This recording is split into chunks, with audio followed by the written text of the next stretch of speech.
Good morning, everyone. Hope everyone had a good evening and recharged those batteries.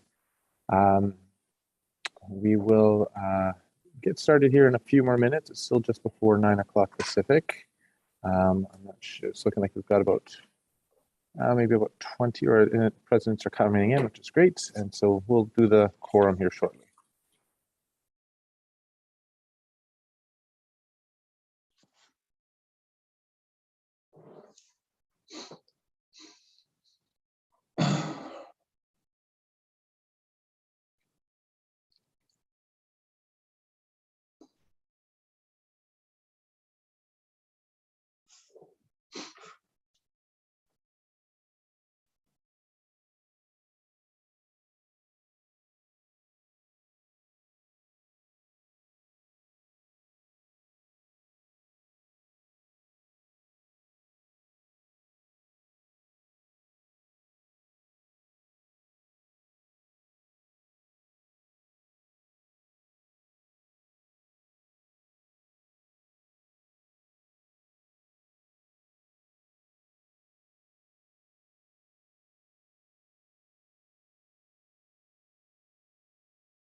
Good morning, everyone. So we will proceed with the roll call for quorum. I do know there's a couple of presidents. I believe most have the links been sent or resent, and I think we may have quorum already. So we'll just go through the roll call and proceed. Of course, if there's any other presidents that make their way after that, of course they'll be included with the vote. I'll turn it over to Mr. Gall. Thank you so much, Mr. Speaker, and good morning, everyone. We'll begin with Jacqueline Alderking. Here. Thank you. David Allard. Here. Thank you, David. Good morning. Curtis Belcourt. Caitlin Bird. Here. Joy Bremner. Here. Darlene Campbell. Ron Caron. Don Corson. Okay, don't see Don yet. Sean Davern. Present. Morning, Sean. Louis DeJager. Present. Lauren Dean. Present. Cheryl Dodman. Present. Dr. Kate Elliott.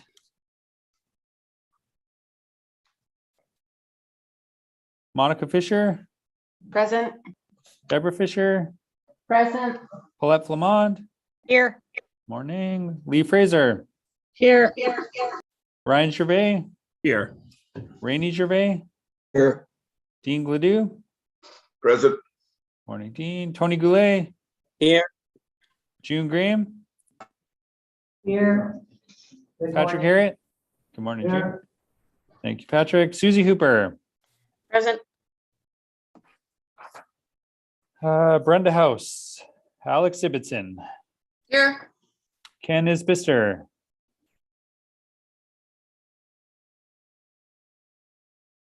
Sean James. Here. Travis Jobin. Present. Charlotte Lever.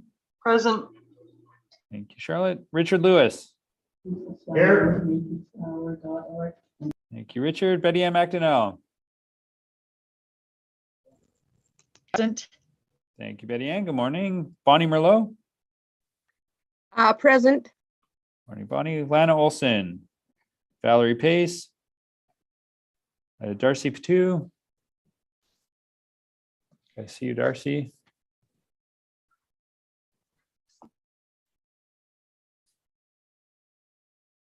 Darcy is on, but without picture. Okay, no problem. Trish Plant. Present. Joanne Richardson. Kelly Roberts. Here. Kelly Sears. Here. Mert Servatius. Present. Dana Shaw. Lisa Shepherd. Lisa Smith. Present. Jean Salzer. Joy Sundin. Present. Marlene Swears. Here. Thank you, Marlene. Good morning. Ed Vermette. Here. And Pixie Wells. Here. Hey, Chris, it's Kate Elliott. I was having technical difficulties. Sorry. No problem. Okay, did I miss anyone else? Okay, I will just calculate that, Mr. Speaker. Don Corson has just got in too. Yeah, Don Parsons just signing in. Good morning, Don. Thank you so much.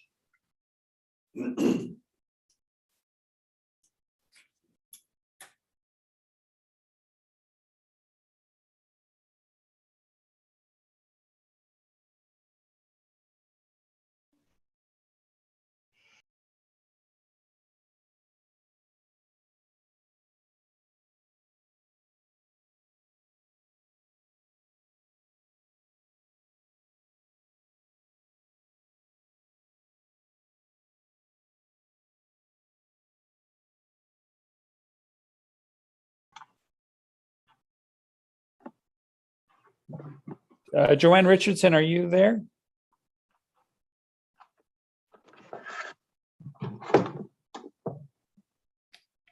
Oh, yeah, perfect. I see you. Thank you.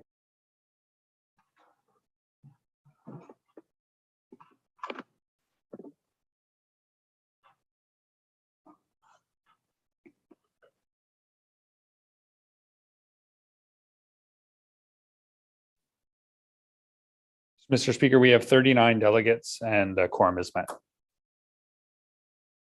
Thank you, excuse me. Thank you, Mr. Gall.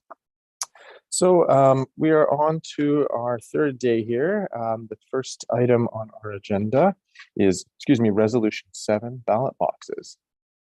Obviously, we had some discussion yesterday that was helpful from our Electoral Act Committee. And so what I'll do is I'll ask for a mover and a seconder with regards to resolution number 7. And then I'll ask Mr. Gull to read. I do note that it was submitted by the Caribou, Chilcoot and Métis Association, so I'm not sure if President Swears is wanting to move this. Yeah, I'd like to move it, please. I'll second it, Tony. Thank you very much. So Mr. President Goulet seconding. So I'll ask Mr. Gull to read resolution 7. Thank you so much, Mr. Speaker. So issue, the rather restricted option of online or mail-in balloting at the recent special election for president of the Métis Nation BC had many Métis members in our and other local communities expressing that they were not computer literate or didn't even have a computer, therefore denying them of their right to vote. It should be noted that presently section 18.1 states that a ballot box shall be provided to a returning officer, indicating that this option was not allowed in the recent election. The present wording in the Electoral Act uses the wording of, quote, may, end quote, in relation to how voting can be conducted. This wording is the main issue in causing this effect on the right to vote. Be it resolved that the MNBC Electoral Act be amended as follows. A, strike the current Article 5.6 and replace with 5.6. The chief electoral officer shall conduct elections by polling station vote, by mail-in ballot, by online voting. A, polling station votes will be mailed by the returning officer within a specified time period to a location designated by the chief electoral officer. B, mail-in ballots cast by the electors will be sent by mail or courier within a specified time period to a location designated by the chief electoral officer. C, online voting must be done within a specified time period through an electronic site designated by the chief electoral officer. D, electors must have a choice of all three of the voting options noted in Article 5.6. Thank you, Mr. Gull. And before I have President Swear speak to it, I just would note, and just this is obviously an area addressing the Electoral Act and the process of our elections and how those are being conducted. And of course, and I know President Goulet is a member of the Electoral Committee who provided the presentation on Friday, is involved in deliberations looking at all aspects of the Electoral Act and anything dealing with elections. So I'll have President Swears and then followed by President Goulet, but this may be one, and it's just a suggestion I'm just throwing out there, where there may be appetite for referring this to that committee to incorporate with its entirety of the work. But I leave that, of course, to the body, and I will turn it over to President Swears. Yes, good morning.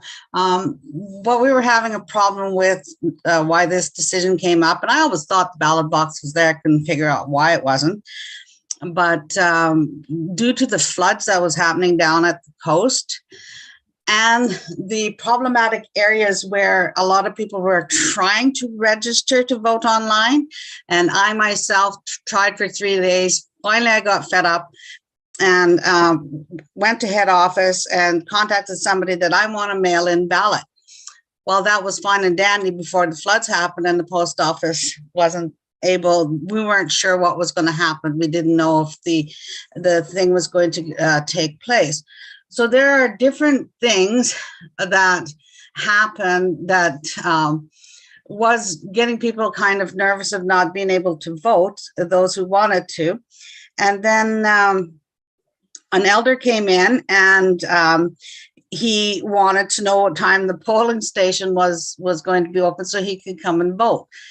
And we said, we haven't heard nothing. They're not going to probably give a ballot box. And so he was kind of upset because he said, everywhere else that you can in a great big election, federal election, provincial election, you have that option to have the ballot box. So Alex is the person, our vice president, who sat on the acts when they were first being made, and he's the one that went through all this and came up with the wording, and so we put it forward. And so that old man that came in wasn't the only one that was wanting to know as time went on if we were having a ballot box. So that's why we put it in there. We couldn't understand that you guys did have ballot box before, why it went out. And I think on behalf of that old guy, I'd like to say that not everybody is really up on technology, and they still like the old thing. And if we are a people that like to put our elders up front, then I think we shouldn't take away their access to us. So that's where that went. You're asking me to put it into the hands of the Electoral Act people here with Tony and that. And we've made motions before where we were persuaded, put it here, put it there, but nothing ever happens. And that concerned membership. So this time I think I'm going to be very adamant in saying, I'd like to put this to the people out there and let them hash it out. And that's, I guess, all I'll have to say about that. Thank you, President Swears. I next have President Goulet, followed by Director Harriet. Good morning, Tony Goulet, North Caribou Métis Association. And I'm just seconded this to be in favor of this motion. To Marlene's point, I don't think it should go to the clerk. The way I'm reading this is that we are looking at a small change by allowing a ballot box, having an option and allowing people to have all three options. As you look at the item D in this resolution, that they should have a choice. It's not saying that there's a ballot box election and that's the only way. I think we can use technology.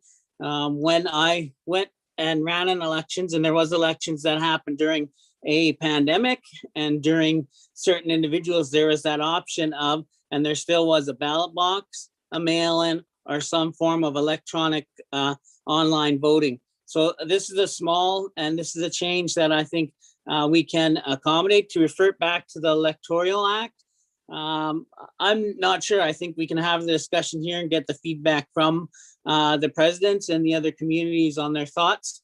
I think that's important. So I'm in favor of this going forward. Thank you, President Goulet. I recognize Director Harriet. Hello, good morning. Patrick Harriet, Director of Region 1. So I'm not opposed to ballot boxes. As a member of the Electoral Act Committee, I think that there's some discussions to be had about timelines, because I think that we have timeline issues when it comes to the election that we need to really examine. I'm also wondering if every community should be required to have a ballot box. Some communities may not find that it's necessary with their people and their elders because they're helping them just fine.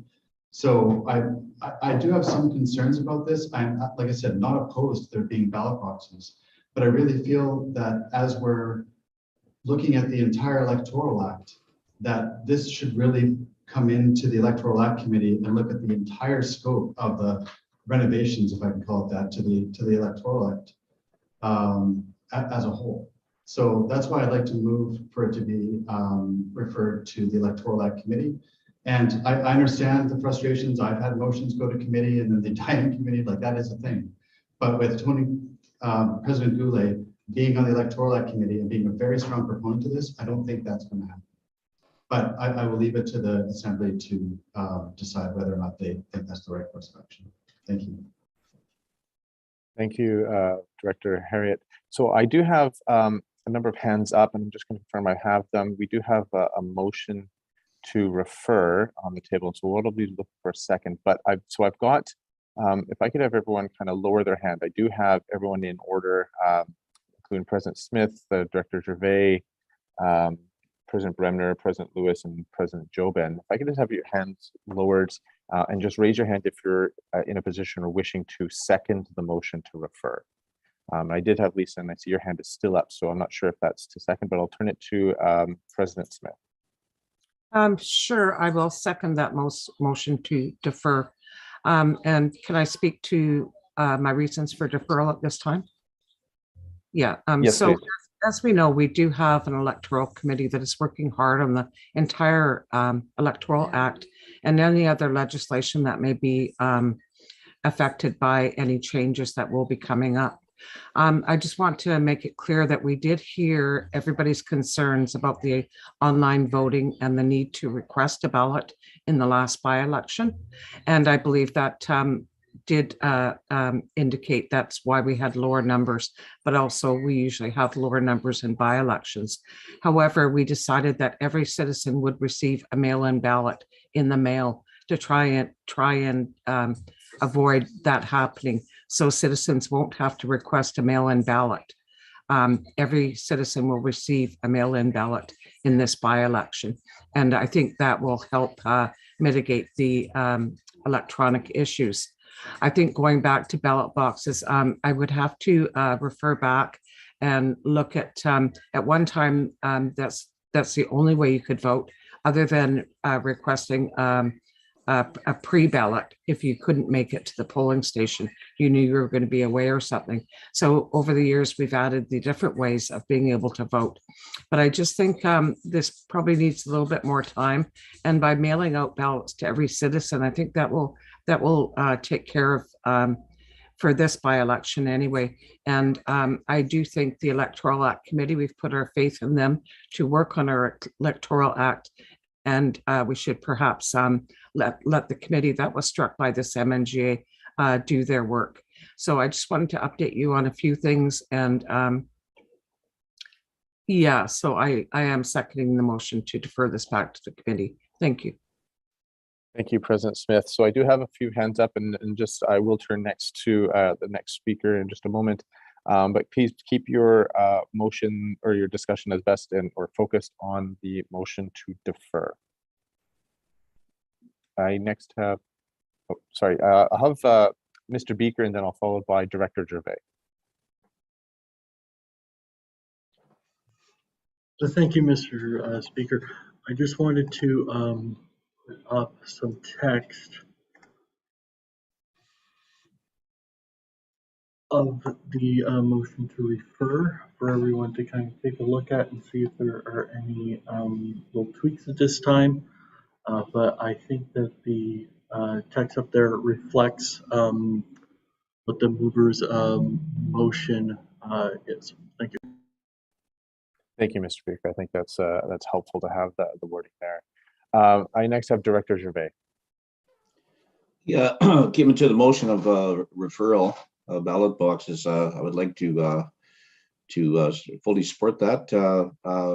I remember the last by-election we had for the president that we had a very low turnout for elders to be able to get online to vote, and I kind of felt bad for that. I for them, because I had to assist a few people to try to get, to know how to do it, and they were struggling pretty bad. But also, I think for the future, it would be good. I always like the old school, even our federal election. They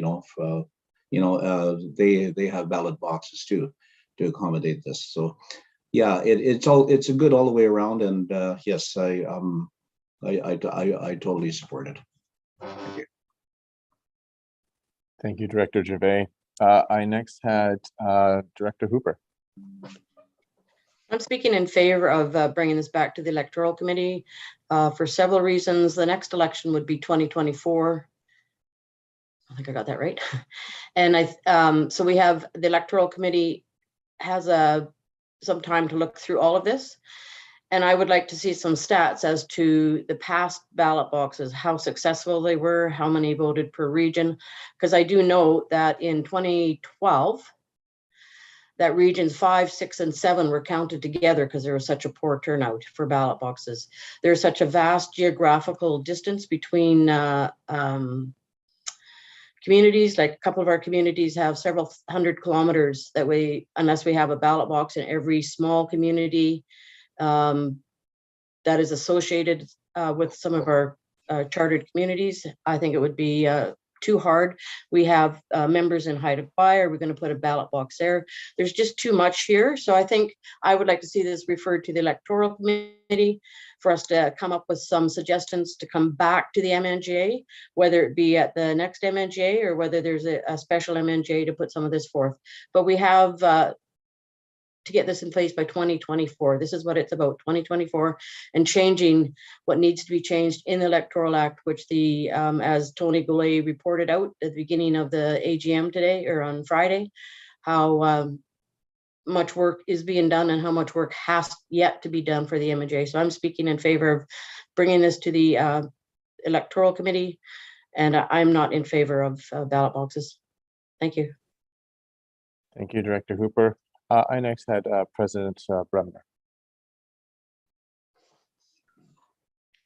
Joy Bremner, leader of the Mid-Island Métis Nation, and I fully support this motion and the reference to refer it back to the Electoral Committee. And I think with the guidelines that they report back to us, the MNGA, by the next MNGA in 2023, on their progress and their suggestion, and that we as the members, and especially those that actually put the original motion forward, be prepared if we are not satisfied with what they come back, that it's actually covered the intent. And again, because we do have time on this moving forward, because you know, as Susie said, you know, mentioned, the next election is 2024, I believe she said. And so at that time, we do have time, but let's be prepared if we as the presidents are not satisfied, you know, with whatever the Electoral Committee comes back to us with, that we're ready to make, you know, have something on the table at the next MNGA as well. Thank you. Thank you, President Bremner. I'll next turn it to President Lewis.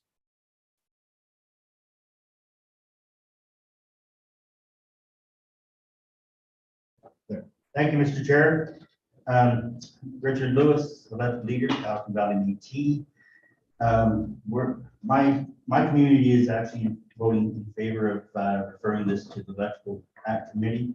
Currently, we feel that we don't have the capacity to look after ballot boxes, and I think with the mail-in ballots, with the Pony Express being around for a long time, I think we should be able to get it right. And so that's why we would be voting in favor of referring this to the Electoral Committee. Thank you. Thank you, President Lewis. Excuse me. I have President Servatius next. Good morning. Yes, I'm Mert Servatius, president or leader, president, whatever, of the Kootenay South Métis. I think we need ballot boxes because we had too many seniors that did not get a chance to vote.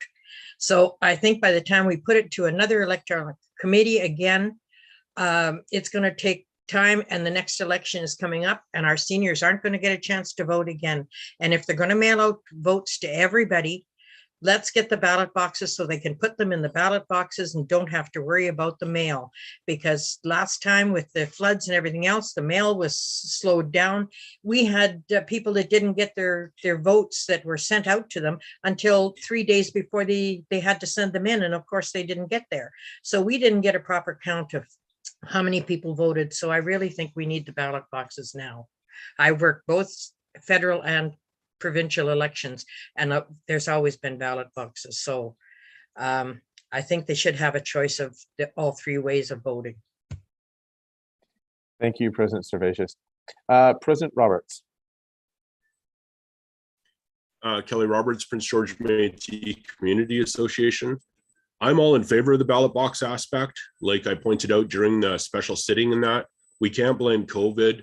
We had a federal election at that point in time.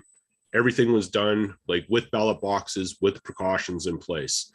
So with that, I don't see why there should be an issue with ballot boxes. Yes, I understand there may be some areas of concern in regards to the distance in communities and such, but we still have like a year and a half or whatever until our next provincial election here with the MMBC.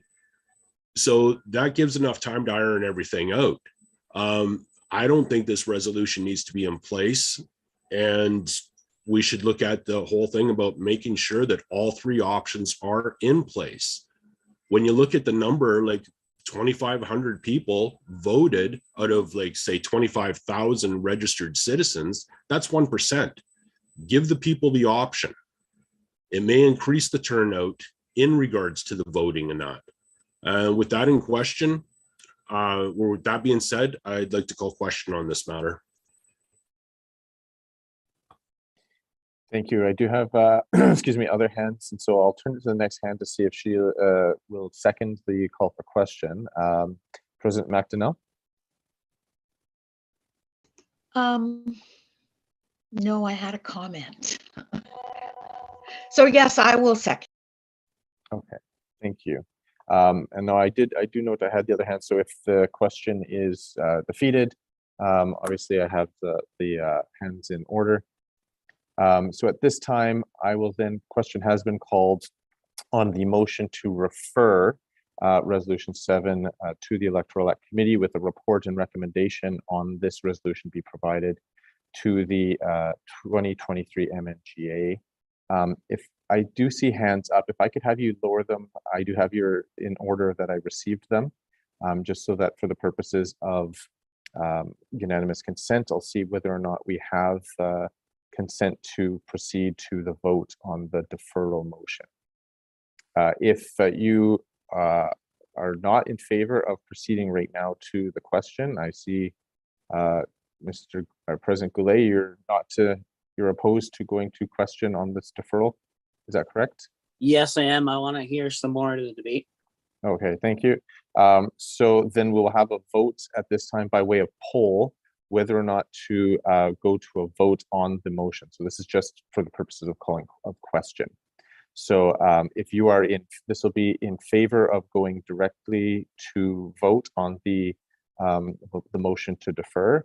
If you're in favor of making the vote, to going to a vote, so not in favor of the resolution or the motion itself, you can vote in the affirmative. If you wish to continue debate on the motion to defer, then you will vote in opposition. And of course, you can always abstain. Sorry, just a moment.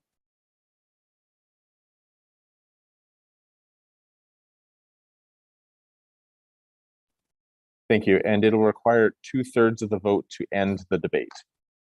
So we will put the, and then remember, this is the vote just to end the debate.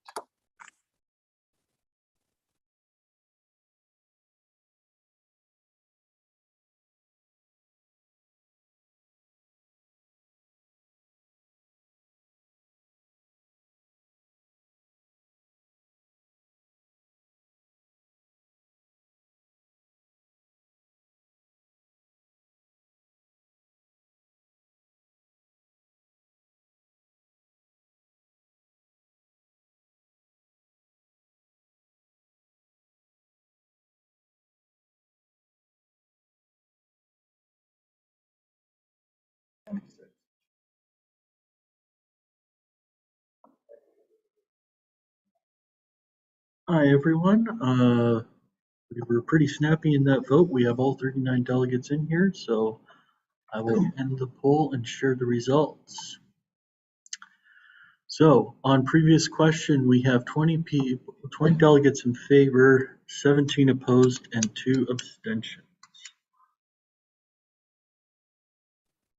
Thank you, Mr. Beaker.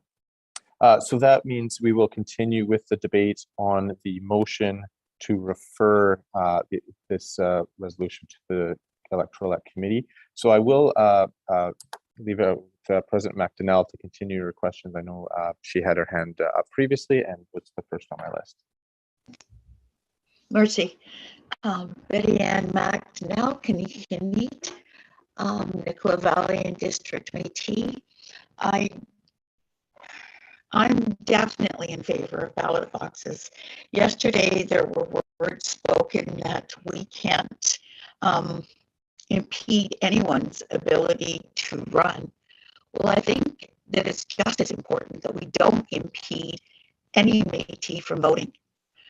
And I do know that I was helping elders last time with their voting online, and they couldn't do it because you need a different email for every single vote. They all vote together. I mean, not vote together, they all use the same email. So that was extremely difficult. But I think elections are very important, and we have one coming up. But I'm really pleased to hear that ballots will be mailed out. So hopefully in time, no fires, no flood, no locusts, we can all vote with those if we need to. Again. Thank you, President McDonnell. The next I had on the list before I had asked people to lower their hand was President Dodman. So I'll turn it over to her. Yes, thank you, Mercy. I also have concerns with, I do truly feel we need ballot boxes. I personally was helping even some of our citizens from Merritt who were evacuated because of the floods. They really needed, and there's real concern for them to be able to do this. And I think a ballot box somewhere in the province where they are at the time. Let's hope we won't, like Betty Ann said, have any floods and what have you. I vote in favor of the ballot boxes. Thank you. Thank you, President Dodman. And I just want to remind everyone, this is not, currently, we're not at the discussion per se about the resolution number 7 presented by President Swears on the appropriateness or the whether or not ballot boxes should be in place the way that it's set out in resolution 7. This currently is the discussion on whether or not we should be referring this resolution to the MNGA Act, Electoral Act Committee, my apologies, with a report and recommendation on the resolution to be provided at the next, the 2023 MNGA. So I just want to remind, if this fails, then we will go back to discussing the main resolution. But at this time, please try to focus your comments on the motion to refer this to the Electoral Act Committee. I next had President Jobin. Okay. Hi, Travis Jobin, Métis Nation, Columbia River. Yeah, just a bit of a point of clarity. I guess I'm leaning towards referring it at this point to the Electoral Committee, but like it's not just physically the box. Like, what is, like, speaking to Mr. Lewis's point about capacity, like there has to be some kind of electoral officer or something in each community with the box to ensure that, you know, it gets treated appropriately. So just kind of curious to that point of it, and just wondering if, you know, we need to, yeah, anyway, that's why I'm leaning towards referring it. Thank you, President Jobin. I have President Dean next. Hi, thanks, Lauren Dean, Mikisew Métis Association. I'm just wondering, seeing as how we're voting on the youth election today too, it seems like if we wait until the 2023 MNGA and then having it for the 2024, like there is an election between now and then, and there might be other ones too, I think. So for us to just defer this to a committee and then in the interim not really have a solution doesn't seem like a really good solution for me. I'm also wondering too, like how many people in each community actually need a ballot box, because I feel like that information would be helpful. So in terms of if I were to canvass my community, or say have someone from MNBC canvass or give out a survey, something that was done by MNBC to limit the amount of time I asked my board to do stuff, right? So we don't add more to our plates. We could then actually determine how many people specifically need something other than online services. And then maybe we could tailor what we're doing to them specifically. So by each community or by each region, so that we don't have to come up with a blanket approach for our very multifaceted province. I think if we actually had a number, you know, in my community, I can think like 8 or 9, maybe, you know, we could each tailor something for each of those people's needs. I think that might be helpful. Thank you, President Dean. I do see Mr. Beaker, and I think you may be able to assist in at least some of the question or the clarification that you're seeking or comment you're making, President Dean. Mr. Beaker? Thank you, Mr. Speaker. To the question as to when this resolution would take effect, assuming that the resolution itself would be voted on and passed at this MNGA, it would have to be ratified at the 2022 AGM. So any subsequent election after the 2022 AGM, which is set for, I think, the last weekend of September, September 23rd, 25th, any election after that, this resolution and any other resolution would take effect. Because we're going to be setting the date of the youth election, and the youth election official notice would have been called, the youth election would not be affected by this resolution.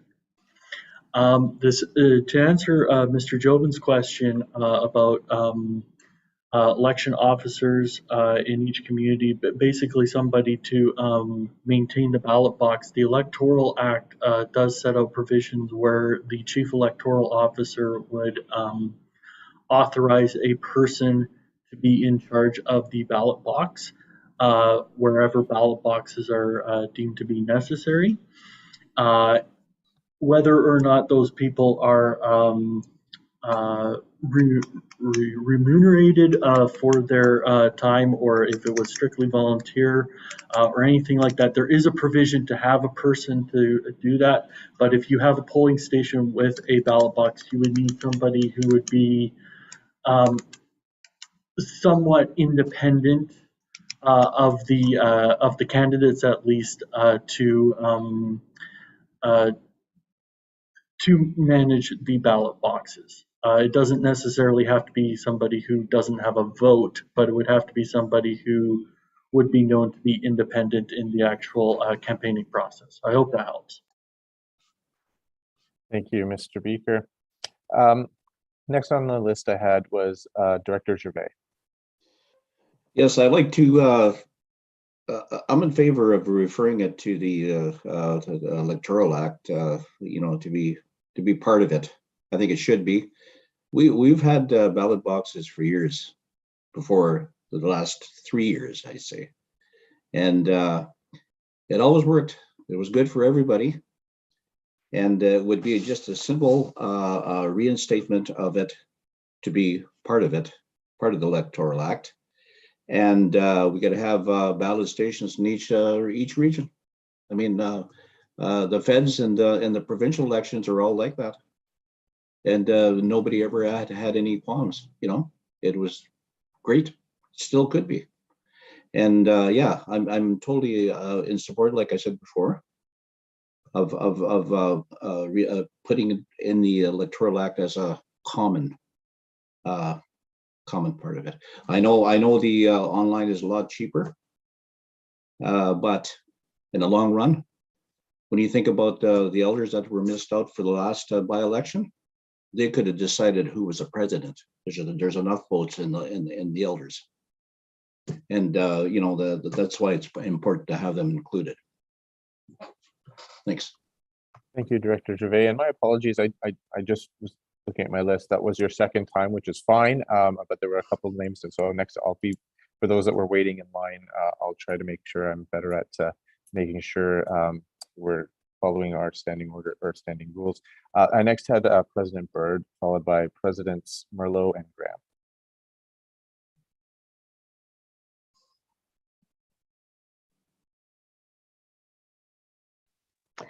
Thank you. Sorry, technical issues, audio issues.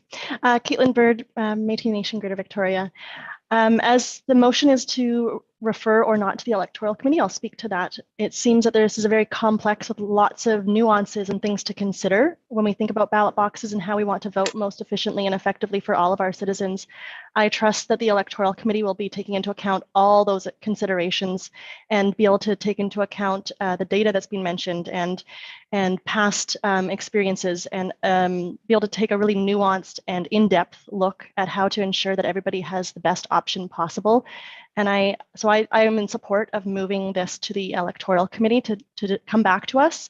Mr. Beaker mentioned that because this wouldn't come into effect, even if it didn't go, if we wouldn't move forward right away, it wouldn't affect the youth vote or the by-election. And so by moving it to the electoral committee to come back to us at the 2023 MNGA, it would be in effect, any resolutions or any recommendations they have would be able to be in effect for the next big 2024 election. And so I trust the Electoral Act Committee to make an informed decision and recommendations for us. And then us as a MNGA can decide if we agree with their recommendations. Thank you. Thank you, President Bird. I next have President Merlot. Yes, Bonnie Merlot, Tri-River Métis Region 6, Northwest BC. What I wanted to say is that, you know, pretty much we had several people here who could not vote. We even had a situation where my mother wanted to vote in the last one, and my mother doesn't have a computer. So my mother went out and got informed so that she knew who she wanted to vote for. And my mother is 84. So we were not, she couldn't use my computer because my computer had already voted because I'd voted online. So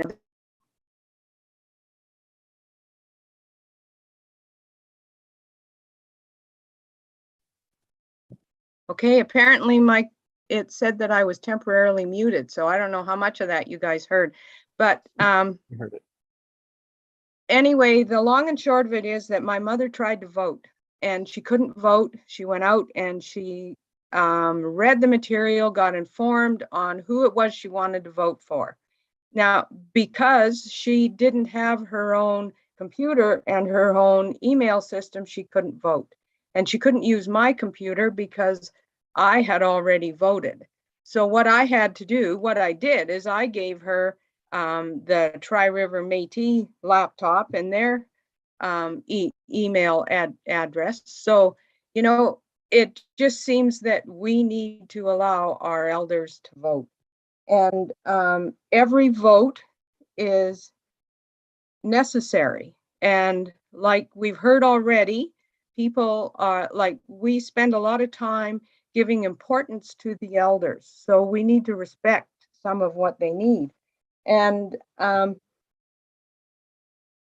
authorizing, I've written myself a few little jots here. And I think that President this, Merlot, President Merlot, sorry to interrupt. I do appreciate that you've written down that. Again, I reminded people before, this is at this time, we're really just discussing not the appropriateness or the validity or the need felt of ballot boxes, but rather whether or not the discussion currently is that this motion or this resolution brought by Resolution 7, that it be referred to the Electoral Act as opposed to being discussed and voted on today.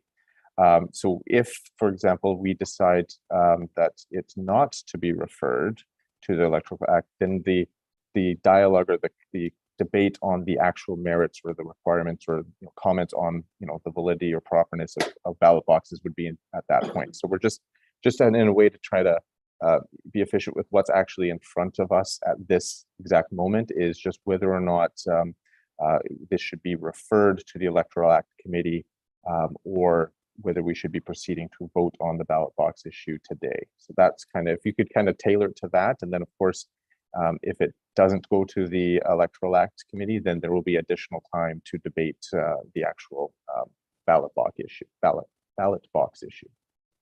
Okay, thank you. What I was actually going to say next was my main point. And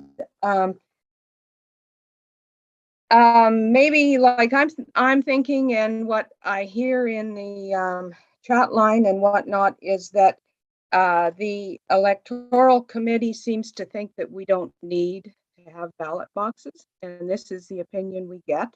And so I hesitate for it to be sent to the electoral committee because we as presidents would really like to see ballot boxes, and we would like that to be an option, not something like a workaround. So I don't know if we can change the wording on this so that it reflects the point that we want to have ballot boxes available. And I don't think that a solution that includes sending it to a special MNGA should be an option. So just so you know, I think it should be resolved on the 2023 MNGA, and I agree with that. Thank you. So that's all. Thank you. Thank you, President Marlell. President Graham. Good morning, June Graham, Alberni Clackwood Métis Society. I just want to speak in favor of this going to the electoral committee. I believe that in good faith, we have chose these people to take our electoral act apart and make it more modernized and fitting for our communities. And I think we need to give them a chance for that. That's why they're in there, as we believed in them. So we all know how important votes are. We all grew up in homes where we knew that it was a privilege to vote. So I think something so important, and considering that it will not impact this by-election, it will not impact the elections coming in the fall. This is something we need to take some time and consideration with because it is so important. And a note, I believe I heard Director Harriet say that he was not opposed to ballot boxes, but that he certainly saw the value in taking this back to the committee and talking about what works best for all of our communities. So I speak in favor of this going to our competent electoral committee. Thank you. Thank you, President Graham. I next have President Fisher. Hi there, thanks, President Fisher from Columbia Valley Métis. I'm just a little confused. I don't know if I'm speaking in favor or against the resolution to bring it to a committee. I think obviously this is a conversation that needs to happen, but like all we're asking for as presidents is that we have a ballot box, which is something that we've had in previous years for previous elections. And we as presidents know our community and we know our citizens and we know where they reside. And if I'm saying I need one polling station, why can't I have one polling station? And then we bring in a unbiased party to run the polling station. It's happened in the past. So I don't understand why this is so complicated to just continue doing.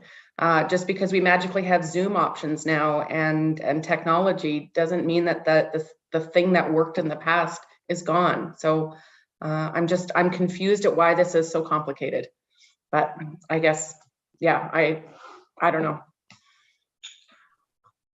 Thank you, President Fisher. I next have President Roberts. Kelly Roberts, Prince George Métis Community Association. Now that we've had some more debate, I'd like to call question on this motion again.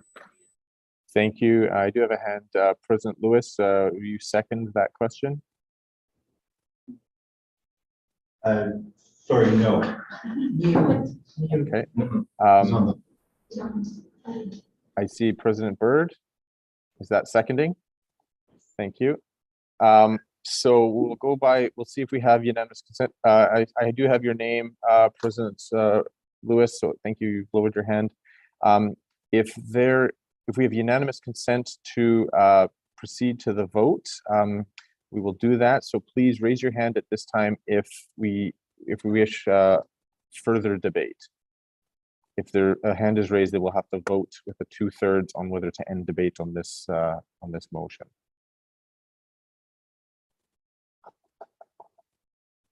I am not seeing a hand. All right, so I'll take that as unanimous consent to proceed with the question. And I appreciate all the debate that we've had on this motion. So this will be now the vote on the motion to refer Resolution 7, the ballot boxes, to the Electoral Act Committee with a report and recommendation on this resolution to be provided to the 2023 MNGA. A vote in favor will be to refer the resolution to the committee. A vote opposed will be to continue today to the resolution 7 as it was originally presented. And of course, you can abstain. This will just be by a majority vote.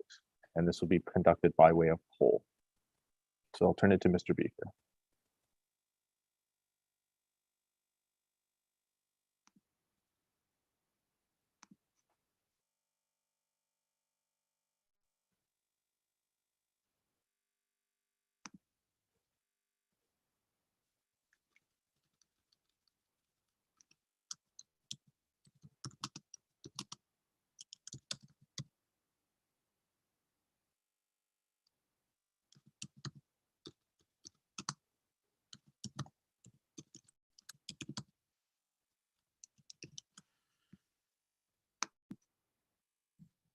All right, again, we have snappy pollers. We have all 39 delegates in.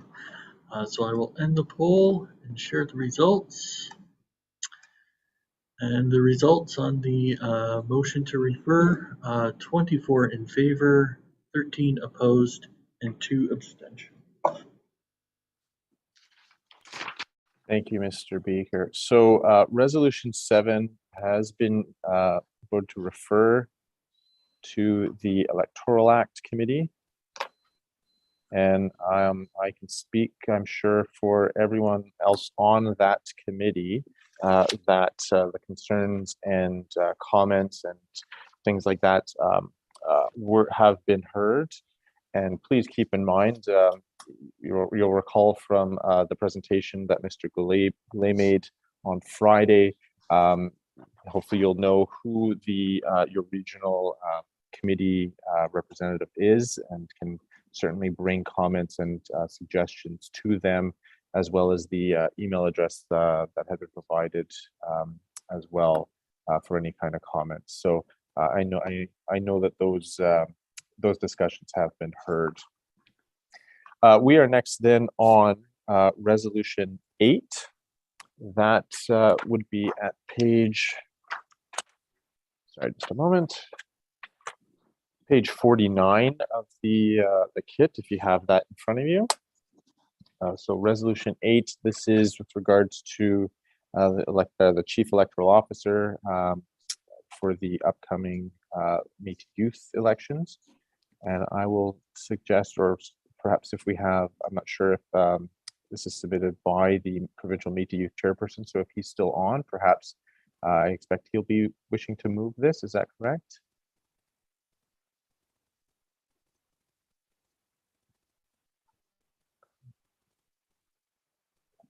Do we have Director Davrin? Hi, sorry about that. I thought I was unmuted there, but I wasn't. Thank you. I expect you're moving this. Yes, I'll move this. Yes, sorry. Thank you. Do we have a seconder for this motion? I see a physical hand up, President Fisher. Thank you. And so I will turn it over to Mr. Gull to read resolution 8, and then I will turn it back to Chairperson Davrin and President Fisher. Thank you so much, Mr. Speaker. So whereas A, the last MNBC general election was held on September 21, 2020. B, the current regional representatives of the MYBC committee, except the provincial Métis Youth chairperson, were elected for 2-year terms with terms expiring in 2022. C, Article 3.7 of the Electoral Act provides for the appointment of the Chief Electoral Officer to be appointed by the MNGA. D, Lawrence Lewis of Victoria and his business One Feather served as Chief Electoral Officer for MNBC in the 2020 MNBC provincial election and the 2021 MNBC by-election and is qualified to carry out the role. Be it resolved that A, Lawrence Lewis of Victoria be appointed Chief Electoral Officer to manage and conduct the MNBC 2022 youth election to fill the positions of regional representatives of the MYBC committee in all 7 regions. Thank you, Mr. Gall. And so I will turn this to Chairperson Davern. Hi, thank you, and good morning, everybody. Yeah, this sort of is just it's coming about because of the previously done motion where we were doing the 2-year terms for the Métis youth.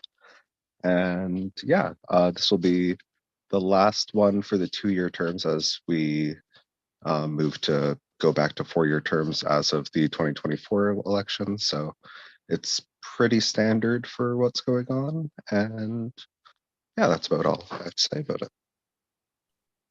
Thank you, Chairperson Davern. Next, turn it to President Fisher. Hi there. Yeah, just this is also just putting us in line for what's happening with our next election for the by-election. One Feather's running our next by-election as well. So getting us through to the next 2024 election, I believe it is. It just makes sense to go with the same officer. So. Thank you, President Fisher. I'm not seeing any other hands up. If there's anyone wishing to speak to this resolution, please raise your hand. I'll give you a couple seconds to do that.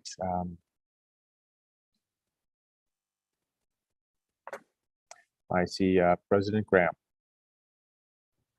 Good morning, June Graham, Alberni Clackwood Métis Society. Yeah, I think at some point we need to start looking at another electoral person. I mean, these guys have made so many mistakes. I've saw them be so incompetent at times.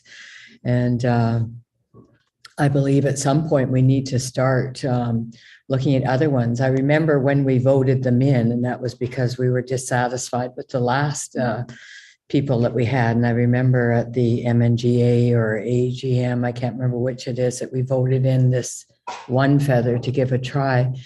But I know several people that put in complaints to them during the election, and there was not satisfactory follow-up. So I just want to put that out there, that I think at some point we need to start looking at other prospects. Thank you. Thank you, President Graham. I'm not seeing any other hands up. So if I can have President Graham, if you could lower your hand for a moment, and I will ask if we have unanimous consent to proceed to the vote on this resolution. If there's anyone wishing to continue debate, please raise your hand. Otherwise, okay, I'm going to take that as unanimous consent to proceed to the question. This, if I just have a moment, I believe this just requires this can be done by way of poll, or sorry, by way of a roll. This is by way of, sorry, just give me a moment, please.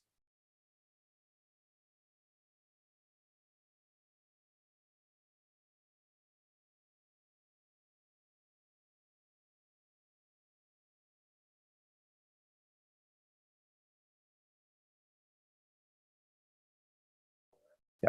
All right. Thank you very much. Yeah, we'll go by way of poll vote. So Mr. Gull will lead your, or sorry, not poll, roll call. They're rhyming, and it's early still for me, and it's been a couple days. So we'll go by way of roll call vote. And Mr. Gull will read your names. If you're in favor, then please indicate so. Of course, if you're opposed and if you abstain, and this will require a simple majority. Thank you. Thank you, Mr. Speaker. So we'll begin with Jacqueline Alderking. So yay, nay, or abstention, please. Abstention. Thank you. David Allard. Yay. Caitlin Bird. Yay. Joy Bremner. Yay. Don Corson.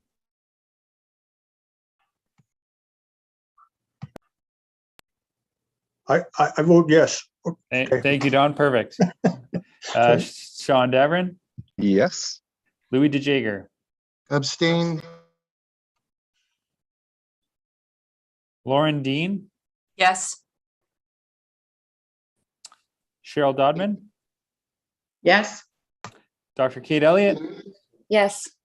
Monica Fisher, Yes. Deborah Fisher, Yes. Paulette Flamond, Yes. Lee Fraser, Abstain. Ryan Gervais, Abstain. Rainey Gervais, Abstain. Dean Gladue, Yes. Tony Goulet, I'm gonna abstain. June Graham, Under duress, yes. noted. June. Patrick Harriet, Yeah, yes. Susie Hooper. Yes. As long as there's not coercion, June Graham, that's all we need to know. Alex Ibbotson, Yes. Ken Isbisser. Don't think we have Ken back yet. Sean James, Yes. thank you, Sean. Travis Jobin, Yes. thank you, Travis. Charlotte Lever, Yes. Richard Lewis, Yes. thank you, Richard. Betty Ann McDonnell, Abstain. Bonnie Merlot, Yes. Darcy Patu. Thank you, Darcy. Trish Plant, Abstain. Joanne Richardson, Yes. Kelly Roberts, Yes. Kelly Sears, Stay. Mert Servatius, Abstain. Lisa Smith, Yes. Joy Sundin, Yes. Marlene Swears, Abstain. Ed Vermette, Yes. and Pixie Wells. Abstain. Did I miss anyone? Okay, I will tally the votes.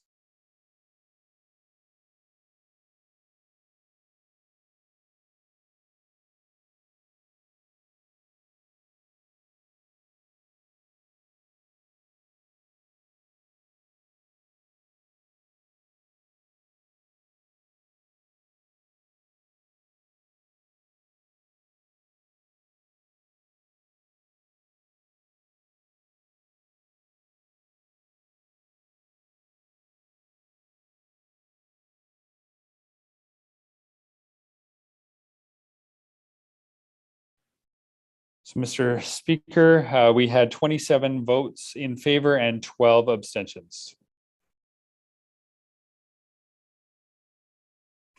Thank you, Mr. Gall. So resolution 8 passes. We'll next move on to resolution number 9. This is also presented or submitted by the provincial youth chairperson, dealing with the youth election date. I'm expecting Chairperson Davern will be wishing to move this. Is that correct? That is correct. Thank you. Thank you very much. And do we have someone to second? Perhaps raise your hand. The screen that I can see is minimal, so just raise your hand if you're wishing to second.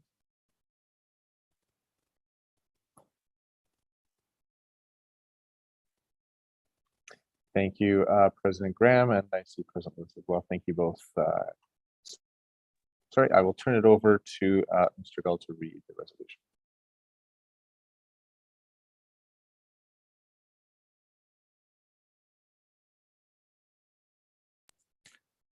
Thank you so much, Mr. Speaker. So resolution 9. Whereas A, the last MNBC general election was held on September 21, 2020. B, the current regional representatives of the MYBC or MyBC committee, except the provincial Métis Youth chairperson, were elected for 2-year terms with terms expiring in 2022. C, Article 3 of the Electoral Act defines, quote, candidate, end quote, as, quote, meaning a person nominated and qualified to compete for an office in the MNBC election for president, vice president, regional director, chairperson, and regional youth representatives of Métis Youth of British Columbia and chairperson and regional representatives of the Métis Women of British Columbia, end quote. D, Article 8.1 of the Electoral Act requires the chief electoral officer to give 60 days notice of the elections, meaning that once the chief electoral officer is appointed, the earliest time that a general election could be held is 60 days after the notice is given. And E, Article 4 of the Electoral Act states that the date of the election shall be established by the MNGA in conjunction with the terms outlined in the Constitution. Be it resolved that A, MNBC hold an election for regional representatives of the MYBC or MyBC committee in all 7 regions, and B, the date of this by-election will be September 8, 2022. Thank you, Mr. Gull. So I'll turn it back to Chairperson Davern to speak to this resolution. Wonderful, thank you for that.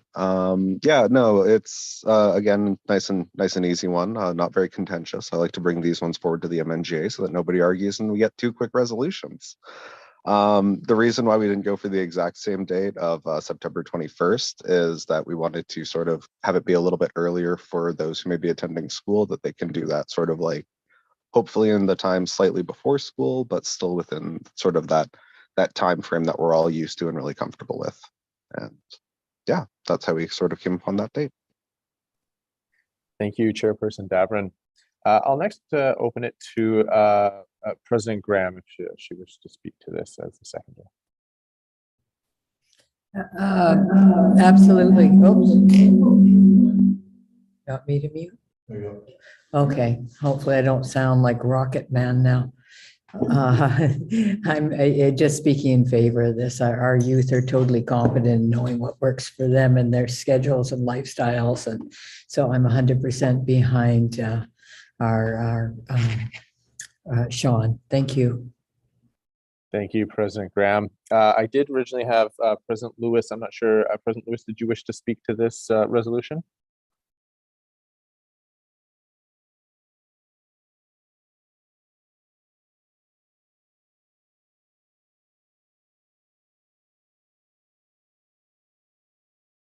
He didn't ask. Okay, thank you. I next have President Fisher. Hi there, thanks. I just actually had a question regards the date choice. I'm just a little concerned. I worked for a school district and I'm just wondering, because typically the 8th is the first day of school. And I'm just wondering why the 8th was chosen, and if not even just the week after. My concern is that it's a chaotic time for our children and our youth, and also their families. So I'm just wanting to make sure that as many youth that can vote. So just a question there. Thank you. And perhaps I'll turn it back to Chairperson Davern, who may be able to answer that. Hi, yes, sorry, dogs just are going a little crazy right now. So the reason that we wanted to do it for that date specifically was so that they actually had as much time as they could to sort of like run and campaign and do all of that, and then have just like the votes being counted for that first date in those regions where the 8th is the first date, was the reasoning there. And yeah, that was sort of like my BC talked about that, and we figured that's what we like would have preferred for us, like when we were elected in. And so yeah, that's sort of where that thought process came from. Thank you, Chairperson Davern. I do see Mr. Beaker. Perhaps Mr. Beaker, I can turn to you for a second. Thank you, Mr. Speaker. I'm just looking at the calendar here, and the September 8th is a Thursday. Now, I do not have children, but I believe that the first day of school is usually just after Labor Day. And I think that Chairperson Davern and I discussed that when we set the date for that. We didn't want to have it coincide with the first day of school or university. So it is a Thursday, but again, the date is amendable. Thank you. Thank you, Mr. Beaker. Thank you for that clarification. I'm going to wait for hands. I do see President Graham. President June Graham, Alberni Clackwood. Yeah, I'm a true believer in letting the youth decide what works best for them. And I don't think any of them will be not voting online. And they're very well versed in all those kind of things. So, I'm in total favor of our youth doing what works best for them. They know what's best. Thank you. Thank you, President Graham. And I do have President Swears next. Hi. I do agree, being in the school system, that it gets really hectic around that time. I was hoping that maybe a week prior to have that election. I don't see, for us, it was always that school time. The parents didn't want to let the kids out to be involved in the Métis thing. Why are they doing it? So I'm thinking, maybe a week ahead would be what I'd like to recommend.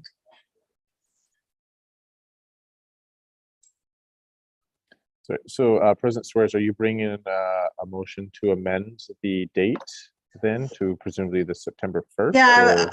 Yeah, I'd like to put a motion to amend it, just to give it a little bit more ample time. Say, no, up ahead, like go into August, closer to the end of August, because the beginning of September is, in our area, not only school. September 10th is hunting season. You got a whole lot of chaotic stuff. But if you went up to the August, and it gives them some time, and this at least gets the parents able to help be committed to them and not be so rushed. So I'm thinking, about that time. Sorry, just want to confirm that you're suggesting then August, August 25th date. Is that correct? Yeah. Okay, thank you. I do have some hands that I'm seeing arising. Do we have, next hand I had was, President Dodman. At this time, I'm just looking to see if we have a seconder for this proposed amendment. I would President Dodman? I'd like to second that. Thanks. Thank you. Okay, then the next I have for discussion on that, or perhaps President Dodman, did you wish to have any discussion or comments on that date? It would be good if there's discussion warranted. Yes. Okay. All right. Thank you. The next person I had was President Smith. Thank you so much, Mr. Chair. Yeah, I support the youth in determining what works best for them. I do have concerns about the August 25th. I think we need to ensure that our youth that were elected for 2 years are able to fulfill their 2-year term. And I think by changing the date too drastically, there could be a conflict with their 2-year terms. So I just wanted to raise that, but I'm in favor of the youth directing us on what works for them. So I'm opposed to this August 25th date. Thank you. Thank you, President Smith. I have President Byrd. Thank you, Caitlin Byrd, Métis Nation Greater Victoria. I'm opposed to this amendment as well. When I was first involved in Métis communities, I was a youth representative as well, and I trust the youth to have made the decision that works best for them. Youth is from, as we all know, from age 15 up to 29 until you have your 30th birthday, and so those that are affected by going back to high schools are a smaller portion of the youth, and I believe that all the youth regional council and all the youth council has made a decision that best meets their youth that they represent, and so I'm opposed to this amendment. Thank you, President Byrd. Chairperson Davrin.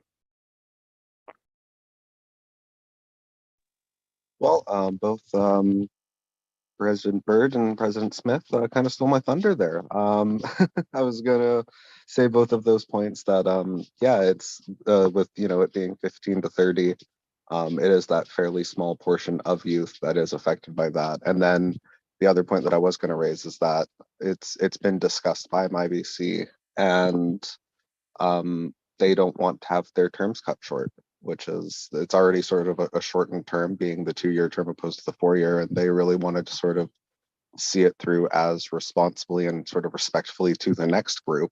And that's sort of why we were still aiming for that September period as well, because that's what they were elected to do, is hold that sort of 2-year position. And they wanted to move it to the earlier point so that it would be more simplistic for those youth who are attending high school, and still respectful of the youth who are attending university classes and such. Thank you, Chairperson Davern. I next have Director Gladue. Sorry, I oppose this new date. The youth, like Sean said, they debated it on their own. They had heavy debates, probably on all sides. They looked at all aspects. They brought this date forward, and I feel that this is them exerting and teaching them to be involved politically, and this could potentially hurt us with our relationship with the youth, saying, look, we brought this forward and now you're telling us something different. So I oppose this. Thanks. Thank you, Director Gladue. President Swears.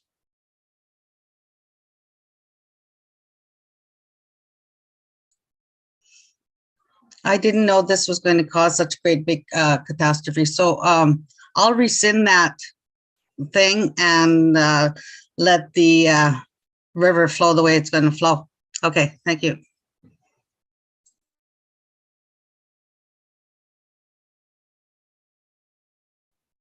All right, thank you. Just because it is officially on the floor, I'm just going to ask, and I do have President Fisher, I do have your hand up, so I have it noted. If I can have everyone lower their hands, I'm going to ask for unanimous consent then to rescind this amendment. So if I can have everyone lower their hands, President Swears and Director Gladue, and then for anyone who wishing to proceed by way of actual vote or further discussion, please raise your hand at this time. I'm not seeing any hands, so I'll take that as unanimous consent to rescind the amendment, or withdraw the amendment. I guess is the proper term. I thank Mr. Mnga for assisting with that. And so we will go back to the original date. I did not have, with regards to the original resolution, after President Swears, I did not have anyone else who had their hand up.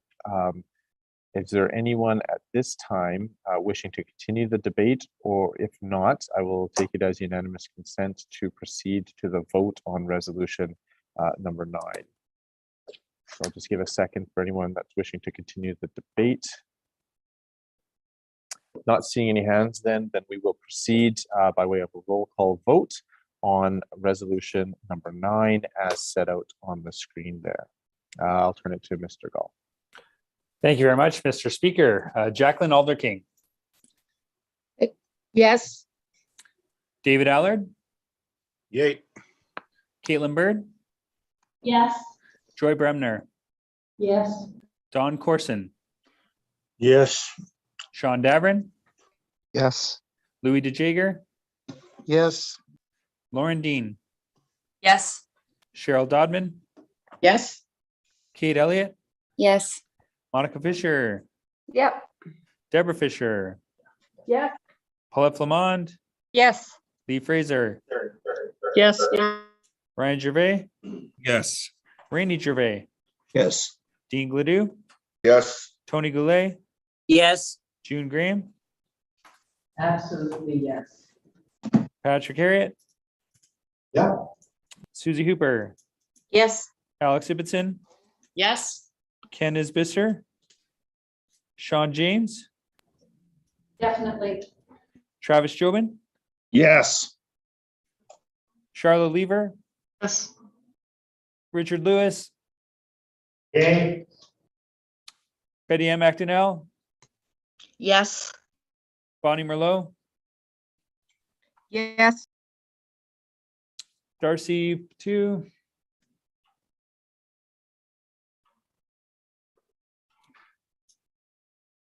Trish Plant. Yes. Joanne Richardson. Yes. Kelly Roberts. Yes.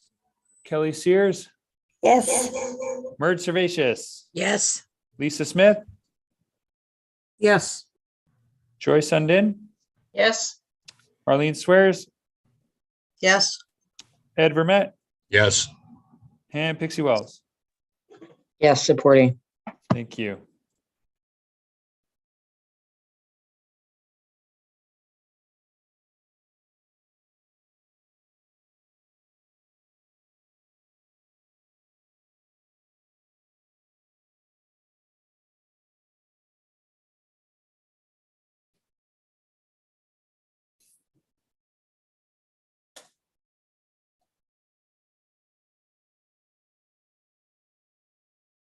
So that was unanimous with 38 votes cast in favor.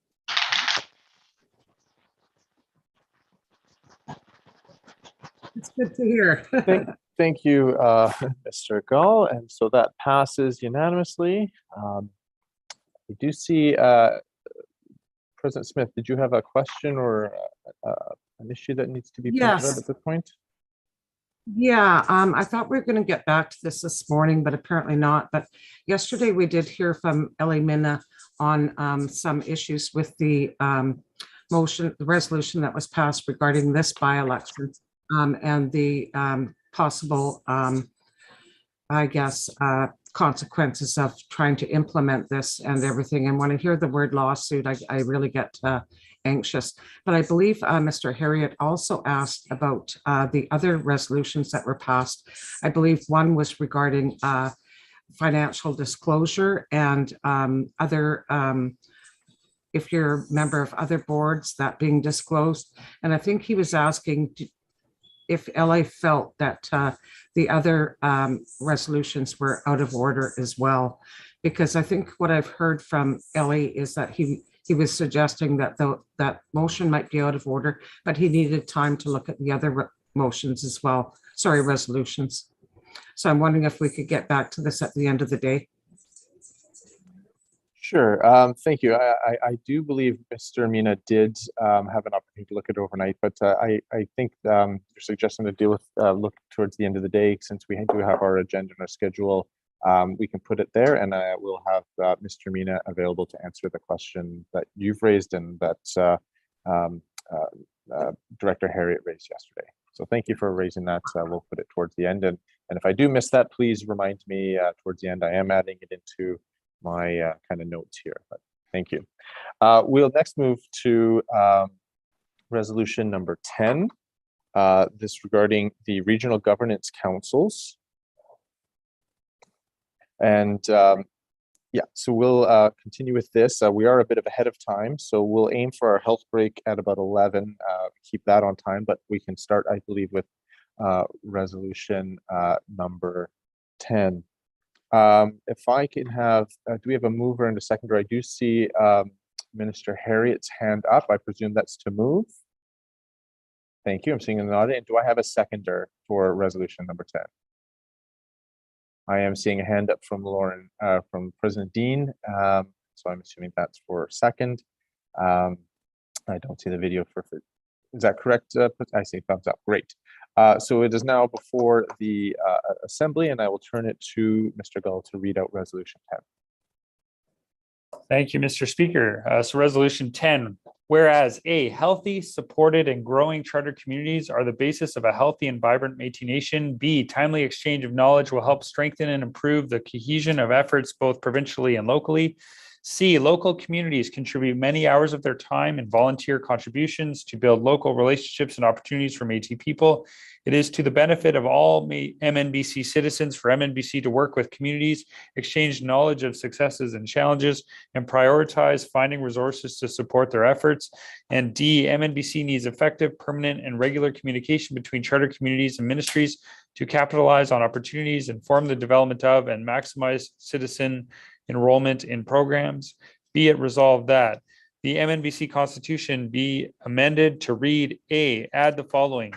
Quote 60.2, each regional governance council will meet at minimum 4 times per year. The meeting may be in person, by phone, or by video link. Time and space will be provided for the regional governance council meetings at MNBC governing assemblies and annual general meetings at the request of the regional governance council. 60.3, regional governance councils are responsible for informing MNBC of charter community efforts and opportunities to ensure support from MNBC ministries, MNBC political relationships, assisting in prioritizing the aspirations of MNBC annual and ongoing budgeting efforts, and inform the search for new funding opportunities. Regional governance councils are also responsible for informing communities of progress and developments in all MNBC portfolios to ensure a well-informed Métis citizenry and providing opportunities for feedback and concerted efforts. 60.4, quorum for regional governance councils is a simple majority of council members. 60.5, regional governance councils may be called by the regional director or a simple majority of council members. 60.6, written notice of the date, time, and location of a regional governance council meeting must be provided to each member listed in Article 6 at least 5 days before the meeting, end quote. B, renumber existing Article 60.2 to 60.7. C, amend Article 60.3 to read, quote, 60.8, if the president of a community is unable to attend a regional governance council meeting, that community's vice president may participate with voting privileges provided they are a Métis citizen, end quote. Thank you, Mr. Gall. And I will turn it to our mover, Director Harriet. Thank you. Patrick Harriet, Region 1 Director. So if this resolution looks familiar, it's because I put it forward a few years ago when I was still a community president. And I really feel that this is good legislation. It failed only because of the strange quorum issues we had at the AGM, which have since been resolved. But really, this legislation is about good governance. It's about trying to tackle some of the communication issues that we've been having. It seems like they're perennial issues. And it also outlines some of the roles, responsibilities, but also our current legislation doesn't even have what quorum is or how many, frequency of meetings. So really this is about strengthening the regional governance councils as an integral part of how we get work done at MNBC and being in a very pivotal place of interaction between MNBC and communities so that we can listen to each other. And yeah, so I'll leave it at that. I see lots of hands already. Thank you, Director Harriet. I next had as our seconder, President Dean.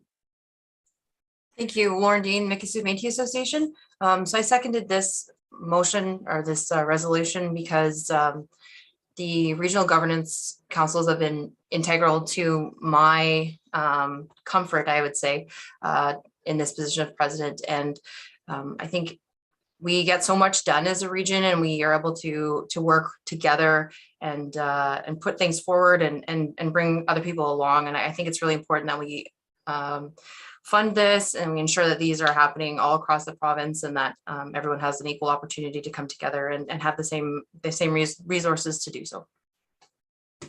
Thank you, President Dean. I have President Goulet next. Thank you, Mr. Chair. Tony Goulet, North Caribou Métis. And yeah, I like this resolution, but again, I will be voting in favor, but I think we need to look at that simple majority again. I know we had the discussion on one of the resolutions that just doesn't sit well with me, simple and majority. I think when we look at these, we need to have a definitions page at the beginning saying what those are. So just my thoughts, but I am in favor of this. I think it is a good process. It's a starting point for us to develop as a regional council and be able to have that proper dialogue. So. Thank you, President Goulet. I have President Ibbotson next.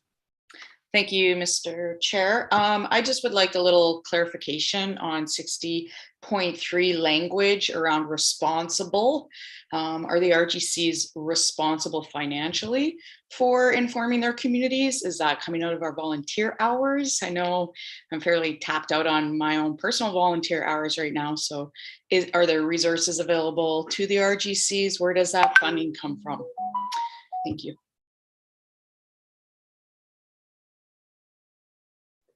Thank you. I do have a couple other hands, but given that question, perhaps, and as the mover, Director Harriet, are you able to respond to that question from President Ibbotson? I am. fortunately, I also wear another hat as the treasurer. And I know that we, in this upcoming draft budget, have earmarked money for regional governance councils to be able to assemble and do their work. So I'm very happy to say that that is in our draft budget. And I will advocate for resources ongoing for regional governance councils because they are integral to our structure and the running of our nation. So yes, we have committed some resources this year, and I'm committed to finding resources going forward. Thank you, Director Harriet. I hope that assists the concerns from President Ibbotson. I next have Director Fisher. Yeah, Deborah Fisher, Regional Director for. We just actually had our RGC, and this was an interesting question. Is there anything stopping us from having our MP or our VPs and presidents attending all of our meetings, kind of like a mentorship program, with stating that the presidents would be the ones that would be doing the voting, but just to kind of keep people well informed and ready to step up to the plate in case they need to. Thank you, Director Fisher, and perhaps I'll turn it back again to Director Harriet. I'm not sure if you can respond to that question regarding how it currently is or how it's proposed here in the resolution that you've moved. So I can tell you our current practice in Region 1. We have our sort of official regional governance councils, and we have also leadership circles in between. But at both of them, vice presidents are welcome to attend. In official regional governance councils, they attend as observers only. So that there is that continuity, there is that gaining of knowledge and process. So yeah, there's nothing prohibiting the attendance of vice presidents. It's just not having a vote at official regional governance councils because all communities can only have one vote with our current structure. I hope that answers the question. Yeah, thank you very much, Director Harriet. That's exactly what I needed to hear. Thank you. Thank you, Director Fisher. I have President Bremner next. Joy Bremner, leader of the Mid-Island. Sorry about that. Joy Bremner, leader of the Mid-Island Métis Nation. Now, I've been the leader for a number of years and sat at the regional meetings under two different directors. Previously, when the funds were cut, we stopped meeting essentially. And so then Region 1 itself, we took the directive upon ourselves to have meetings. So we were being kept, attempting to keep ourselves up to date. And, it worked fairly well. And now currently, again, funding is minimal for us to meet, but we are doing the whole Zoom meeting. And, it's even looking at the resolutions that over this, meet MNGA, we sat for hours and discussed them on Zoom.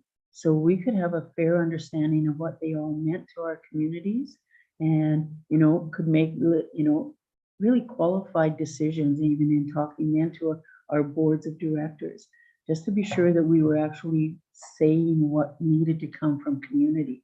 And I think that's the important piece about it. And as Mr. Harriet has said that, we had a couple of different formats for our Zoom meetings.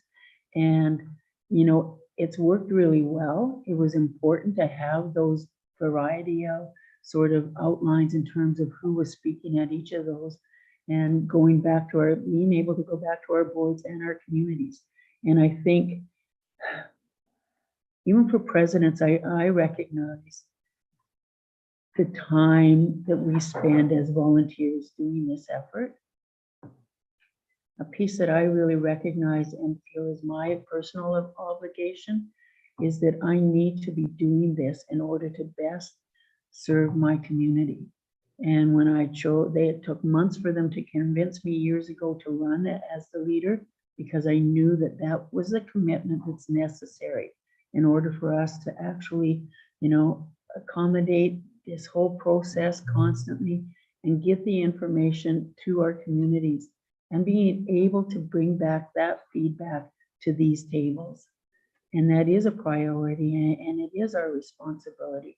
And that piece of being able to have the vice or the president, that gives us two bodies in order to attempt to cover their volunteer hours. And I know there are weeks that I would just as soon never be at another meeting. I have asked to be fired many times. And that's a part of, you know, the humor around this is like, can I keep doing this sort of thing, maintain this commitment? And the reality is yes, because each and every one of our community members deserves us to put in that effort on their behalf. Thank you. Thank you, President Bremner. Just before I get to President Byrd, who I have next, just to remind people, the chat function, try to keep it to issues of where there's points of order or technical issues so that MABC staff can assist with that. There's quite a bit of chat and discussion. It appears it's not for discussion.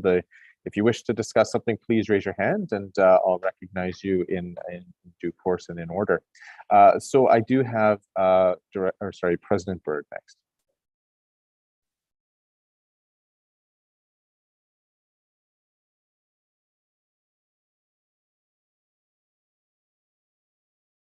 Sorry, just a moment, President Byrd.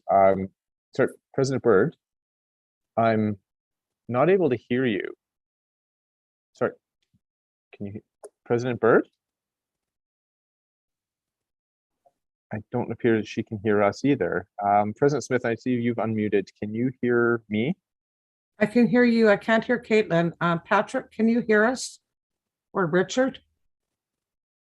Perhaps. I know she and President. This is Ellie. I can hear you. Okay, thank you. President Byrd, we were unable to hear any of that. Can you hear us? We're still unable to hear you. It sounds like it's an issue not just with me, but with the entire. I'm seeing some. Try comments. now. Oh, now yes. There we go. Okay. Thank you. Sorry And about I apologize. You were going there, and it looks like you even came to the end. But I did. I was saying that I support the resolution, that it's been instrumental, as has been spoken to by our region. But I also have some amendments to propose. Surprise, surprise. I'm very mindful of words and the importance of words and the impact they can have down the road. So if it's okay with you, I'd like to propose a couple amendments to 60.3. Yes, thank you. So we'll have Mr. Beaker is going to be here ready as well. So 60.3, and so we'll just open it up here. He's got the Word document. Yes, please go ahead. Sure. So it says chartered community efforts and opportunities. Please cross out to ensure. And instead replace it with for the purpose of obtaining.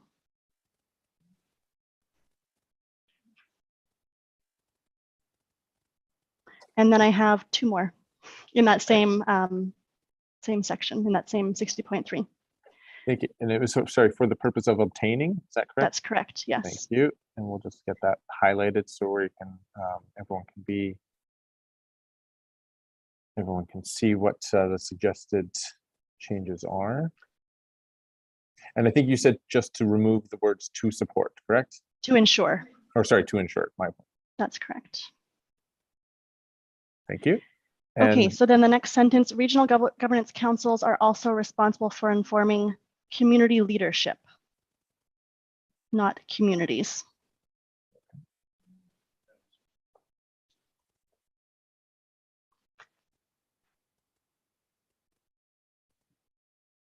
And then striking communities, correct? Correct. And then along that same line, the final one is to ensure a well-informed Métis governance, not Métis citizenry. I'm mindful of capacity on communities, and as it was currently written, it implied to me that we were then responsible to be relaying everything to our communities after every RGC. And instead, I think it's important that we inform our boards. And so that's our Métis governance rather than our entire communities. It also opens the door for if things that MNBC are doing are not yet widely public, we can have those conversations with our boards, but not with our citizenry. Thank you. And Those are my once- amendments. Thank you so much. Thank you. And once those highlights are made here, I will invite, and sorry, just before I do that. Okay, I do have a number of hands up, so I have those recorded. Sorry, President Byrd, can I get confirmation from you that the text is proper, please? Thank you. Thank you. And then so I will ask if we have a seconder for the amendments. As I said, I do have all the other hands. So I did have President Smith. Are you in agreement with the amendments to second that? Yes, I can second that. Thank you. Okay, thank you.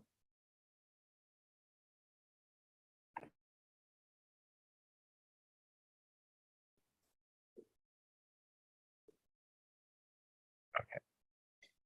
Sorry, just a moment, please. I believe in the chat, which is the proper function here, President Allard had perhaps some suggested amendments as well, and we may be able to deal with these in one amendment. Perhaps I'll turn to President Allard to just maybe point out the suggested amendments, and then we may be in a position with unanimous consent to deal with them all at one time. President Allard? Yeah, thank you very much. Thanks for allowing for some informal flexibility. Can we go up to 16.6, please? Yeah, unless I'm reading this incorrectly, I'd like to add to this something that would allow for the Regional Governance Council to call a meeting immediately or in a day or two. This seems like there has to be 5 days. I'd like the option of if the majority of the council agrees to call a Regional Governance Council in less than five days. So that's one suggestion. As to the exact wording of it, perhaps Mr. Beaker can be of assistance. It's just not to be hamstrung if there's something of a special nature that arises, that it would be preferred to not wait 5 days to deal with it. So unless I'm reading it incorrectly here. No, I do understand that as written would require 5 days. And I think what you're suggesting is where there's something of a more urgent nature. Well, I'm suggesting to allow for the possibility of the majority of the Regional Governance Council to call a meeting with less than 5 days notice, and that's partly inspired by Societies Act and other clauses. It's just we don't want to tie it to 5 days if something really urgent happens and all of the regional council agrees to it. Let's just deal with something in a day or two, right? Okay. Can I make a comment? Would that be okay? Sorry, just have, I know Mr. Beaker's going to address that, and then if that doesn't resolve it. Thank you, Mr. Speaker. President Allard, there's a lot of ways that what you're suggesting could be achieved. We could strike entirely 60.6 about the written notice and just have it that 60.5 would be in effect that a regional governance council may be called by the regional director or a majority of council members and just remove the notice part of it entirely. We could also amend down the notice provisions instead of 5 days before the meeting. We could maybe make that at least 24 hours before the meeting to give some flexibility, because I would caution that you do want to have some sort of requirement of written notice, mainly because a majority of your RGC could call a meeting. So it could be very easily that I guess in your region, Mr. Allard, it would be very easy for 5 presidents to call a meeting and just forget to call you because there's no requirement for notice. You could very easily exclude some presidents for political reasons. So I just wanted to throw that out there that you have options to, I think, achieve your goal, but you need to probably just take a minute and figure out how you might want to do that. So I'll give it back to you. If you can give a suggestion, I'll put it up. Thank you. Okay, thank you. Sounds good. I'll think about it for a little bit there. So I'll since this is informal and it was to be fair to President Byrd, since she has the original amendment, I'll just informally remove it. And the second one was to include a clause, include a section where the regional governance, where each community can empower a director voting rights at the Regional Governance Council in lieu of a president or vice president if they cannot attend. So this one's a little bit more of a doozy, but I think it will help with volunteer capacity. So that's the wording. That's the wording of that one. Thank you. Thank you, President Allard. I think given those are a bit more substantive changes and they're not quite flushed out, I mean, the intent's there obviously, but not the proposed wording. What I'm going to suggest is we proceed with the amendment before us raised by President Byrd, and then we'll see. I don't know if we have any more discussion on that amendment, but then. If it passes or fails either way, then we can look at further amendments to the resolution itself. So I know I had President Smith as the seconder on the proposed amendment by President Byrd. President Smith, did you have any comments on the amendment? I did, but I did have my hand up to speak to the original motion. So if you could write me down for that, please, at this time. Yes, as I said before, I do have the names or the hands that have been up prior to President Byrd raising the amendment. So for any of those, and I can revise it, that would be President Smith, Director Gervais, President Lewis, Director DeJager, President Goulet, and President Fisher. So at this time, unless you're wishing to, and I did have President Allard as well.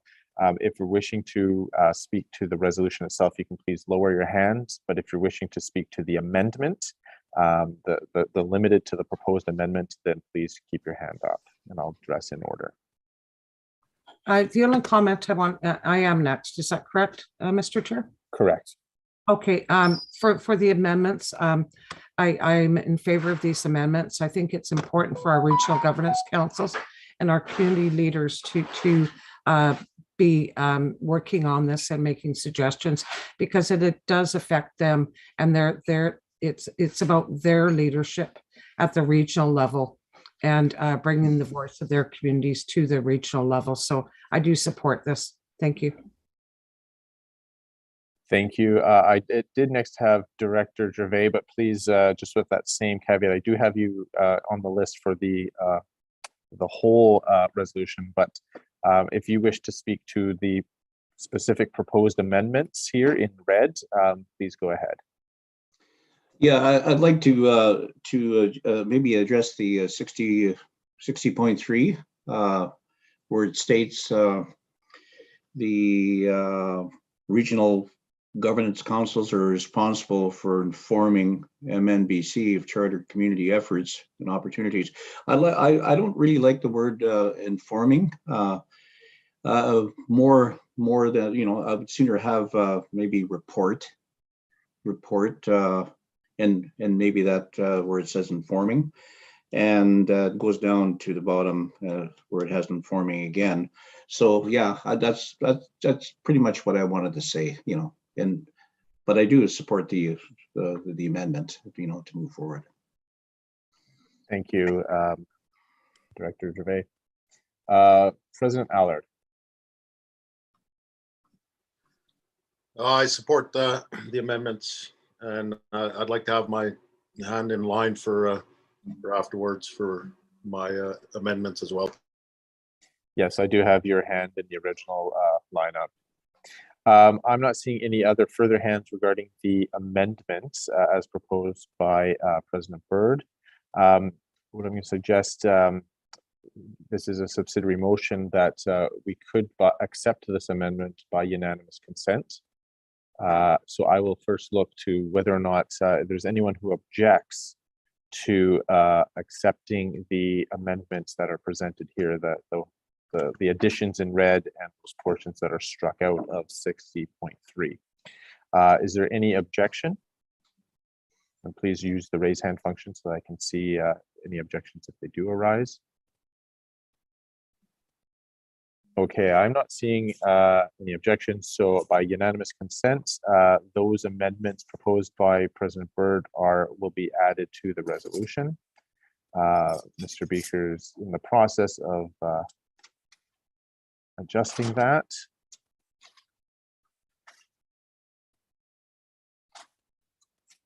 And once that is done, we will continue with the debate on the original resolution as amended.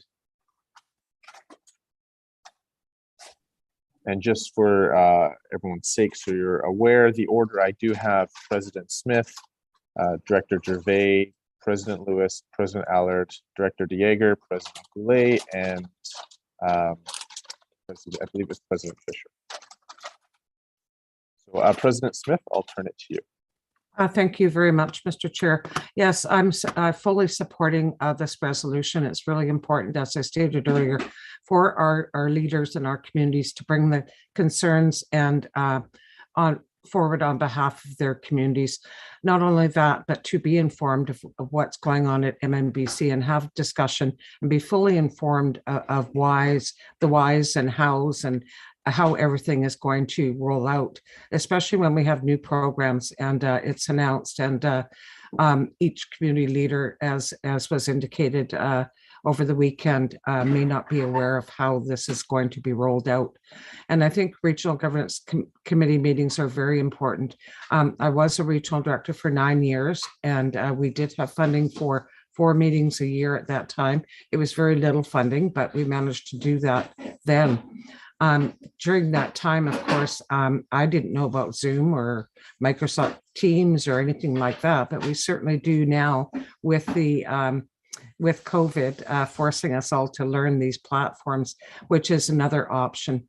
But you know, we want to support our regional governance council, and we recognize that at the MNBC board level, and that's exactly why we approved the $70,000 for next fiscal year for regional governance councils.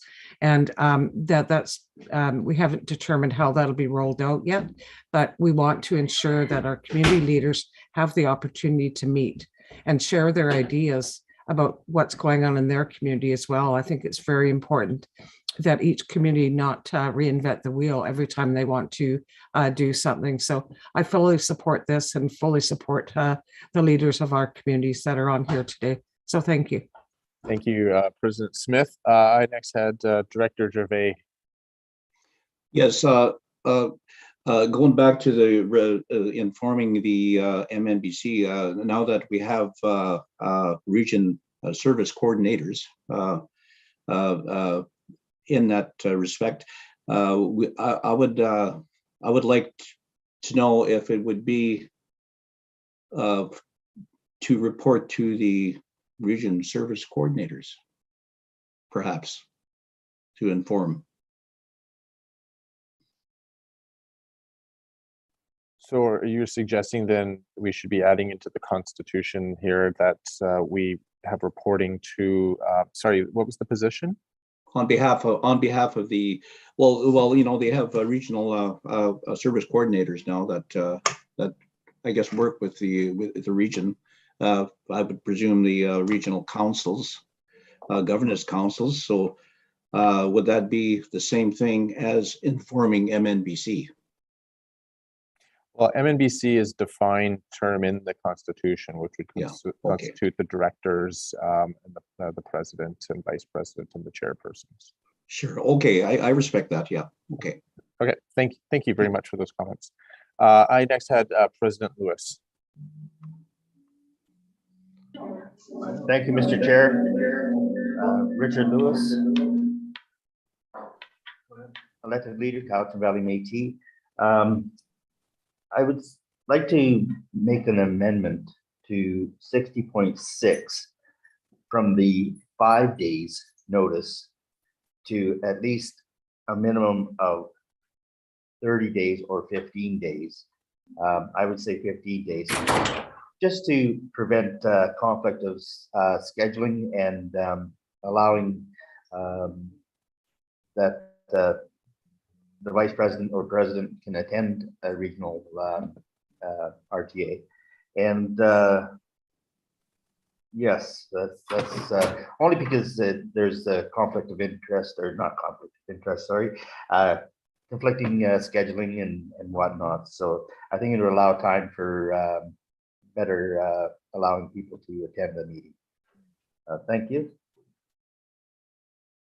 Thank you, President Lewis. And we'll just have Mr. Beaker bring that back on the screen. And I just want to clarify the days that you wish to change. So instead of at least 5 days before the meeting, and I'm sorry, just to clarify, how many days did you fall in? I don't know if you said 15 or 30. I forget the number. Is there a specific number? Mr. Speaker, I would say 30 days minimum. Okay, thank you. I'll have Mr. Beaker add that. As Mr. Beaker's doing that, perhaps what I'll do, we are getting to 11 o'clock, which is the scheduled health break. I think I'm needing a health break here in a second. I think what we'll do is we'll take the break now. We'll have Mr. Beaker put that proposed amendment, the date, or the time on the screen.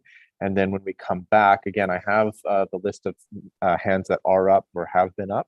So you feel free to lower, and then we'll look to see if we have a seconder for President Lewis's amendment. So we'll take, leave it, so I'll just look at the agenda.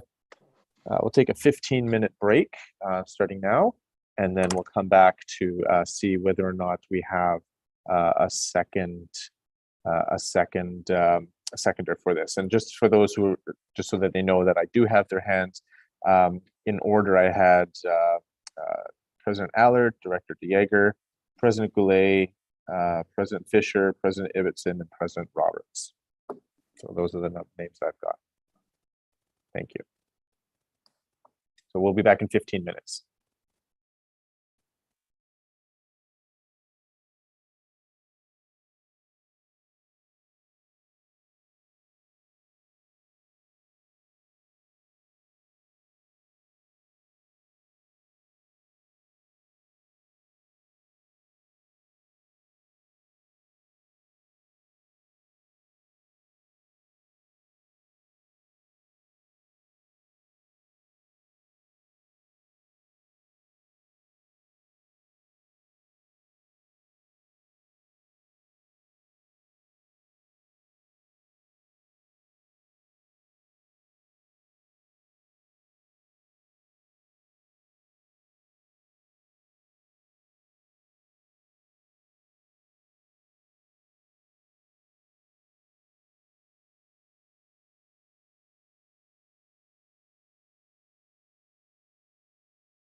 Thank you, everyone. Hope you had a healthy break. President Merlot, did you get a walk in? Not this time. Not this time. Too bad. So we were just going to do the roll call to reestablish quorum. We're just getting the sheets for that. So just be ready in a moment here for that purpose. And then we will, I know Mr. Beaker has been in communications with President Lewis, and hopefully we'll have the wording or the accepted wording for President Lewis's amendment here shortly. So just a moment, bear with us, and we will proceed with the roll call to reestablish quorum in a moment.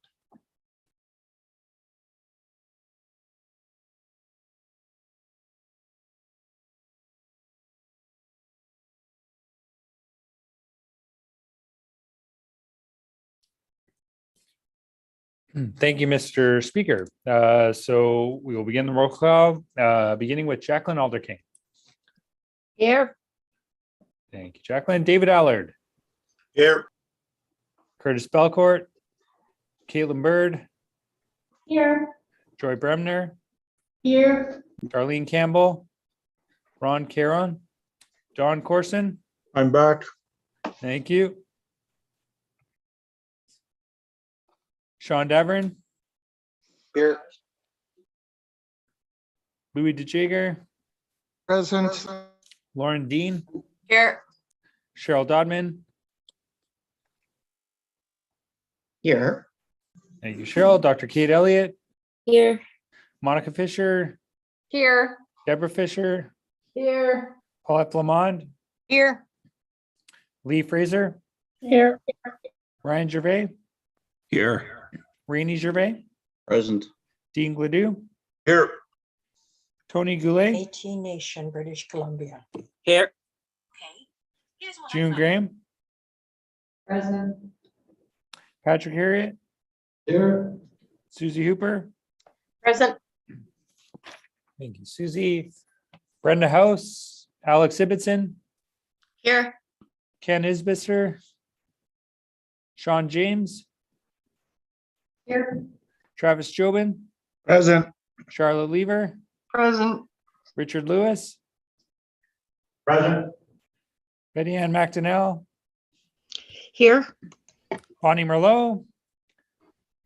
Present. Lana Olson. Valerie Pace. Darcy Patu.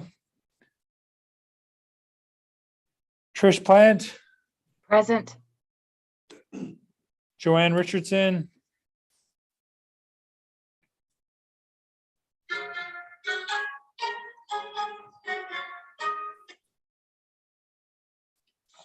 You're giving us a tune, Mert. Kelly Roberts. Present. Kelly Sears. Here. Mert Servatius. I'm here. Thank you, Mert. Dana Shaw. Lisa Shepard. Lisa Smith. Here. Jean Salzer. Joy Sundin. I'm here. Marlene Swears.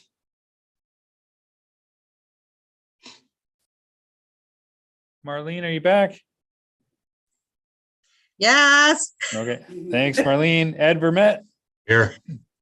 and Pixie Wells. Present.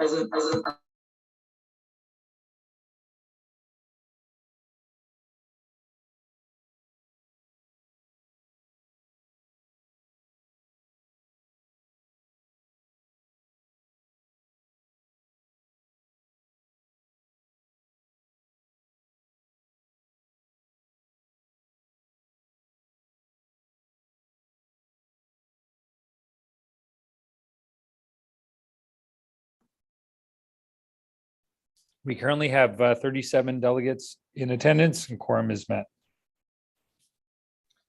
Thank you, Mr. Gall. And then so I'll perhaps get Mr. Beaker. I think, are we in a position to put the proposed amendment back on the screen? It looks like it's going to come up here in a second. Once it's up, I will just ask President Lewis to take a look, and we'll confirm that that accurately reflects what the amendment he was proposing.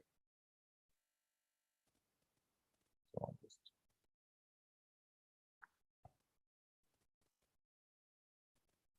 So as you can see, it's changed from the 5 days before the meeting, the notice requirement, to 30, with an addition that the notice requirement may be waived by unanimous consent of the regional governance council members. Can I just have confirmation orally, President Lewis, does this accurately reflect the amendment you wish to bring? Thank you, Mr. Chair. Yes, it does. Thank you very much. Do we have a seconder for this proposed amendment?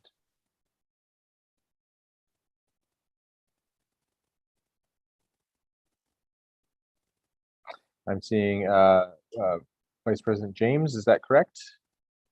Thank you.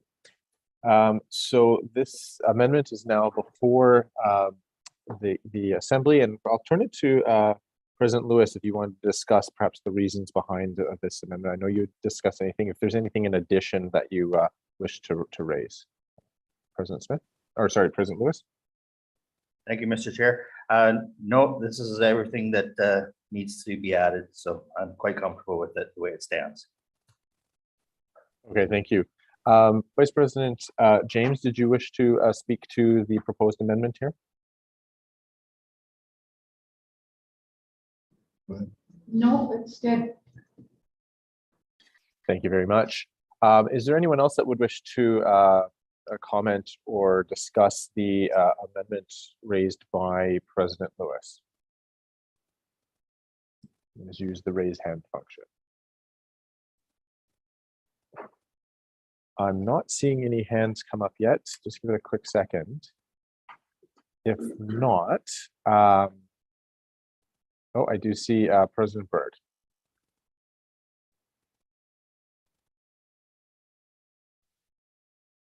Sorry, busy eating.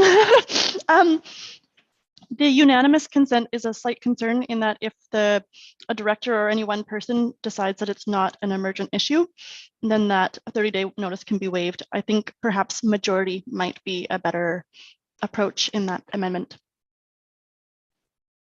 Okay, so you're speaking against the proposed amendment with the word unanimous, given your concern regarding that. Okay, thank you. I have President Goulet next. Thank you, Mr. Chair. And I'm kind of opposed to this. I think that's a long time for us to look at that. To Mr. Allen's point, and I had my hand up earlier, but I was going to look at his amendments, and I think there's some things that we can clarify and maybe not have this 30-day. I'm just a little concerned the length of time. My other comment is, and I'm not sure if I do it now or I'm looking at a referral to the regional governance councils to take this to them and give their comments back. I think we're going to have a lot of debate here on where we go. There's some things in the chat, especially about the role of the regional director, what information he's taking back. So there's some cleanup here, but I would like to, if I can, and I'm not sure if this is the spot, but I know we're on the amendment, but refer this entire resolution to the regional governance councils. Thank you, President Goulet. The only thing I think we will deal with the amendment first, and then we can look at any motion to refer to a particular group or groups at that time. Thank you. And I do have your hand up in the original lineup for the resolution. So if you wish, you can raise it again at that time. I do have President Allard on the proposed amendment here. Yeah, hi. I may remove my amendment that I was considering bringing forward afterwards. I think the one question I have is a request for information there. A regional director doesn't have a vote in a regional council, but he is a member. So unanimous, does that include a non-voting member to make this a unanimous consent? Thank you, Mr. My reading of that, and I'll turn it over to perhaps legal counsel, but given that it's unanimous consent of the regional governance council members, of which the director is a member, It doesn't refer specifically to voting members of the Regional Governance Council. So my interpretation, just on the face of it, would be that that would include the non-voting director, as long as they're a member, as set out in the constitution of what constitutes or who the members of the RGC are. And then a follow-up: if one of the members is indisposed or inaccessible, how does that impact this section? I'll turn it over to Mr. Beaker in a second, but my understanding, consenting would obviously be a positive act, so it would be something that someone would have to do. So if they were, as you say, inaccessible, then they would obviously be unable to consent. But perhaps Mr. Beaker can look at that.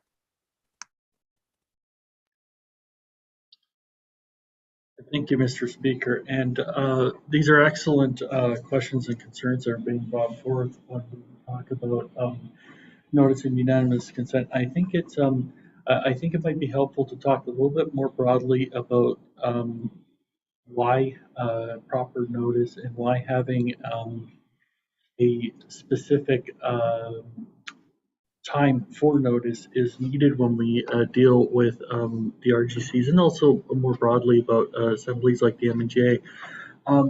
The idea of notice is so that all members who are entitled to attend have a fair chance to show up and be counted in there.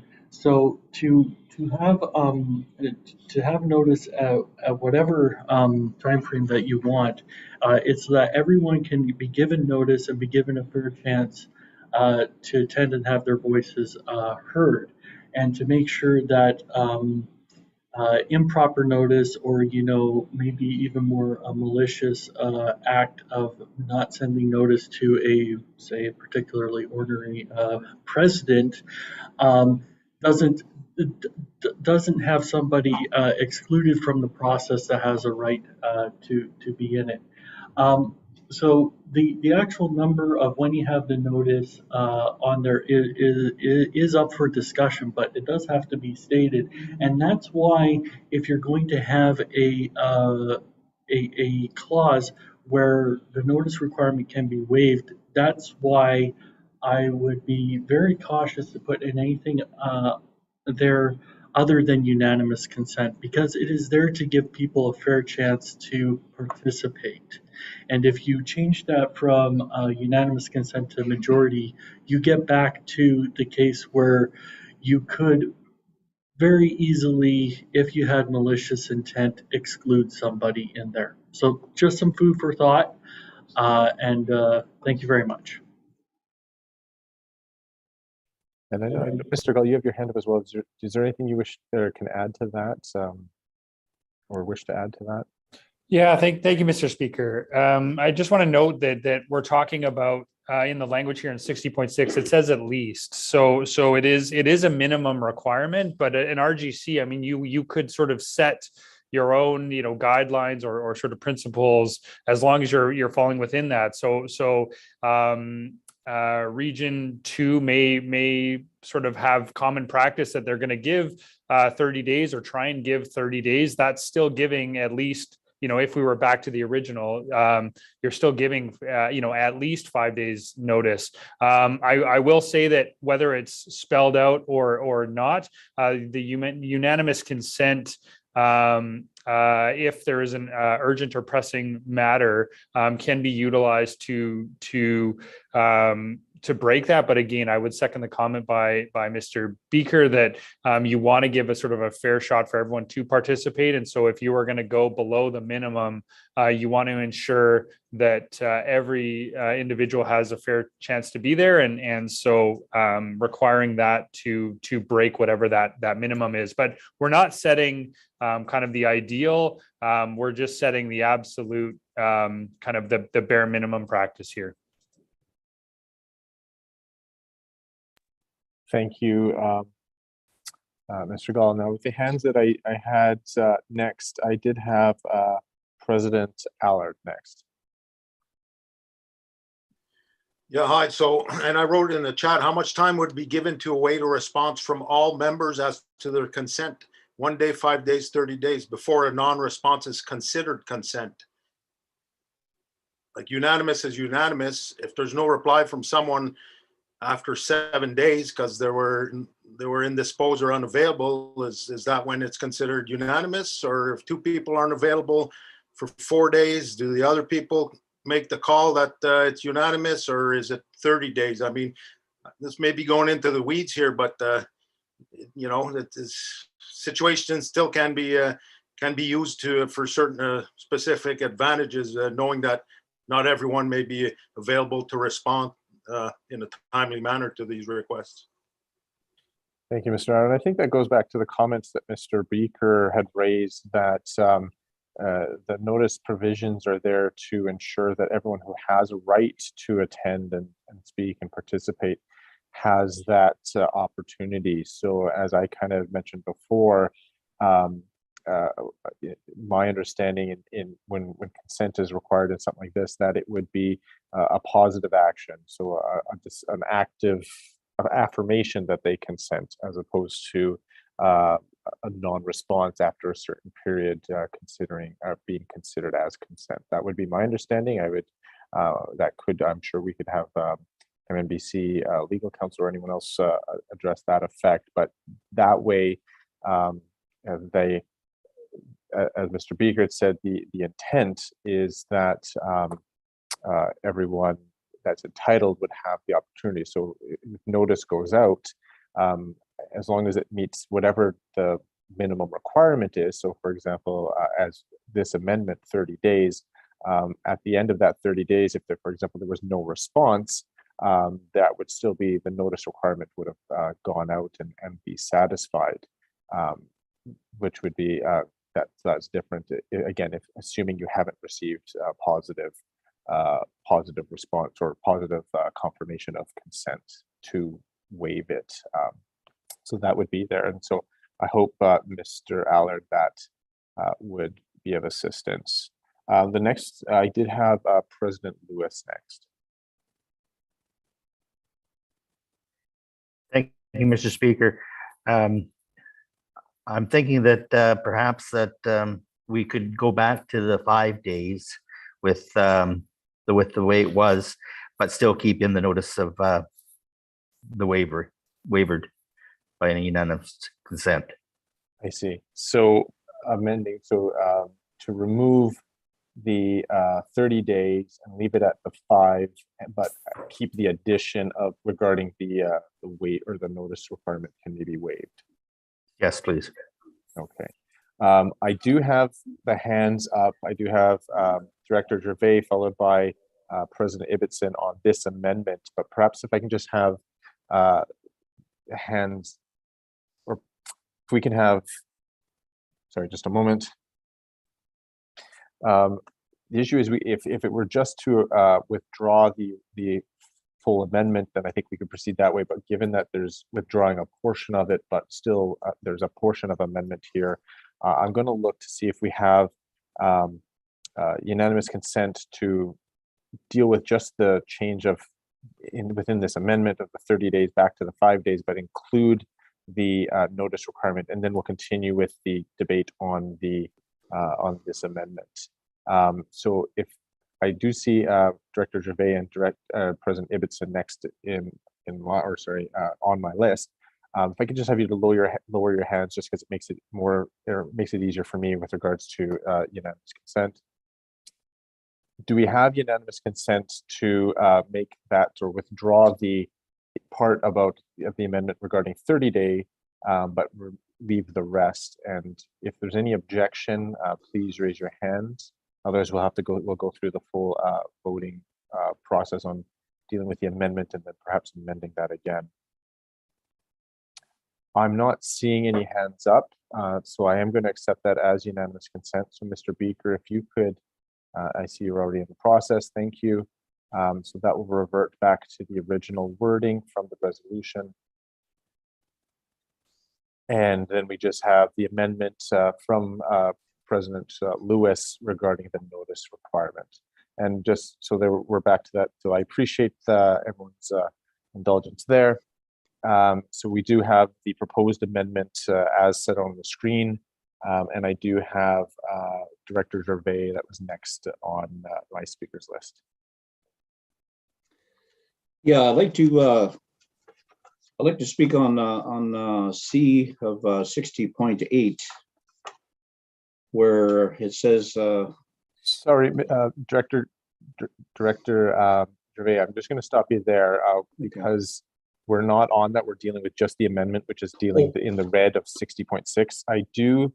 I've added you now back onto the original resolution if and when we get back, or once we get back to that point. But thank you. We're just trying to limit it on the specific amendment before us. Yeah. I did have a hand just before, I believe it was before the break. President Byrd, did you still wish to speak to this amendment?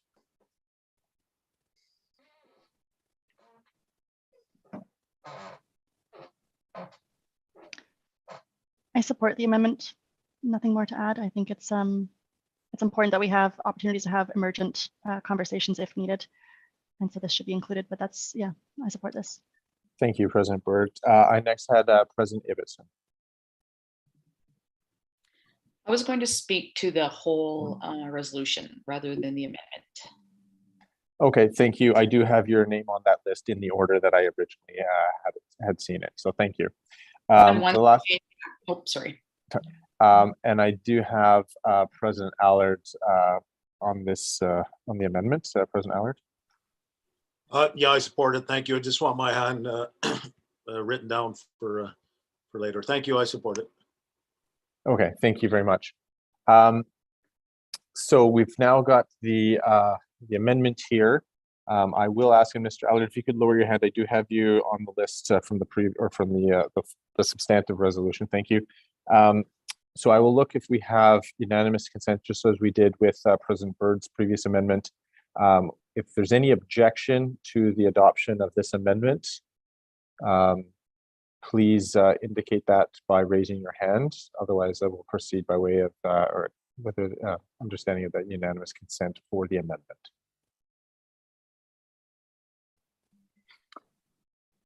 Okay, I'm not seeing any hands come up. Thank you. So Mr. Beaker will note this amendment, and it'll be all in the same wording, and we will revert back to Resolution 10 as amended.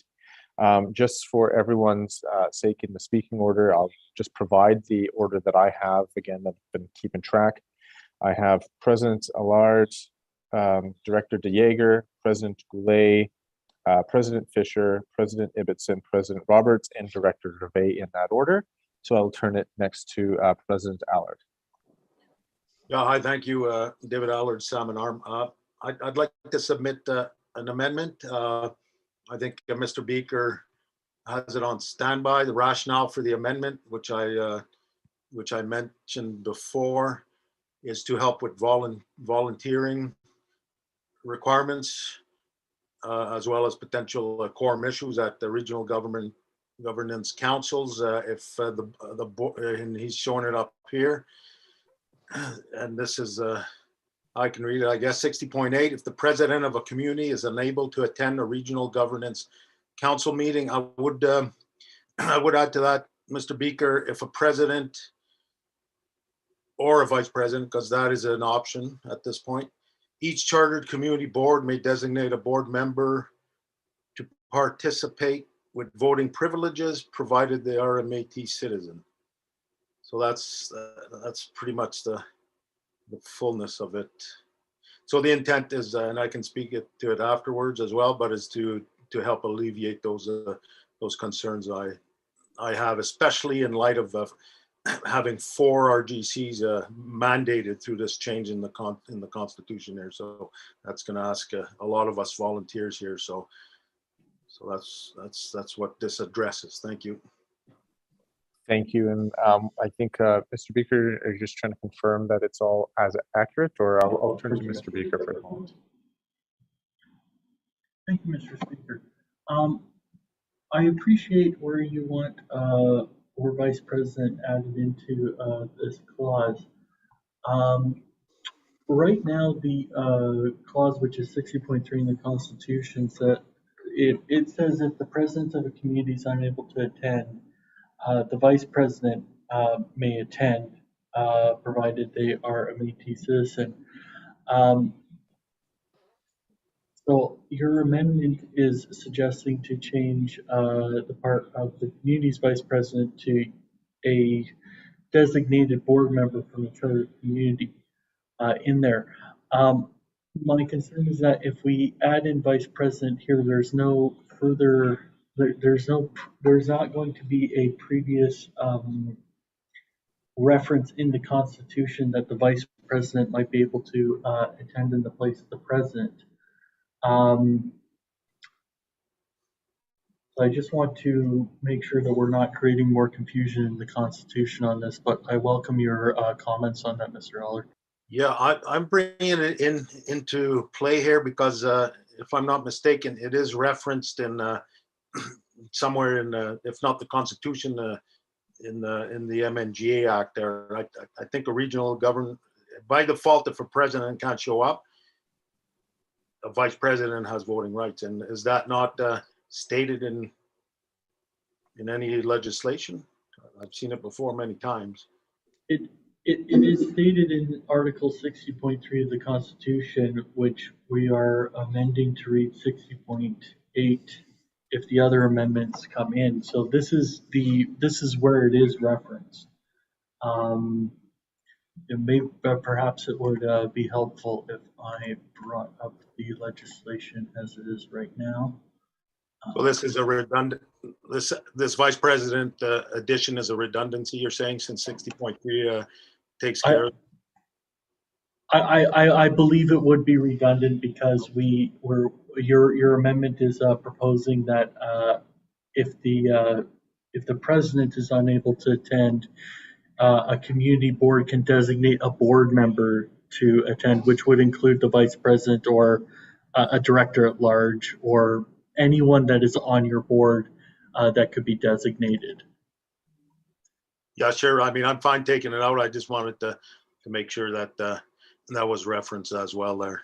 Thank you. If everyone else is fine with not having vice president repeated, that's fine. It's just so it doesn't contradict 60.3. And if a vice president is available, the board doesn't latch on to 60.8 and try to supersede 60.3. That's all it was. Thank you. Thank you. So we do have a proposed amendment. I do have some hands that have come up. So I do have President Bremner, but I'm going to first ask President Bremner if this is something, are you seconding the amendment? Okay, I'll see if at this time I do have names written up. If we have someone who is willing to second it so that it is properly before the assembly for discussion. President Smith? No. Okay, so at this time I do have your names up. So if anyone wishing to second this proposed amendment, I would ask you please, you can raise your hand and indicate your willingness to do so at this time.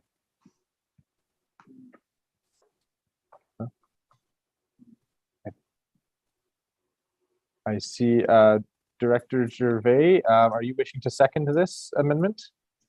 Yeah, sure. Okay, thank you. Just so we've got that for our records. And so as seconder, I will ask Director Gervais if you wish to speak to this this proposed amendment.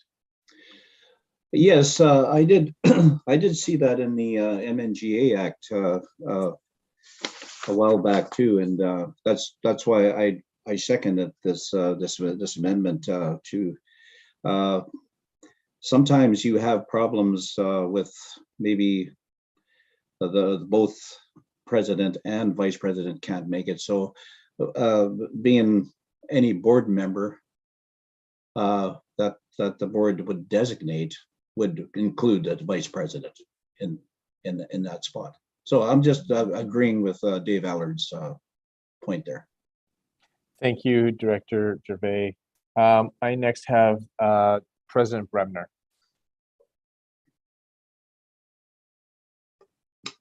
So you're muted. There you go. And again, while muted, Joy Bremner, leader of the Mid-Island Métis Nation. Just in considering the wording of this, rather than taking vice president out, if the president, comma, vice president of a community is unable to attend a regional governance council meeting, then you could also put in elected, the community can designate an elected board member. One of the concerns from my board is that the simple directors are not elected. They stand up from the floor and accept it, period. So, they would not be elected by community, and that would be a huge concern from my community that they were not elected members. Sorry, Director Bremer, just so I'm understanding, and if I'm perhaps others are having a question. So your community board member includes non-elected board members? Okay, thank you. Okay, and so Our director, and I'm wanting elected in. Yeah. okay, so there's some wording here that's being proposed, and it's now in blue. Would that address your concerns there as it's showing President Bremner? Yes, and actually I included then if the president or vice president are not able to attend. Okay, so that would be the same initial concern that President Allard was raising, but had felt was addressed by Mr. Beaker. You're saying you feel it doesn't address what you had, the same concerns. Okay. I'm just trying to make sure that we're on the same page. Yes. Okay. Before we proceed on, certainly I'll turn to President Allard, and just ensure that this is consistent with his. And I see. No, this is great, and I enjoy this discussion. I mean, some of this has to sink in a little bit there, and that's and elected is yeah, kudos to bringing that in there. And I initially was thinking of not having a Métis citizen in there, but it came to my attention that many board members aren't Métis citizens, which was a little bit of a surprise to me. So I'm glad that was brought to my attention. In our community, our bylaws state that all board members have to be Métis citizens, but I guess there's a wide variety of realities out there. So I'm glad there's flexibility and openness to this. And thanks for adding this in. Okay. President Bremner, this vice president, even though it may be redundant, I don't think it can only create some positive as opposed to creating some negative. So I'm more than happy to keep it. It's not me flip-flopping. It's just I like hearing input from other people. Thank you. Okay. Thank you, President Allard. Before I get to President Smith, then just regarding this now proposed, perhaps, and I take that President Allard, given your agreement, you're seconding this the amendments in blue, if I can put it that way. Yeah, agrees. Second. Okay. Thank you. President Smith, I do have your hand up on the amendment, the initial amendment proposed by President Allard. But I'm going to suggest if we can see if there's unanimous consent to add the blue wording into the proposed amendment for consideration. And I'm seeing shaking head from President Smith, so there's not unanimous consent on this proposal. If I can just have a moment, just so I'm making sure that we're following the proper procedure. Just a moment, please.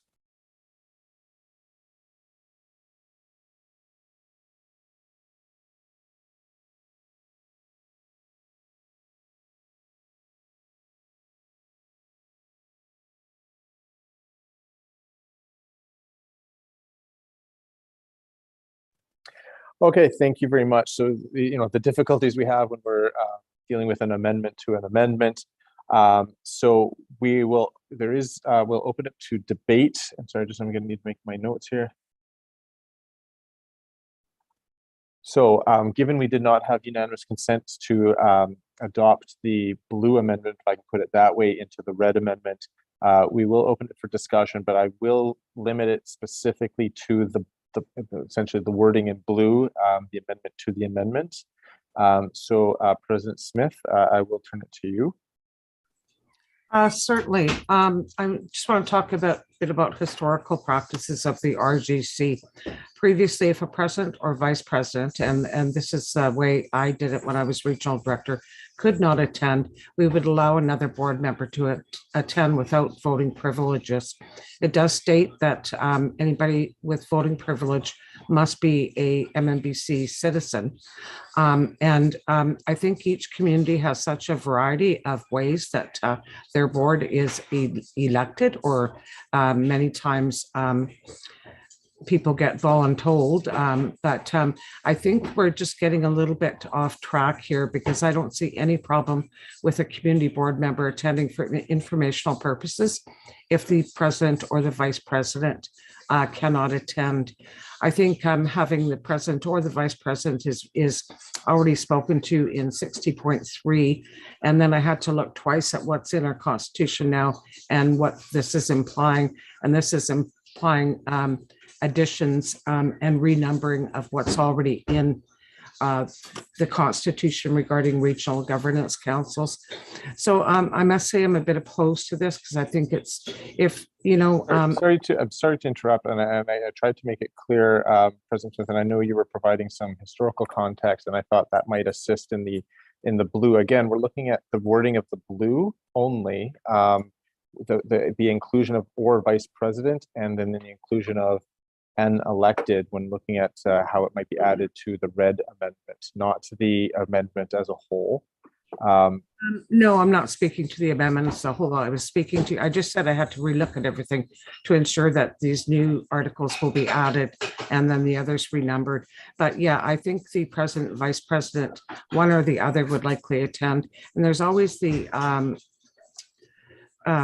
option of rescheduling a meeting as well. I just think we have to keep this pretty tight. So I'm speaking against this, the blue. Thank you.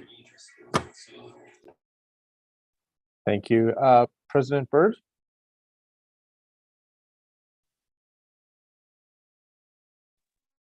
I think we're having the same problem, President Byrd. We're not able to hear you.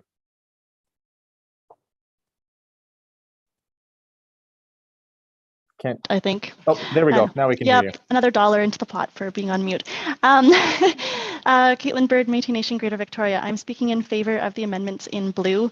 I think that given later on in this it says participate with voting privileges, I think it's important that it should be an elected board member that has a responsibility to take part in those regional governance council votings. Thank you. Thank you, President Byrd. Director Gervais? Yeah, I just want to go back to the Joy's introduction there of the elected board, because in the Constitution it says every Métis citizens are voting members, and you don't need the word elected in there, because it says it that participant with voting privileges, provided they are a Métis citizen. So I don't know. I don't feel it's needed in there. Okay, thank you, Director Gervais. Thank you. So I will again. Oh, I do see President Roberts. I'll recognize him. Kelly Roberts from Sturgeon Métis Community Association. I think I may have beat you to the punch, Mr. Chair. It's called question in regards to the amendments as presented. Thank you. And I am seeing another hand up from President Dean. I take that's to second the call for question, or is that to speak to the resolution? To speak to the resolution. Okay, I will turn it to President Dean. And again, we're dealing with the blue portion, if I can put it that way. Thank you. Thanks, Lauren Dean, Mikisew Métis Association. I think it's really important that we have this vice president added in specifically, as well as the elected board member. I think it reflects the current realities of what's happening with the various communities, and the specific wording around president or vice president is parallel language from Article 3.2 of the MNGA Act. I think it's important that we stick to what, so that we're all consistent. Thank you, President Dean. And I'm not seeing another hand, so I am seeing another hand. President Lewis.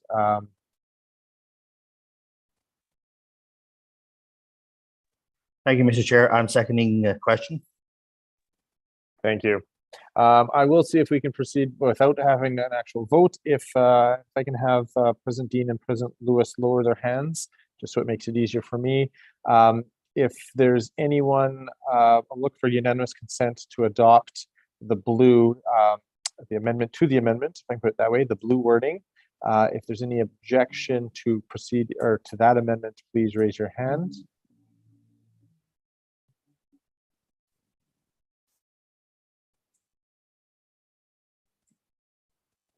Okay, I'm not seeing any hands, so I'm going to accept that as unanimous consent. So we're going to change the blue to red. And it's now part of the original amendment that we were dealing with. The amendment brought, I think this was the one brought by President Allard. So I'm just trying to remember which amendments were and who brought which. So thank you very much. We had for the amendment from President Allard, I had, I'm just looking back to the list I had President Smith. President Smith, did you, in speaking to the blue as well as the other portions, did you address your concerns with the present resolution, or did you wish to speak in addition? So we're just speaking to the entire amendment now, is that correct? The amendment, the wording in red, correct. That's seeking to amend 60, well, what's currently 60.3. Okay, yeah, I'm not in agreement with this, but I don't have anything else to add. I think I said it last time. Thank you. The only other name I'm trying to think, I did have President Bremner. I did have President Bremner on the list to speak to this prior to the amendment being brought to President Allard's amendment. President Bremner, did you still wish to speak to this particular amendment? Yes, I believe. Joy Bremner, leader of the Mid-Island Métis Nation. One of the, as a concern had come up regarding an elected board member being a part of my suggestion put forward. The fact of it, this is for the RGC. And so in terms of that, as we're the representatives from our communities, the elected representatives, speaking at the RGC in terms of all of this is really important. I think very often just general Métis citizens would not have all of the background information in order to accurately or speak with confidence and an understanding of anything that was coming forward. So that's why it was important to me to have it listed as an elected board member. Thank you. Thank you, President Bremner. I have President Allard followed by Director Gervais. Yeah, if Director Gervais wouldn't mind going ahead, and then if there's no other comments, I'll have some quick final words there. Sure, Director Gervais. Yeah, in respect to Joy's thing for the elected, it kind of makes the last part of the sentence redundant, because to be a Métis citizen gives you voting privileges. Thank you. I think it may be some clarification. I think because it's not every citizen has voting privileges at the MNGA. Currently, it's only the president or the vice president in the president's stead. Given that this is for the RGC, not MNGA, but for the RGC. I think there may be a misconnect there, but I appreciate your comments, Director Gervais. Yeah, I see it now. I apologize for that. Yeah. Oh, no problem. No problem. And certainly with all the acronyms that we get thrown around, it's always can be confusing. I did have President Allard, unless wishing to defer to President Smith. No, I'll go ahead. Obviously, I support this as amended, and basically, I don't think anything bad can come from adding this. There may be some unknowns that come from it, but at the same time, the overall resolution does present many unknowns. If we adopt the whole resolution, there'll be more time requirements imposed upon volunteer community leaders by mandating 4 regional governance councils per year. Sure, usually the vice president can show up in the stead of a president, but that's not always the case. And there's some small regions where to obtain quorum, you need it's 4 people, but that doesn't mean that you may find those 4 people. So I think this just adds more flexibility by empowering voting privileges to elected board member, and that'll help with the potential time constraints and demands on our energy there. And rescheduling RGCs all fine and dandy, but the situation may present itself 3 weeks down the line once again if life intervenes. So I think there's only potential good that comes from this.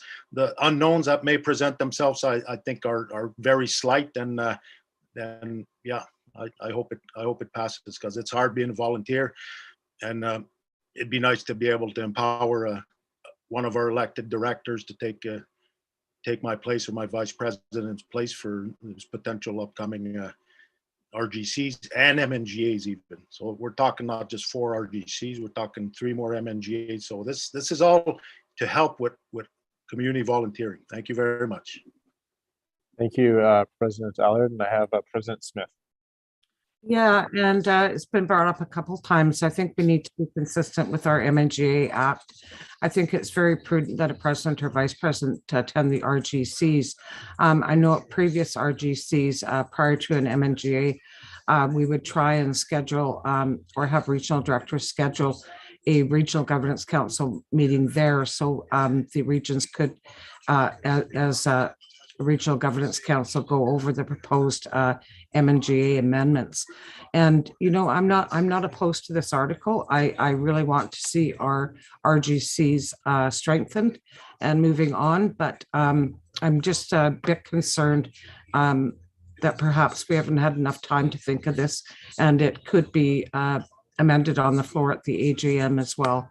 But I would hope the RGCs would have a discussion amongst themselves before we get to the AGM. So thank you. Thank you. I next have President or Leader Corson. The leader. Thank you, Mr. Chairman. Don Corson, West Kootenay Métis Society. I'm in support of this resolution and the amendments attached. And I'm largely in favor. We were stuck in what was been our governance model for the last 15 years about who the RGC is. Certainly we can mature along, and the RGC itself can determine who the participants are within their region. At the end of the day, they're all supporting their communities. So if I can't attend, or my vice president is busy with work commitments, I feel it's quite appropriate that we take that elected Métis citizen on our board to represent us and move forward. It also provides for engagement and training and making our boards feel a part of the bigger MNBC governance model. If we just talk to ourselves and community issues, we're not promoting and mentoring upcoming leaders in the community. So we have to do everything we can instead of being stagnant and limited to just those 2 positions. So I'm in full support of this and getting board members. And if we rotate them, I don't have a problem being represented at a table from the community to an RGC. And furthermore, I think it's up to the RGCs to broaden and not limit the inclusion of dialogue from board members as well on those RGCs. Each RGC can come up with their own model, or should be able to, under a democratic process, come up with their own model. The election or the voting privileges, I agree, should be limited 1 per community. So having said that, thank you. Thank you, Leader Corson. I have President Roberts, and I wonder if he's going to try to usurp call question again, but I'm not putting words in his mouth. But I'll turn it over to President Roberts. Kelly Roberts, Prince George Métis Community Association. And yes, I was going to call question in regards to the proposed amendments. Thank you very much. I did see there was a hand up, President Dean. Do you second the call for question, or did you wish to discuss further the amendment? I wanted to discuss further the amendment. All right, I'll let you, you can discuss at this point. Thank you. So Lauren Dean, Mikisew Métis Association. We're trying to move away from a colonial structure. We're trying to move away from a centralized government. We're trying to move away from a hierarchy that doesn't allow for people to have voices. So in my community, I'm trying to decentralize and flatten us out as much as we can. And by limiting our representation to 2 people, that doesn't really sit well with me. Also, what was mentioned before about this being a volunteer capacity issue, like there's often times where my president or my vice president or I can't make things, and I have to juggle and adjust things in my personal life and with my business in order to be able to attend to fit these rules. And, you know, if we're trying to make this more accessible to our Métis citizens, I think we really need to look at moving away from this point of only having 2 people being able to attend and participate. It's just too much for 2 people or 1 person, and it's moving us in the direction away that we want to go.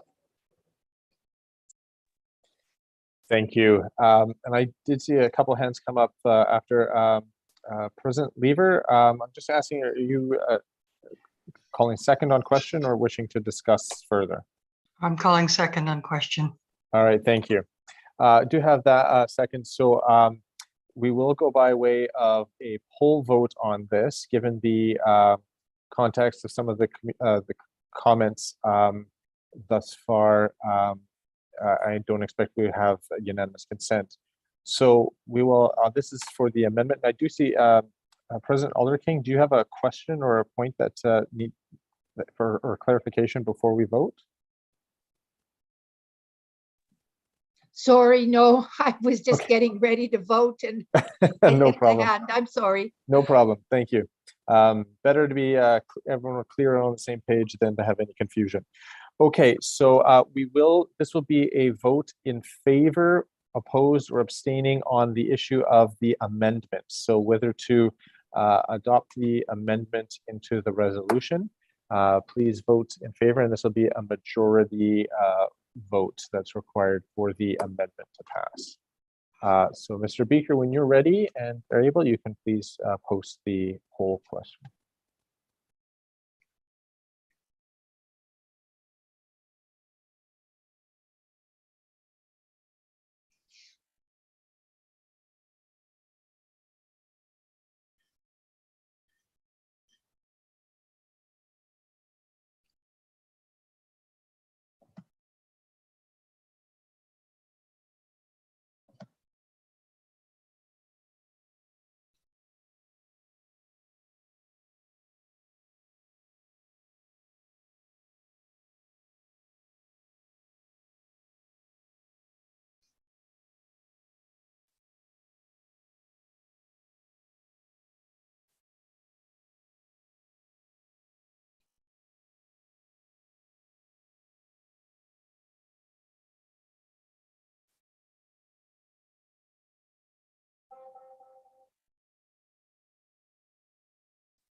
Yeah, it's not letting me vote.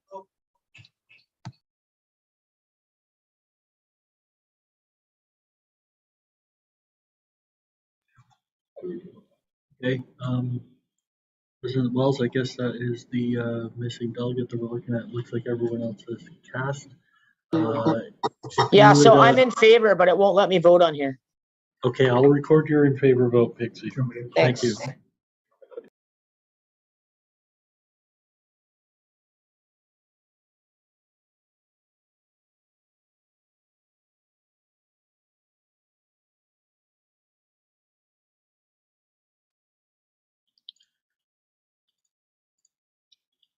All right. Thank you. We have a 32 in favor, 4 opposed, and 1 abstention for the motion to amend. Thank you. Oh, sorry. Thank you, Mr. Beaker. So the amendment passes. And so we are back to resolution 10 as amended. Again, I had my list. The next name I had on my list was Director De Jager.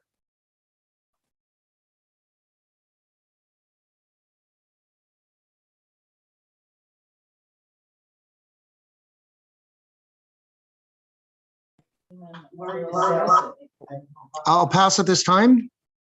Thank you, Director De Jager. I then had President Goulet. Thank you, Mr. Speaker. Tony Goulet, North Caribou Métis Association, sitting patiently and waiting to come back to the main motion as we amended it. And great discussion and great way to move this forward.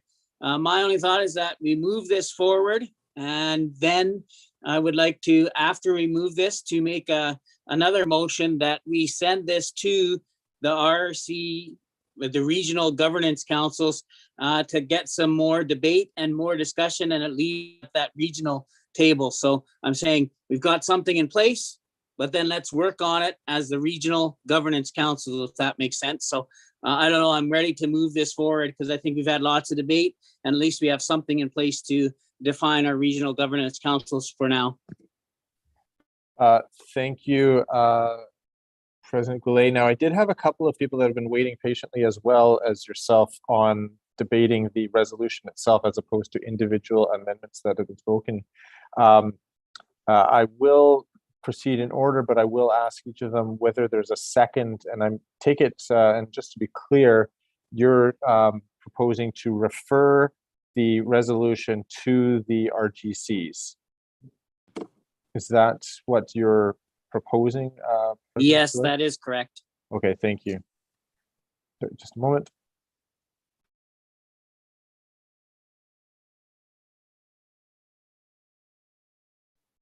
Sorry, so just to be clear again, because there's some confusion. Yeah, sorry, and I may have been confusing. Just to clarify my points, what I was saying is that this is a resolution that needs to go forward, because we would have, if it have implications, it's sort of defining what the roles are of regional governance council. So I like it, and I think we should embed it, but then I think this should go after it's already done, and if we pass it or vote it down, but then I would like it to go back to the regional councils at some point. Does that clarify? So I'm thinking there's two motions here. One, I was going to say I want to get this going and move forward, and then the other is let's refer it to those regional councils for discussion. I see. Okay, thank you. So I was unclear there. So it's not a motion to refer, like for example, we did previously with the motion to refer the resolution 7 to the Electoral Act Committee, but rather you're saying proceed on the vote and then direct that we have conversations before the AGM, before this comes back at the AGM. Is that correct? Yes. So I wasn't sure how to do that. I didn't want to refer it, but I think we do it, and then we have another motion for referral right afterwards. Is how I'm seeing it. I don't understand there'd be a referral required, but certainly this would be something that could be raised at and brought as an agenda item at each of the individual RGCs. And of course, we have our directors present, and obviously anyone else where a meeting may be called at an RGC that can have this added as an item. So thank you for that and that clarification, President Goulet. Sorry, just a moment. Okay, now I have Mr. Gull to make a comment, and it may be in regards to the referral, so I'll just direct that. Thank you, Mr. Speaker. So to Tony, I think that point is a good one. I would echo the speaker's comments that I think the regional directors are listening intently, and certainly staff are listening as well in terms of how we can facilitate that. And if this is passed today, it could still be amended, on the floor at the AGM, et cetera. And so we can look at how we can take feedback from the RGCs and put that together. So we're listening loud and clear on that. Thank you. And then the original lineup I had, because as I said, there were a number of people who have not yet spoken to this that had been waiting, or a number that had been waiting. I know President Fisher had her hand up, but may have indicated in the chat, I think I lost it, that she would pass along to the next speaker. But I did see the hand. President Fisher, did you still wish to speak to this? Yeah, I'm actually just going to ask that Alex Ibbotson speak. We're talking about the same thing, so I'll defer to her. Okay, thank you. And she was next in line, and I know we during the course of our discussions on the amendments, she's made it clear she was waiting in line for the resolution itself. So we'll turn it to President Ibbotson at this time. Thank you, Mr. Speaker. I just am having a really hard time with all these details that we're hashing out when we don't actually have a really clear understanding of the purpose of our RGCs right now on paper anywhere. There's bits and bobs here and there. From my perspective, I like to think that the RGCs are our place to put the voice of our communities forward towards the MNBC with a formal, organized, united voice from our region. We have found, and actually with some other dialogue with other regions, that we have been going through that bureaucratic process and seen nothing from our recommendations. So I have a really hard time with my core value authenticity when we're arbitrarily adding responsibilities and roles in 60.3 ambiguously stated responsibilities, when I don't really feel like the true spirit and purpose of our RGCs are being respected right now. And if they are, we haven't really been notified of that and what that process looks like. So I would like to propose an amendment to remove 60.3 because that's the only point that doesn't speak to the timing and the process of calling RGCs, and then aligned with President Goulet, refer that to our RGCs to be included and involved in determining what their roles and responsibilities are. Merci. Okay, so I'm just trying to recap and make sure I've got the content of what you're saying. So you're proposing as an amendment to delete 60.3, and then if deleted or if agreed, then we would proceed with the remainder, and then this would go to, obviously the process goes to the AGM, and there may be some obviously some discussion, which we've heard the comments from President Goulet and Mr. Gull, and then I don't know if there's a revisiting or dealing with it or in some other way. Is that accurate, President Ibbotson? Yeah, I'm fully in agreement with more RGCs, having them organized, having them structured, making them happen more frequently. But those roles and responsibilities, I think, needs to be a bigger discussion. And for the purpose of then, for that discussion, you wish to have that deleted at this time and then dealt with at a future date? Yeah. Okay, thank you. Do I have, and again, I have the hands that are up or have been up. Just on the for resolution as a whole. point of clarification on that last speaker. Yes. Lower my President hand, Goulet. sorry. I think what I'm getting is that is there a way to delete, actually refer that 60.3 to the regional governance councils for discussion, just that specific 60.3? Is that, just for my clarification, is that how I'm reading that? Is that remove that from here now, but then bring that back so we don't lose that concept of our responsibilities of who we are, but leave that up to our regional governance councils to look at that? What this would involve, so the proposed amendment is to delete 60.3 here, so in its entirety. And then if that amendment passes, and then that would be back to the full resolution. If that resolution passes, it would go to the AGM. Of course, in the interim, there can be meetings, information sessions or discussions, kind of what Mr. Gull had talked about. This could be raised at each RGC. It might not be. It would be up to each RGC how they wish to deal with it. And then if there could be a proposed amendment at the AGM when this resolution, if passed, was discussed then. There's difficulties with that because if this language is not included in it prior to the AGM, it wouldn't be available for when it gets sent out for notice to AGM members.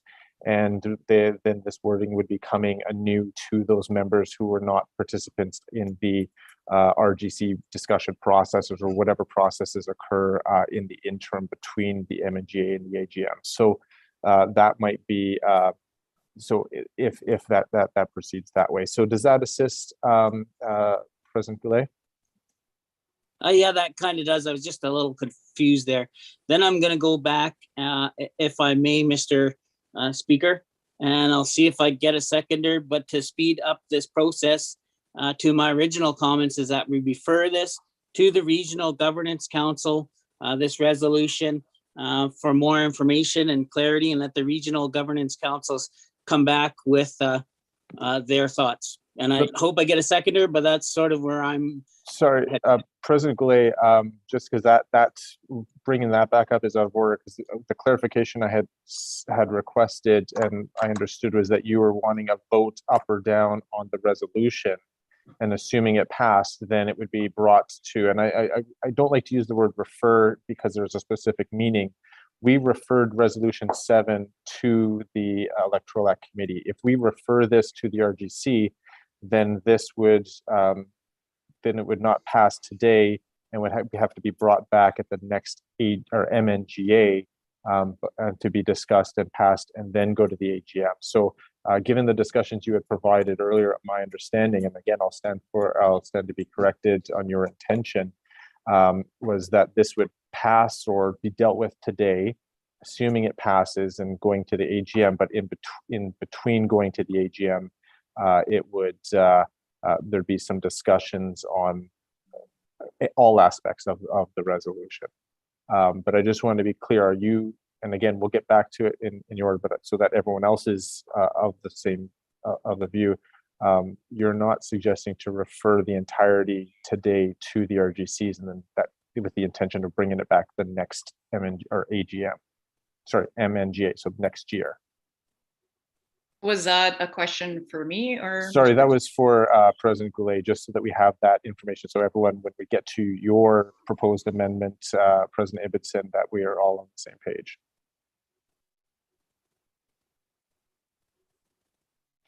President Goulet? Can you hear me? Sorry, I can now, yes. I'm just, what my intention was to move us along here. I see the amendment and I see that it was proposed, but I don't want to lose that specific 60.3. I still want the communities and the charters to have a discussion and the regional governance councils to discuss their roles. If we delete that and we pass this and then it comes back, there's some process or mechanism that it does go to the regional governance councils, this will be deleted from that discussion, right? So I'm just a little concerned on deleting a bunch of stuff from here. I would like to see it. My original intention was let's pass this so we have something in place to move forward with and then work on through the entire year and go to the AGM, but allow the regional presidents to have a discussion at that level so that we can hear and those regional discussions can come into play and how this forms better as a relationship. Because right now, and correct me if I'm wrong, we have regional governance councils, but we haven't established a process on how those regional governance councils run. So this is a process and a start for us to begin that discussion on where we go and what we do. I just don't want to lose the intention here. And I'm sorry to make it complicated and convoluted, but I'm trying to say we need something, but we also need the RE regional governance councils to be part of it. Thank you.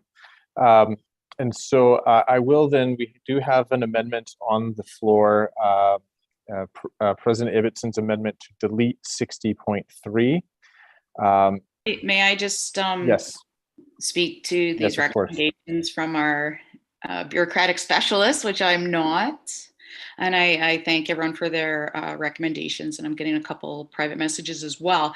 The intent of my amendment is to bring our focus back to the purpose of our RGCs, which right now we're starting to get organized. We're starting to be united, particularly in Region 4. That's what I can speak mostly to.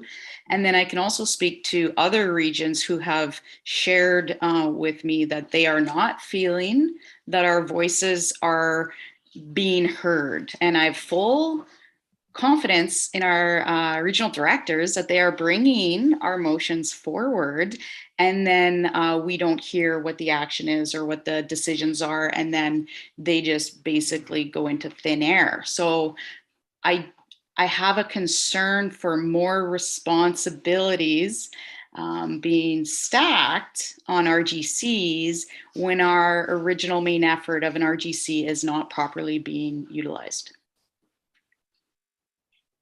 And so just so I'm clear where you're winning, are you still wishing to proceed with the amendment to delete 60.3 at this time?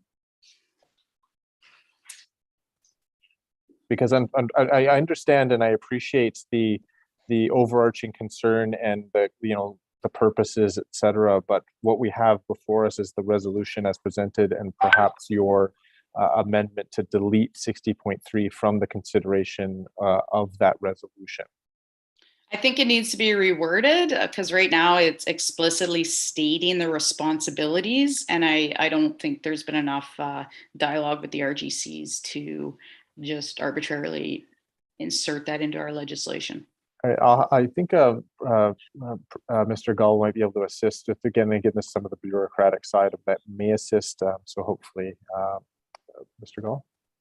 Thank you, Mr. Speaker. I'd like to just put forward a suggestion, and I think having heard the comments, recognizing that the MNGA passing this is just going forward to further consideration at the AGM, that if we leave 60.3 in there as a placeholder with the instructions that the RGCs come together and bring forward proposed amendments, I think we obviously need to have some discussion, and we'll have to have a mechanism where we can kind of take that feedback, amalgamate it, and we have 6 months to work on that in advance of September. And so perhaps if this were to go forward with instructions that you'll bring some feedback forward, we can look at how we can support that through the regional directors, and then look at kind of putting forward a bit of a united front as to what that definition is, hopefully. And so that again, that may be of assistance.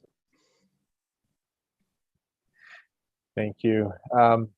I'm not sure if that assists President Ibbotson, but so at this point we do have a proposed amendment to delete 60.3 unless it's withdrawn by President Ibbotson. At this point, then I'm looking for a seconder for this amendment to delete it, and I'm seeing a hand up, President Allard. So I'll turn it to, and we've heard the comments. I hope unless President Ibbotson had further comments on the amendment to delete 60.3. Otherwise, I'll turn it to President Allard as seconder for this amendment. Yeah, I second it, and I'd like to quickly speak to it, if that's okay. Yes. Yeah, I recognize the intent of what President Leader Ibbotson is saying there. It's fairly clear to me. I do also recognize the importance of having this move forward, this discussion. Mr. Goulet explained his thoughts on that part of it. So I second the removal. I think this section could have been put in the whereas, or if we look at roles and responsibilities of regional directors, we can find those in the policy manuals. So, I mean, this could be in a policy manual. It can be in the whereas. The ambiguities that President Ibbotson's referred to there's just so much that is open-ended in here.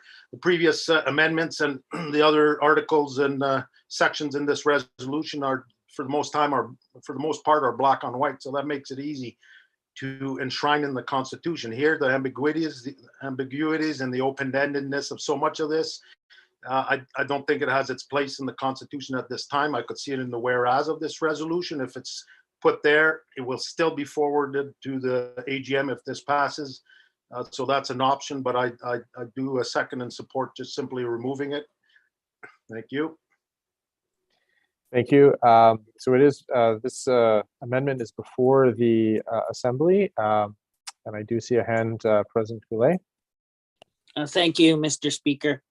And I'm going to speak against removing it. I think by removing it, we're losing some of our responsibilities, and I just don't want to see us remove it and then not go anywhere else. To Mr. Allard's point, if we can do that.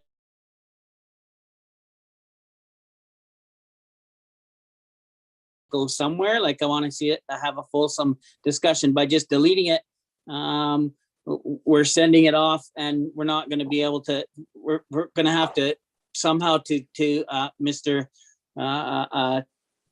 To Chris's point about how we bring this back to those RGCs for discussion, right? I just don't want to lose that discussion, because that is informing us of what our work is and our responsibility moving forward. So I won't be accepting that. I think it should be in the motion, and then we have a discussion with the RGC. So. Thank you, President Goulet. Do we have any other discussion on the issue of the deletion, the amendment to delete 60.3? Otherwise, we can proceed to vote on this. And there's a question in the chat whether we can, thank you. Okay, I'm not seeing any other further hands up, so I am going to ask for unanimous consent to vote on this. This would be why, oh, sorry, my apologies. The screen I had didn't show the other hands. Yeah, we got 4 hands up. Yes, thank you, my apologies. And those other hands, is this for the deletion, the aspect to delete? Okay, thank you. I'm seeing that. And my apologies, again, the screen that I had, I couldn't see. So I do have Director Gervais, followed by Director De Jager, President Smith, and President Bremner. Yeah, regarding the deletion, I'm opposed to it because if you're going to take this to an RGC, you have to have what you want to discuss, right? And so yeah, it's only a responsible thing to do is to discuss it as is, take it to the RGCs, and then for further down the road, for the AGM. So that's, and I would second that to Tony. Thank you. Director De Jager. Yeah, thanks very much. I kind of agree with Tony. I think this is a great template, as it, it should be left in.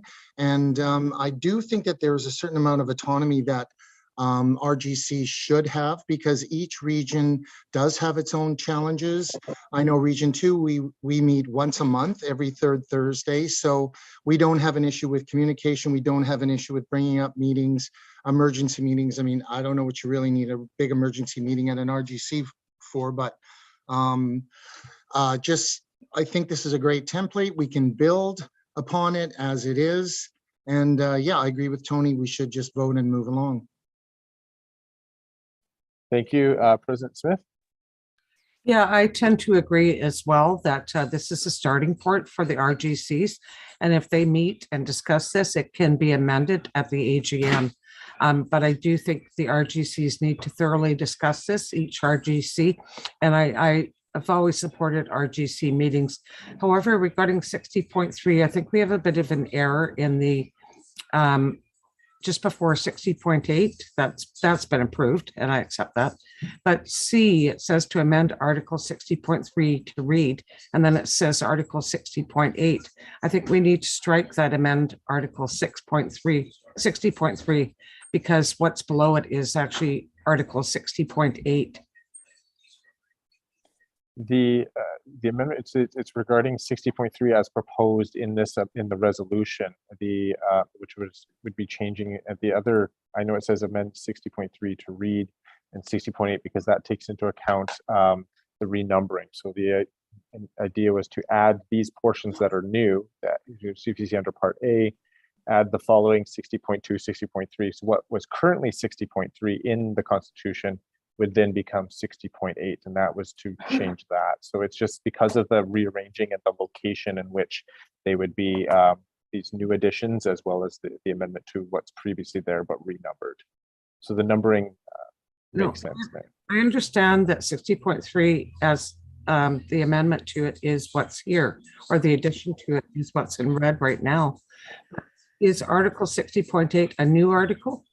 No, so that's what I'm saying. So if you look on the page, 60.3 that's in red is a brand new addition that's being proposed to the Constitution. Currently in the Constitution under 60.3 is what would be given these additions, and the new numbering that would be required is what would in the future become 60.8, which is at the end. Okay, I think I understand now. Okay. So we have an amendment to 60.3 and then we have a new article. That's right. Okay. Okay. Thank you. I just got President Bremner. Joy Bremner, well, I almost said elected leader, and which I am, of course. But looking at this, to remove 60.3 really then takes the responsibility of our regional members of our own region on this committee to take it back.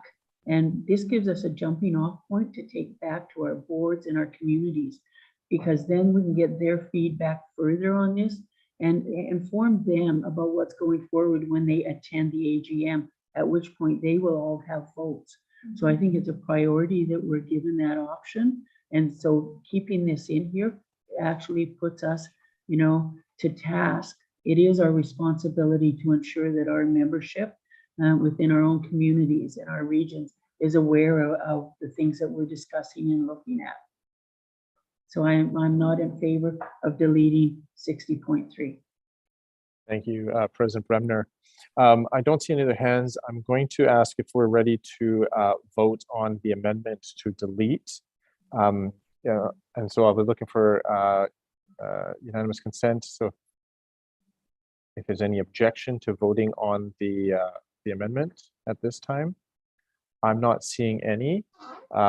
So I will then ask, and we have this is on the resolution to amend by deleting 60.3 as put in on the screen.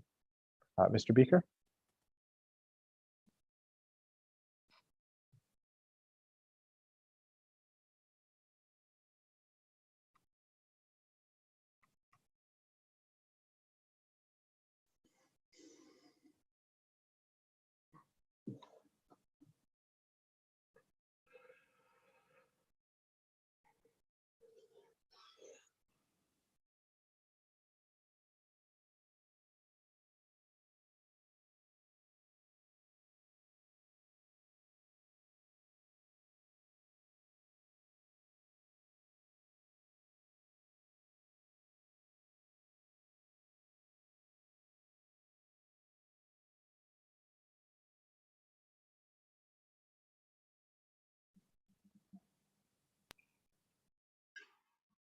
Hello, everyone.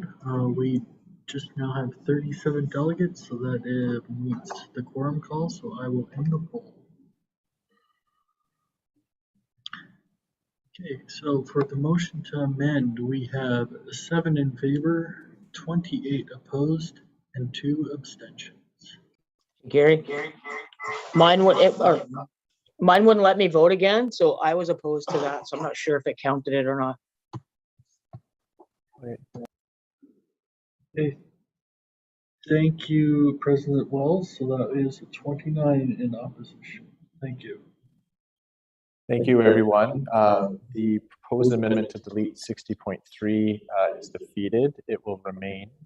And so I know the time. We do have other resolutions to get to. We've had a fulsome discussion. I'm going to ask whether we are in a position to vote on Resolution 10 as it's been amended. If please raise your hand if you're wishing further debate, or otherwise we'll proceed to the vote on the resolution. I do see President Roberts, so President Roberts, are you wishing to continue the debate? Yes, I'm just looking on some clarification in regards to, where is it here? The word simple in 60.4 and in 60.5. Should we not be striking that in lieu of the passing of resolution 1 yesterday? Sorry, just a moment.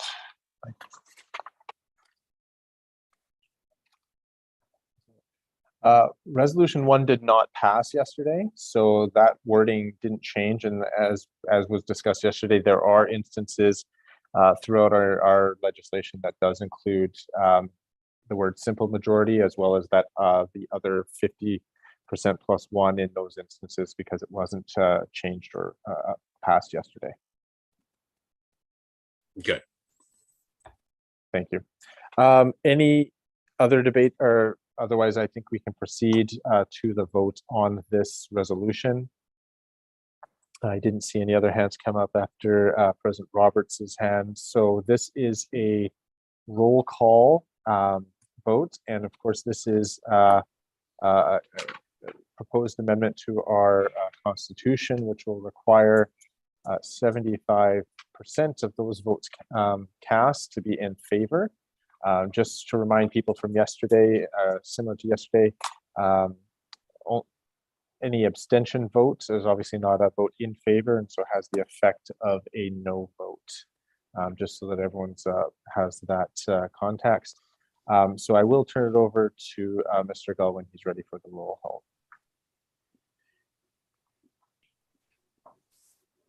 Thank you, Mr. Speaker. So Jacqueline Alderking. Yes. David Allard. Yes. Caitlin Bird. Yes. Joy Bremner. In favor. Don Corson. Oh, yes, okay. Thank you, Don. Sean Davern. Yes. Thank you. Lou DeJager. Yes. Lauren Dean. Yes. Cheryl Dodman. Yes. Dr. Kate Elliott. Yes. Monica Fisher. Yes. Deborah Fisher. Yes. Paula Plamond. Yes. Lee Fraser. Yes. Ryan Gervais. Yes. Rainey Gervais. Yes. Dean Gladue. Yes. Tony Goulet. Yes. June Graham. Yes, please. Patrick Harriet. Oh, yes. Susie Hooper. Yes. Alex Ibbotson. Yes. Sean James. Yes. No. Travis Jobin. Yes. Charlotte Lever. Yes. Richard Lewis. Yay. Betty Ann McDonnell. Yes. Bonnie Merlot. Yes. Darcy Patu. I think we have Darcy still. Trish Plant. Yes. Kelly Roberts. Yes. Kelly Sears. Yes. Mert Servatius. Yes. Lisa Smith. Yes. Joy Sundin. Yes. Marlene Swears. Yes. Yes. Yep. Thank you, Marlene. Ed Vermette. Yes. And Pixie Wells. Yes.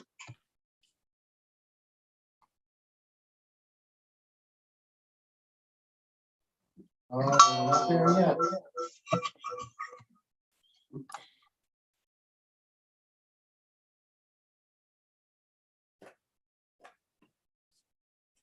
We had 37 votes cast, all unanimously in favor. Good. Thank you, Mr. Gall. So the resolution 10 passes as amended.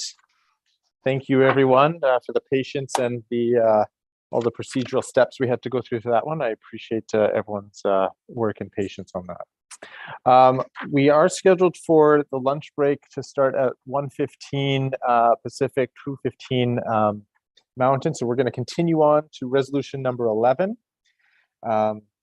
This is resolution number 11 brought or submitted by the Métis Nation of Greater Victoria. So I will ask for a mover for this resolution, which I presume will be President Byrd. And I'm seeing a hand and a nod. Thank you. Do we have a seconder in mind for resolution 11? Let me just use the raise hand function, or just so we can record who's seconding. I'm seeing Director Harriet. Okay, thank you. So we now have resolution for the Assembly, resolution 11, sorry, before the Assembly, and I'll turn it to Mr. Gall to read resolution 11. Thank you very much, Mr. Speaker. Whereas A, the legislation of the nation is subject to the quote living tree end quote doctrine, which provides that a nation should be vigilant to ensure that legislation is current and adapted to the changes brought about through time.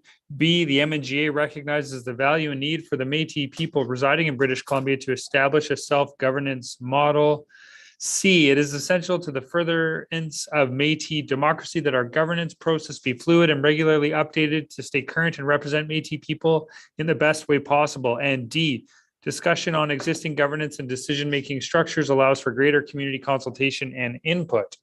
Be it resolved that A, the MNGA directs that a standing committee be established to review governance and decision-making structures within MNBC and the MNGA. B, the governance committee consists of the following. A, one appointee from each of the 7 MNBC regions as determined by the respective regional governance councils. B, one appointee as determined by the MWBC provincial committee. C, one appointee as determined by the MYBC provincial committee. D, one appointee is determined by the MNBC Board of Directors. And E, MNBC support staff as required as non-voting participants. C, the governance committee, once formed, be responsible for creating its terms of reference and establishing priority discussion issues. And D, the governance committee publish its minutes on the MNBC website and report directly to members of the MNGA annually. E, the governance committee be in place for 2 years unless by recommendation of the committee, further time is recommended and approved by the MNGA. Thank you, Mr. Gall. And so I will look for hands up, but I'll start with President Byrd to speak to this resolution. Thank you. Métis Nation Greater Victoria, Caitlin Byrd. As we've heard this morning and yesterday and this whole weekend, we've had a lot of conversations about governance. And there's been lots of conversations amongst our community presidents as well about governance and how to best ensure that our governance processes and procedures and systems are effective in meeting the needs of our MNGA and of MNBC. Especially with the passing of the Declaration of Self-Government a couple of years ago, our governance is in a period of growth and transition. A committee that's dedicated to making recommendations for effective Métis governance is critical to our ongoing success as a nation. And I think it's best people who have the experience and knowledge to be able to put forward recommendations are in the best place to make that happen. This committee would be representative, as mentioned, of all regions, as well as the Métis Women's Rep and the MyBC. They could put forward people they recommend to be on that committee. So it would be including voices from across the province and diverse voices. We could put forward folks who have knowledge in Métis governance systems, knowledge in governance systems in general, and they could provide us with recommendations as the MNGA. And as MNGA, we can look to the recommendations and decide if we agree with them or not. But I think it's imperative that we have a dedicated group of people, a committee, that is able to focus their attention on our governance as Métis people. Thank you. Thank you, President Byrd. I'll turn next to Director Harriet as the seconder of this resolution. Thanks, Patrick Harriet, Region 1 Director. Yeah, I think that this has been a long time coming. I mean, I'm thinking back to my not so distant past as community president, and I think having all the regions getting together to be able to sort of compare notes and see what some of perhaps the struggles are, and be able to put things forward from a community perspective in order to continue down our path of strengthening our self-government is great. Also, I know that a lot of community leadership, from my conversations in the past anyways, would love to have some peer support when it comes to putting forward resolutions, because not everyone feels comfortable or has perhaps the language that they want in order to express some of the frustrations or some of the aspirations that they see for our nation. So being able to take forward these ideas to a sort of a peer group place to work these out, I think it's really beneficial. Anyways, I'll just leave it at that. I'm obviously in support. Thank you, Director Harriet. I next have President Smith. Yeah, I have a few concerns about the committee. I do see this role as being the MNBC Board of Directors, the MNGA, and the regional governance councils. As we've just spoken about in the previous resolution that passed, there's going to be more work done on the responsibilities of the regional governance council. And I believe in a more collective voice than just a small group. Also at MNBC, we do have a board governance committee, and prior to submitting any resolutions on behalf of the board, the committee works on those, and then they're ratified by the full board of directors. And also, I know when communities do submit resolutions to our MNGA clerk or assistant clerk in the matter of John Baker, that he can assist with terminology and writing so that the resolutions do comply with the requirement. I just wonder if at this time we might want to hold this process until it's determined what the role of the regional governance councils will be, which will of course be directed by the regional governance councils themselves. So those are my comments. Thank you.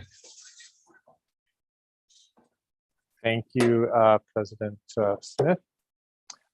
Is there any other delegates wishing to speak to this resolution, the potential creation of the Governance Acts, or sorry, Governance Committee?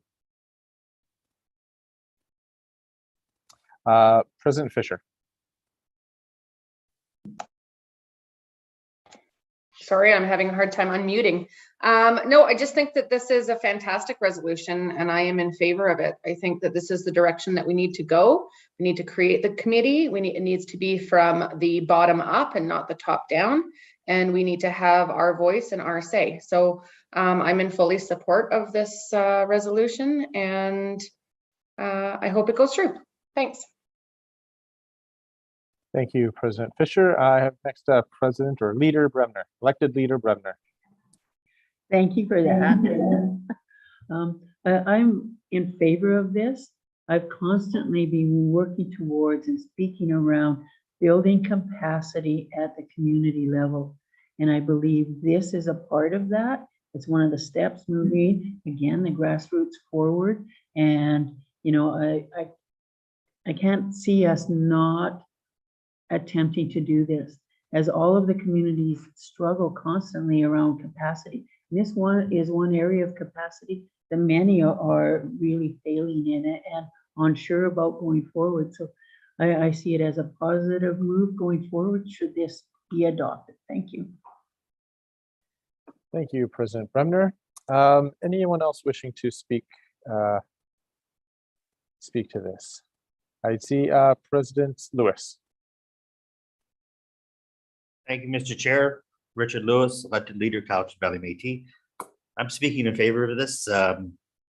Nothing's better for information gathering is collaboration, and it would support our communities immensely, be able to come from the bottom up on the pyramid.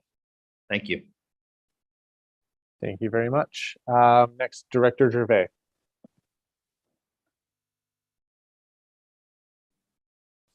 Thank you, Speaker.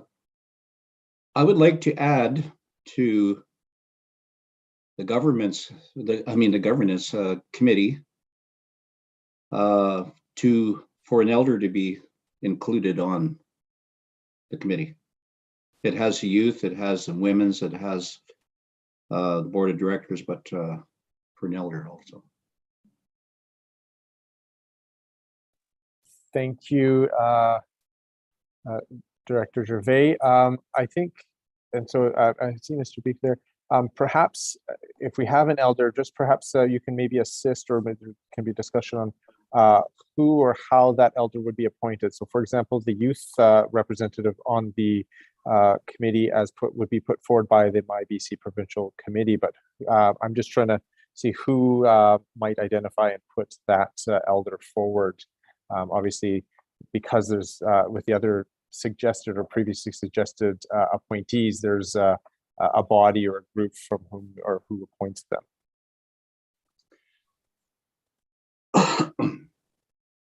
And perhaps you have some thoughts on that. Director Gervais? Well, I was just it is a part of governance in communities to be able to have elders at one particular time, you know, to be part of the voice of the communities. And I thought it would be a good inclusion of a well-rounded board committee. No, certainly I appreciate the thought and where it was coming from. What I mean is, and what I'm trying to determine, just so that we can put it in here, how the elder, if it was agreed to include, where that elder or how that elder would be selected. Again, you know, for example, Region 1, the appointee for the Region 1 would be made by as set out here, the Regional Governance Council for Region 1. So I'm just not sure. Perhaps, and maybe I can come back to you if you wish, or if there's anyone else wishing to raise that comment or an idea, and we can kind of hold that amendment there, and we can kind of address the issue of how or from where that elder would be selected. Perhaps while we're considering that, I'll turn to President Swears.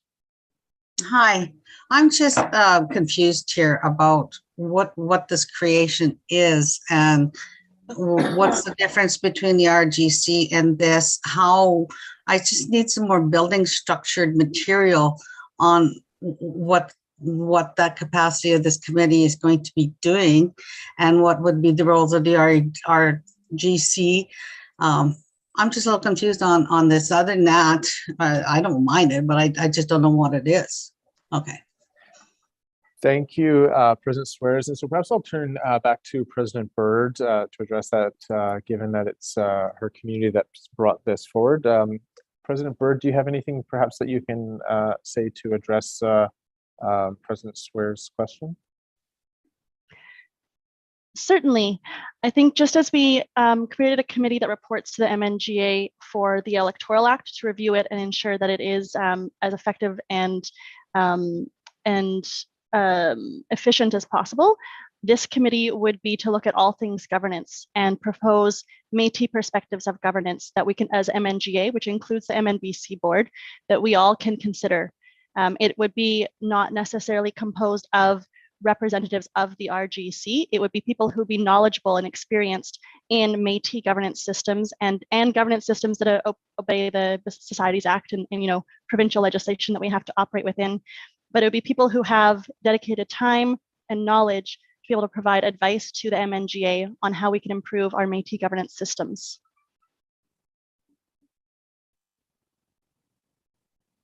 Thank you, President Byrd. President Swears, does that satisfy you, or did you have any follow-up? I'm getting a little bit better glean on what its capacity would be as it grows. So that was helpful, and more dialogue as it grows, I guess, would be good. So that's good. Thank you.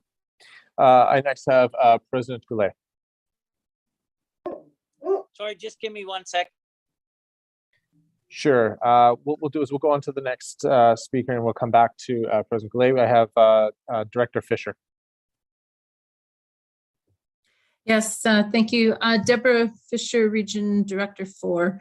I was just in what Director Gervais was saying is I'm just wondering if it could be kind of like the RGC could put forward names of people like elders that are actually interested in this. And then a selection made from that somehow, just as an idea. Thank you, Director Fisher. Yeah, I'm just not sure. I mean, if that would be essentially, maybe I'm just trying to make sure I've got it. So each RGC would make a selection or a recommendation and then essentially create a pool, and then someone, or I'm not sure who would make the determination from that pool. So I'm just throwing this out because I'm just trying to, because we have set out how other positions are nominated or selected, but just want to throw that out there. President Goulet, are you back? It looked like you were back. Yes, thank you. Thanks, ahead. thanks, Mr. Speaker.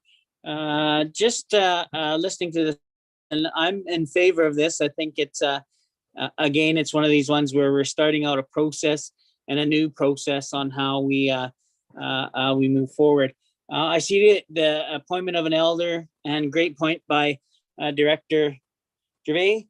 I think we have a Senate that is in play here. We've got the youth, we've got the women, we've got and what about the Senate and a process for them to put an elder forward? We have 7 senators, and why wouldn't they be given an opportunity to put one of their names forward? Just my thoughts. I think that would alleviate some of the pressures on how we go through a process and pick an elder. I think we should use that process and be inclusive there. So just my thoughts. Thank you, President Goulet, and not wanting to overstep my position, but I think that makes a lot of sense, Senator, because governance would also include the judicial as well, so that makes sense. Certainly, I have President McDonnell next.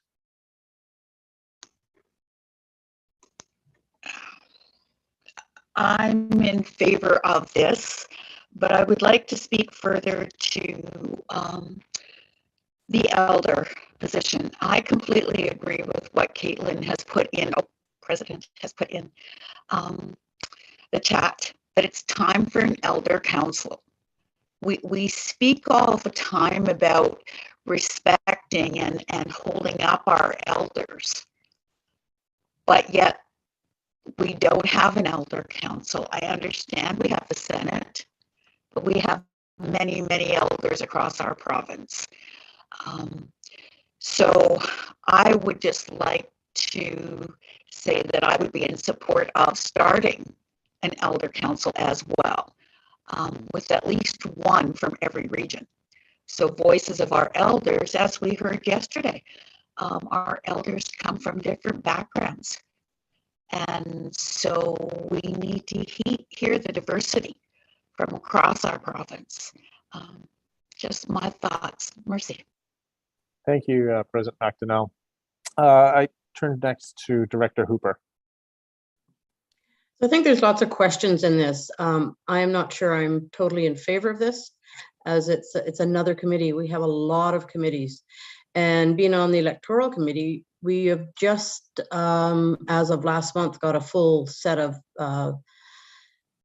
seats on our electoral committee. It took us a lot of work and a lot of emailing, a lot of prodding, say, we're looking for somebody from your region, we're looking for a youth, we're looking for a woman, we need these spots, we would like these spots filled. And that was mandated at the last MNJ this time last year, I believe.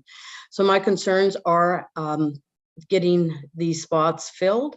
And once again, asking for our taxed out volunteers to sit on yet another committee. There's lots of good stuff in here. I totally agree with lots of it, but I am concerned about one more committee and getting this committee filled and appointed. And also the terms of reference, like who does the terms of reference? Is it the own committee that does their own terms of reference? I'm not sure of that. And I'm not sure if that's the way things should be done, or if terms of reference should be done as a full collective or of the governance committee that's already there, already developed.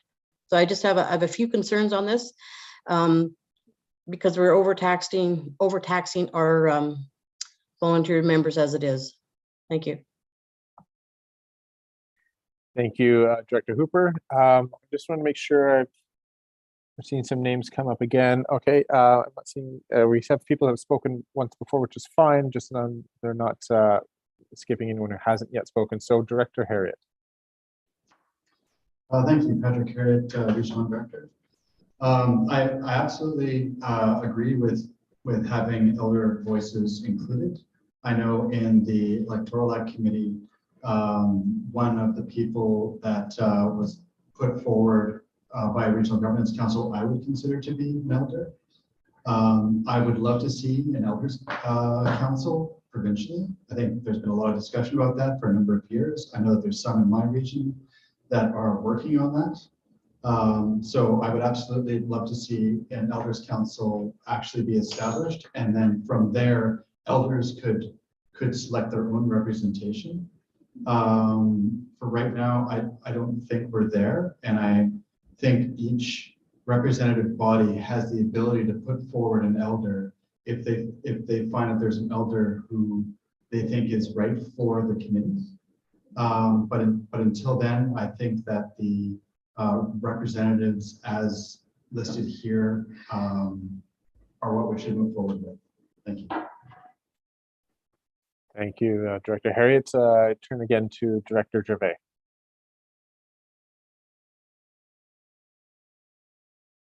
Sorry about that. Getting back to the Elders Council, I do sit on the board of directors governance council, governance committee, and the reason I am kind of thrilled to be on it is not only I love governance, and so does probably a lot of other elders, but I think the Elders Council that our previous speaker was talking about, I think we need to have one. Maybe not this year, but or we can plan it, but we need one sooner or later, because we have a lot of governance moving ahead in the province, and we need to have that rounded opinion. You know what I mean? For that, and yeah, I totally support, but I know we're in the growing stages, and we have some work to do, but yeah, I just want to keep that in focus, that we can maybe discuss it again at the next AGM or whatever, but let's not lose it too much. Thanks. Thank you, Director Gervais. I have President Ibbotson next. Thank you, Mr. Speaker. I am speaking for this resolution. Thank you for putting it forward, Nation of Greater Victoria. And I'm wondering, just with regards to Director Hooper's comments about capacity, I'm wondering if potentially our electoral committee, there could be some integration or collaboration, or maybe even, they could work together, or some of those members it could be electoral committee / governance committee. I know we have to put everything forward from our regions, but just in the interest of addressing some capacity and recruitment and whatnot. Thank you, President Ibbotson. I think just from my other hat, I think it might be difficult. I think the report that President Goulet presented on Friday, you'll see it's quite heavy, and the focus, even just on the one act and elections in general, is quite broad. I mean, we've seen it just in the resolutions that have been brought forward and discussed this weekend. I think, and I stand we corrected any issues of governance, obviously add and are really broad as well. So I'm not sure if that would be something, but of course it's up to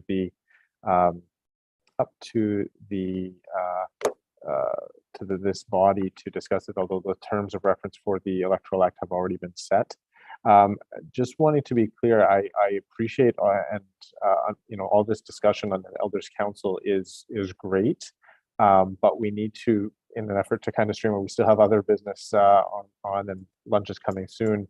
to keep it to the resolution that is before us. But that certainly does not preclude discussion in the future for elders councils or anything else like that. I do have President Sears and followed by President Dean. Hi, I'm getting a little bit confused because elders are seniors that have earned that respect in our community. We have 2 elders, and the rest are considered seniors. And we have seniors lunches and everything. And we,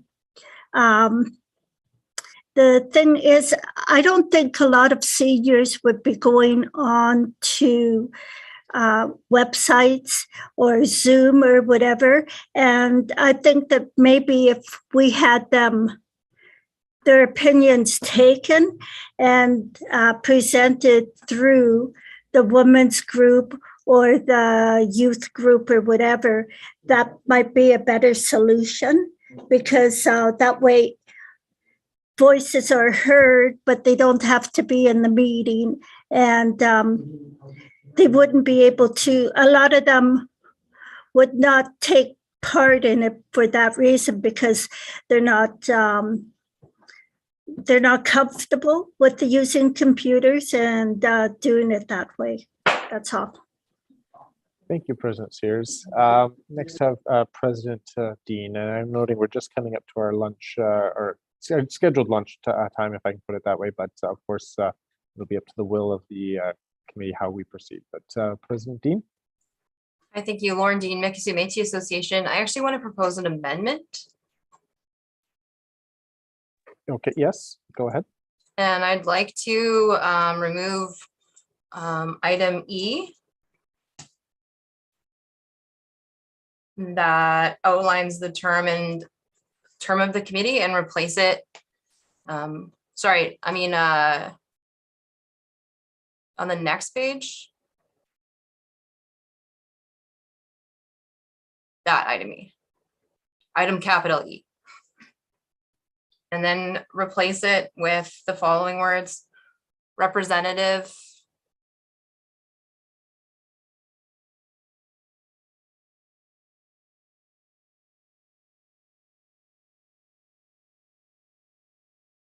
I'll wait for you to catch up there, John.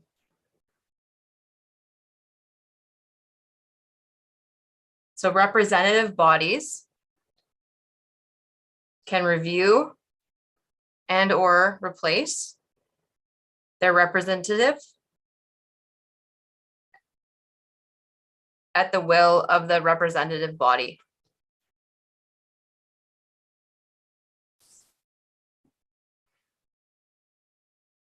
And so the rationale behind this amendment here is because under item B,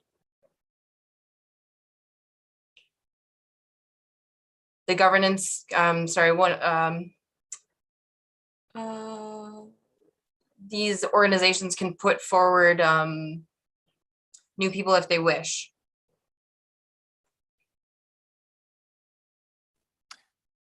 Okay, so if I may just, President Dean, you're saying delete E. My understanding of the E portion is just to talk about the duration or the period of which the committee itself is in place. Mm-hmm. Whereas what you're suggesting, is this not, and correct me, I just want to make sure, this is addressing a different thing, not necessarily the, it's individual members of the committee, but not the length, not the committee itself. Yeah, so this is to actually indicate that this will be an ongoing committee. I see. So this would be an ongoing standing committee. Yeah. Okay, so deleting that. Okay, thank you. And just to be sure, just to confirm, so this is accurately set out in what Mr. Beaker has here?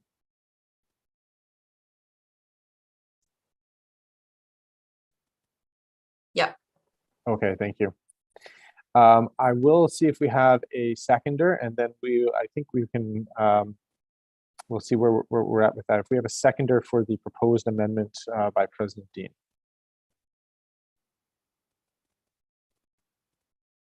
Please use the raise hand. President Roberts, is that to second? Yes, I'll second that. Thank you. Now, I do note the time. This is the scheduled lunch break. In particular for those in Mountain Time, where it's a couple hours past noon. I'm going to suggest then that we take the break here, and we'll pick it up after the lunch break on discussion of the resolution, or sorry, the amendment if needed. Okay, so we'll come back. We'll be back at 1:45 Pacific, 2:45 Mountain Time. And thank you, everyone. I hope you have a wonderful break.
come not working.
Hello, everyone. Welcome back. Those maybe in the other room or coming back, we'll give it a couple or a minute or so.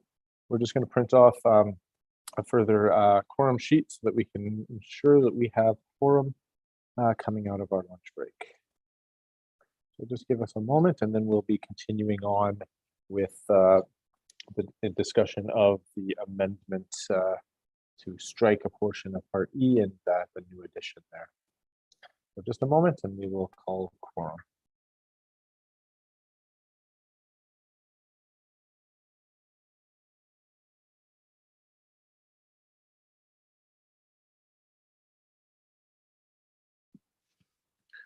We gotta leave for 3 minutes. I'm present. Be right back 3 minutes.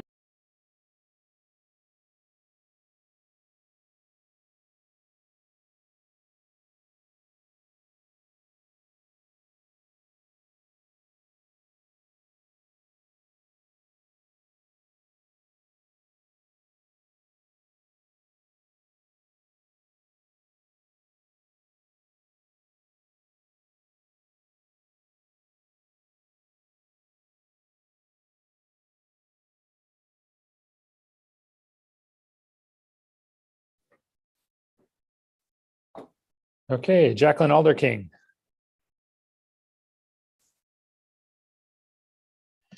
I'm here. Thank you, Jacqueline. Curtis Belcourt, Caitlin Bird. Here. Oh, here. Yep, gotcha. Thank you.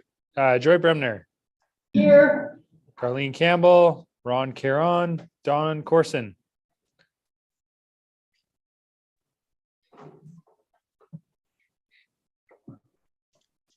Don, are you back? Oh, okay. Sean Davern.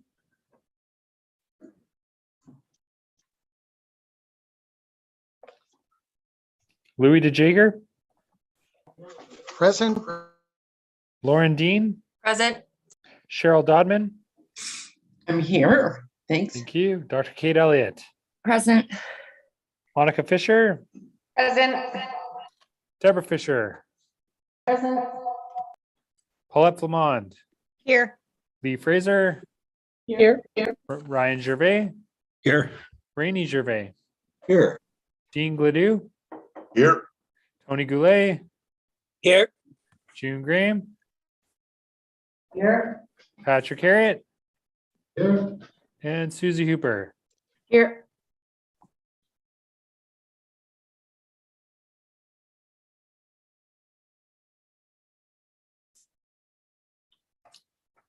Okay, Brenda House, Alex Ibbotson, Here. Ken Isbister, Sean James, Here. Travis Jobin, Present. Charlotte Lever, Present. Richard Lewis, Present.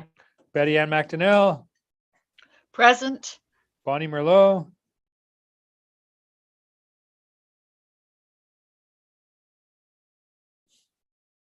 Bonnie, are you back? Lana Olson, Valerie Pace, Darcy Fatu, Trish Plant, Present. Joanne Richardson,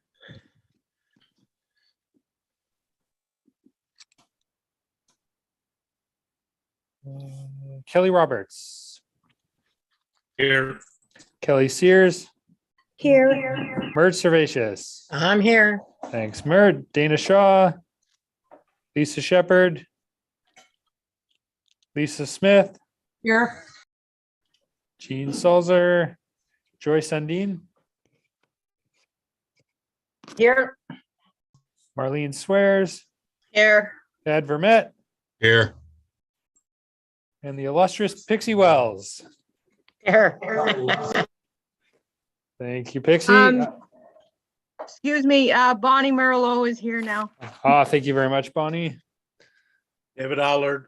Yeah, I got you, David. Thank you. Thank you. Don Corson, are you back? That's okay. I will tell you the results.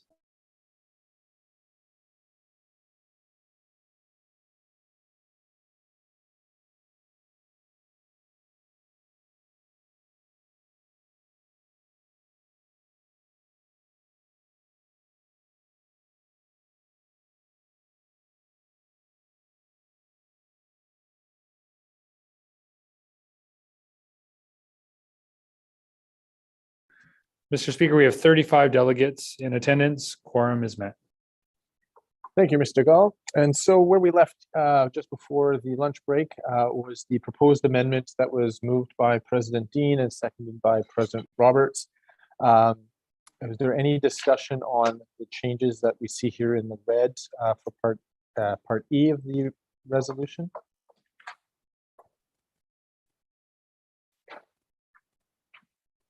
I'm not seeing any hands up.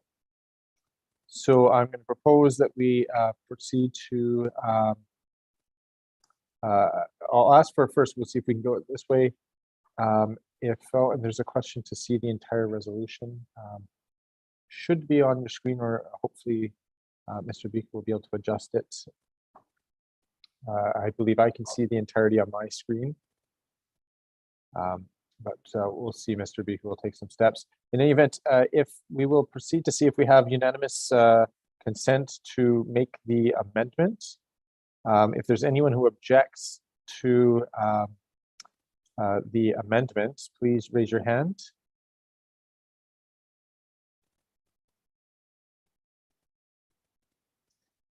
Going once. Going twice. 3 times. Okay, thank you. So we will proceed with unanimous consent for the amendment that had been proposed. That will be reflected in the resolution. We are back to then back to resolution number 11 as amended, and Mr. Beaker's just changing that now. I did not have any further hands up on my list prior to President Dean speaking and bringing that amendment. Do we have any other further discussion we wish to have on the on resolution 11? If so, please raise your hand. Otherwise, we may proceed to the roll vote on this. Okay, I'm not seeing any objection. So we will proceed with the vote on resolution 11 as amended, and it should be on your screens. It is on mine, and so hopefully everyone is able to see that as well. I will turn it over to Mr. Gall for the roll call vote on on resolution 11. This is requiring just a majority. Thank you, Mr. Speaker. That is correct. I was going to make that.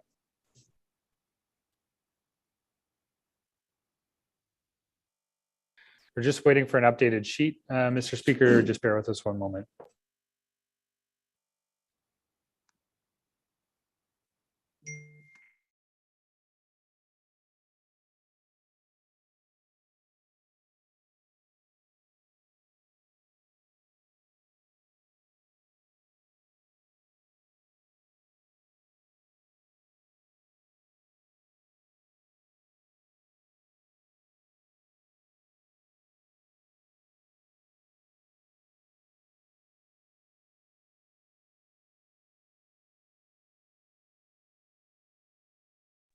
It looks like we have the sheet coming in, and so I'll turn it over to Mr. Gall. Thank you, Mr. Speaker. Jacqueline Alderking.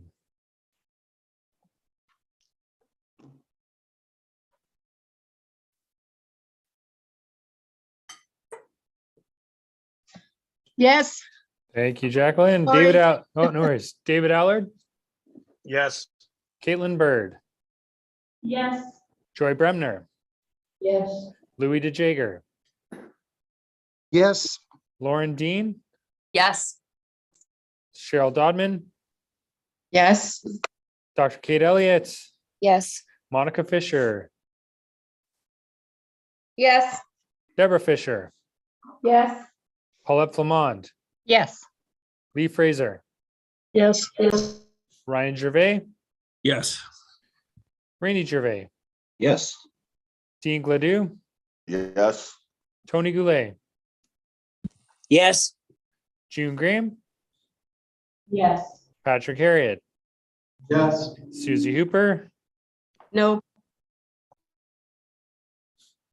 Thank you. Alex Ibbotson. Yes. Sean James. Yes. Travis Jobin. Yes.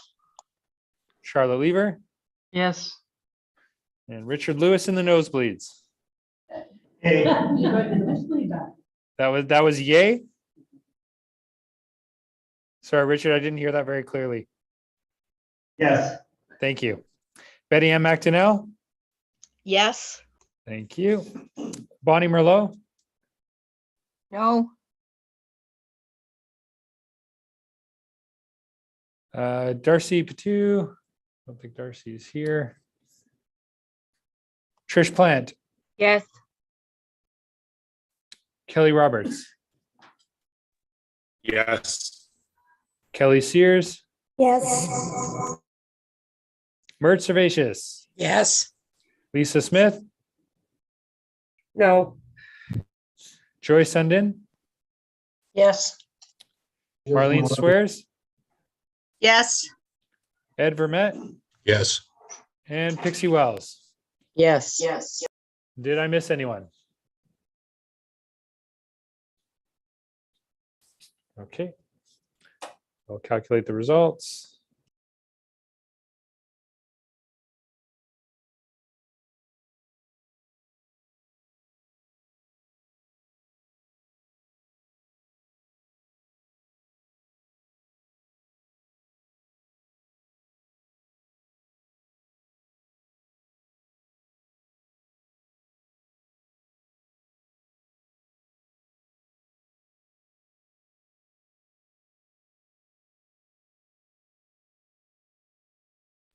So Mr. Speaker, we had 35 votes cast, 3 in the negative and 32 in the affirmative.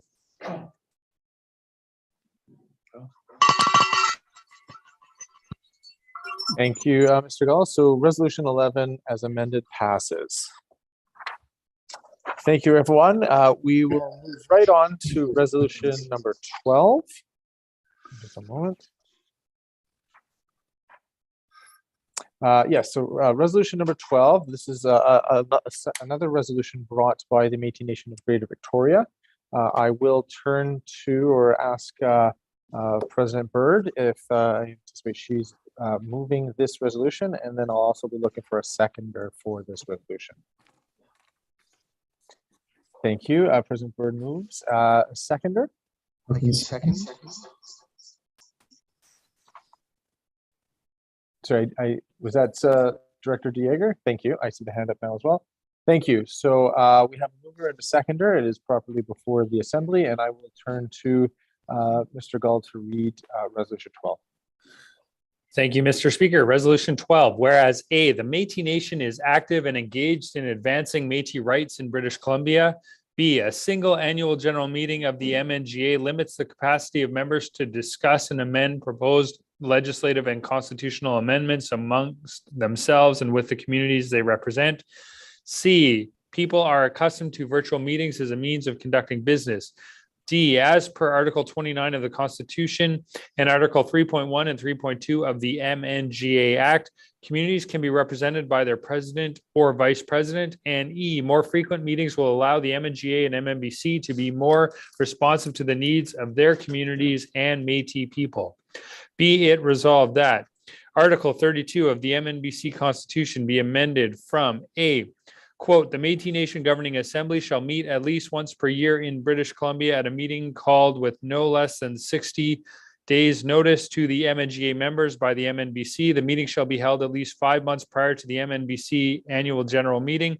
The notice requirement does not apply to Article 32.1, quote, to read. B, quote, the Métis Nation Governing Assembly shall meet at least 3 times per year in British Columbia at a meeting on a date decided upon by the Métis Nation Governing Assembly at the previous meeting. The meeting shall be held at least 3 months prior to the MNBC annual general meeting, except as required in Article 32.1. Meetings may take place over 1 or 2 days as determined by the Métis Nation Governing Assembly. 2 meetings will be virtually and 1 in person, or as determined by the Métis Nation Governing Assembly. The notice requirement does not apply to Article 32.1. Thank you. I'll open the floor to President Bird. Be after her. Thank you. President Byrd, Métis Nation, Greater Victoria. So my reason for putting this forward is that we as an MNGA can gather and collectively discuss items on a more frequent basis. Currently, we discuss items at our MNGA and then as a whole at our AGM. So that gives us one opportunity per year to bring new ideas forward. At last year's MNGA, there were 2 resolutions, and then there was motions to postpone those. However, those motions to postpone were defeated because we would have to wait an entire year to once again revisit and discuss those motions.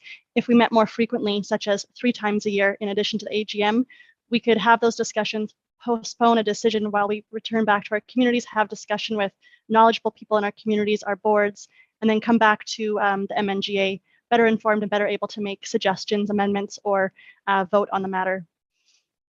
I understand that it would mean increased meetings for folks, and I understand that we are volunteers and we do have limited capacity. However, I do think it's important for us to remain engaged and have MNBC and have these conversations that we are all having such rich, good conversations together. And I think it's important for us to do this more frequently. It's also important to note we do have the option of having community president or vice president take part in these. And so we do have that availability and option to somewhat reduce the capacity load on each individual person. I will close by reiterating that I feel it's an important mechanism for the MNGA's voice to be heard more consistently throughout the year. And as communities are the core unit of Métis government, it's important for that voice to be heard. Thank you.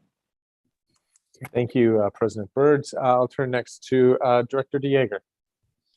Yeah, I'm proud to second this, and even prouder to follow Caitlin, who's I'm a big fan. And yeah, this is great. This is you know what I've been looking at for a lot of years. This is like our parliament, right? How do you just meet once a year in order to pass good legislation? We can build better legislation. We could even have second readings. There's a lot of stuff that we push forward and we actually rush. We end up with an intent that wasn't, you know, there to begin with when we first started the legislation. So this is a process, and this allows our legislation, I believe, to be constant and to evolve throughout the process until we do get to the AGM. And when we do get to the AGM, we should just be able to vote the legislation in or to vote the legislation down after it's been through that process. It enables us to enact on a lot of things that we see in our governance procedures that don't make sense or that aren't working. Or if we do have a problem with something, we can correct it right away. But we do it with everybody involved. And I think that was one of the biggest things that the presidents were saying during our whole year last year, is that they weren't consulted enough. This gives us the opportunity to prepare and present things in a thoughtful and thorough way so that we can do that, and we can bring all the presidents and the communities in to actually understand where we're moving with our governance. So 100% I support this. It's working so well with Region 2 right now for us to be getting together once a month. We're constantly, we know the pulse of the nation, and this is just going to make that even better. Toward our governance. So 100% support this. Thank you, Director DeJager. I open it up to any further debate. Just raise your hand if you wish to speak to this resolution.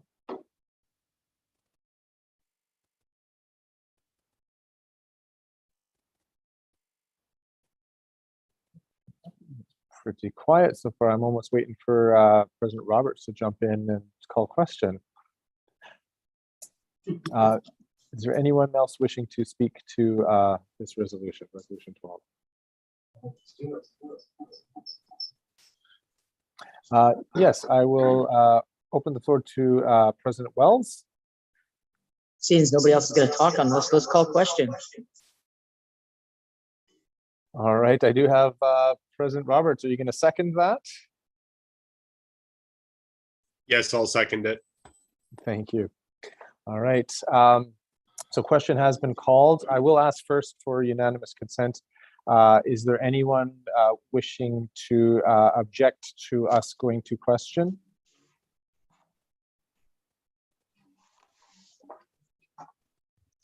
I am not seeing any hands, so we will go and proceed by way of the roll call vote.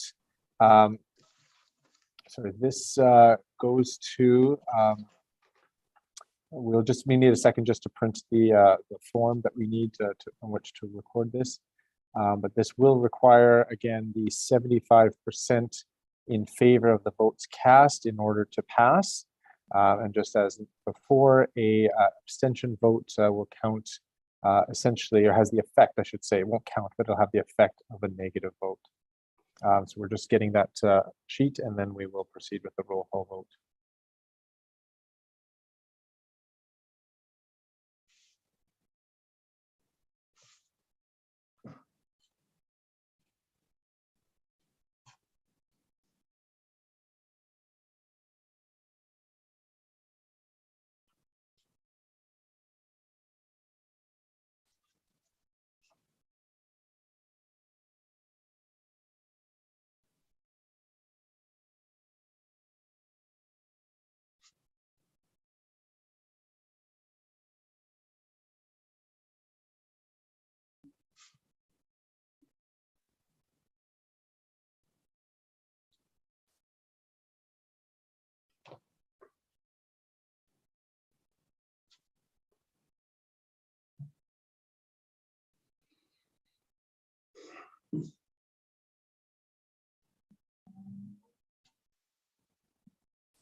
Okay, Mr. Speaker, I am ready to run the vote on Resolution 12. We will begin with Jacqueline Alderking.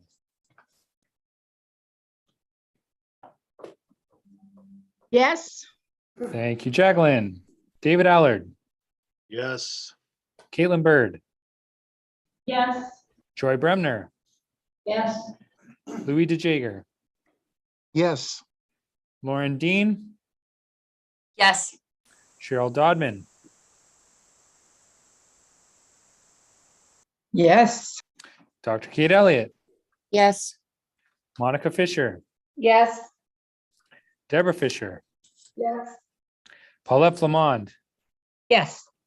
Lee Fraser. Yes. Yes. Thank you, Lee. Ryan Gervais. Yes. Rainey Gervais. Yes.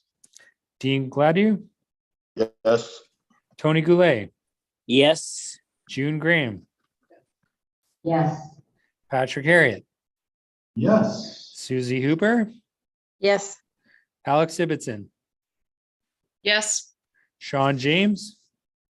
Yes. Travis Jobin. Yes. Charlotte Lever. Yes. Richard Lewis. Yes. Thank you, Richard. Betty Ann McDonnell. Yes. Bonnie Merlot. No. Trish Plant. No. Kelly. Oh, so thank you, Trish. Kelly Roberts. Yes. Kelly Sears. Yes. Mert Servatius. Yes. Lisa Smith. Abstain. Joyce Sundin. Yes.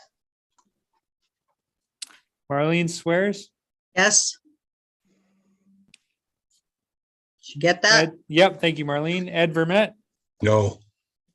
Thank you, Ed. And Pixie Wells. Yes. Yeah, I'll just calculate the tally, Mr. Speaker.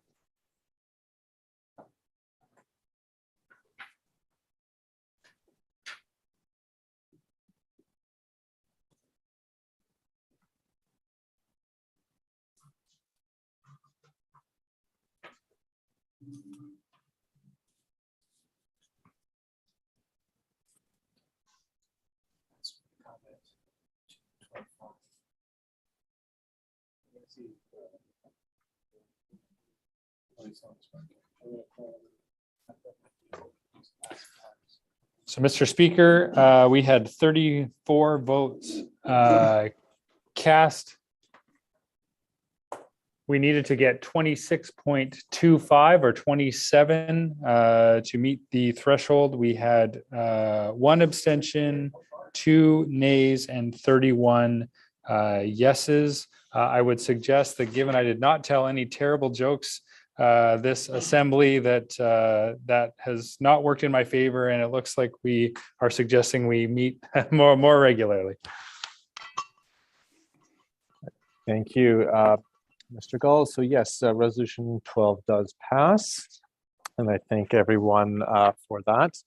I think we're at a bit of a record as well on how quickly that one passed. So thank you, everyone. Now we do have, if you look the next item, because we just finished resolution 12, would be the closing prayer. We do have Senator Gladue on his way. He's coming in person or at least to appear here at the main office, as well as Senator Hugendorn. What I'm going to propose, given the time, just before I get, I do see President Smith's hand, but just before I get to President Smith, I want to thank everyone for all your time this weekend. One of the things that, given it appears we have a little bit of time, and one of the things that Leader Corson had mentioned, I believe it was yesterday, might have been the day before, where in the past where there has been time built in, or we've had time, an opportunity for communities to kind of give an update or provide something that's been going on that they're wanting to share and other communities can learn from. We do have probably about 15 minutes. And so I was going to suggest if there were any communities that wanted to share anything particular, if they can keep it to 2 minutes, that might be a way we can do a little bit of sharing as we wait for our senators to arrive for the closing prayer. So I'll leave that to the Assembly, of course. And I do note President Smith has her hand up, and I'll open it to President Smith. Yes, I had asked for further clarification from Mr. Mnga, but given our time and given that the community presidents are going to be sharing some really good ideas that would be helpful to other communities, I wonder if we could get a written response from Mr. Mnga following this meeting, and to see if anything urgent in there that needs to be reconsidered. Would that work? Thank you. I am seeing Mr. Beaker nodding his head, and I think he had been in conversations with Mr. Mnga earlier. Oh, and I think Mr. Mnga can come on here. Yeah, and I looked at it, just as a brief comment. Some of it goes beyond my my core expertise is in the parliamentary area. So in this case, we're looking at finance, campaign finance. So it's a bit outside my areas of expertise, so I hesitate to provide advice on this. I think it would take some more consultation with a legal staff at the MNBC, at the office, and then yeah, you're right. Having a subsequent consultation or an opinion would be fine. Thank you very much. Could I have a supplementary, please? Mr. Mnga, yesterday when you were speaking, I was a bit concerned when you mentioned the special MNGA resolution that passed regarding directors having to step down. And I thought I heard you say that this could trigger lawsuits. Would that be against MNBC or the MNGA? I put it this way. I'm not a lawyer, so I can't speculate whether it would or wouldn't. I'm just trying to think as a devil's advocate in terms of if an individual was feeling disenfranchised, what are the avenues open to him or her?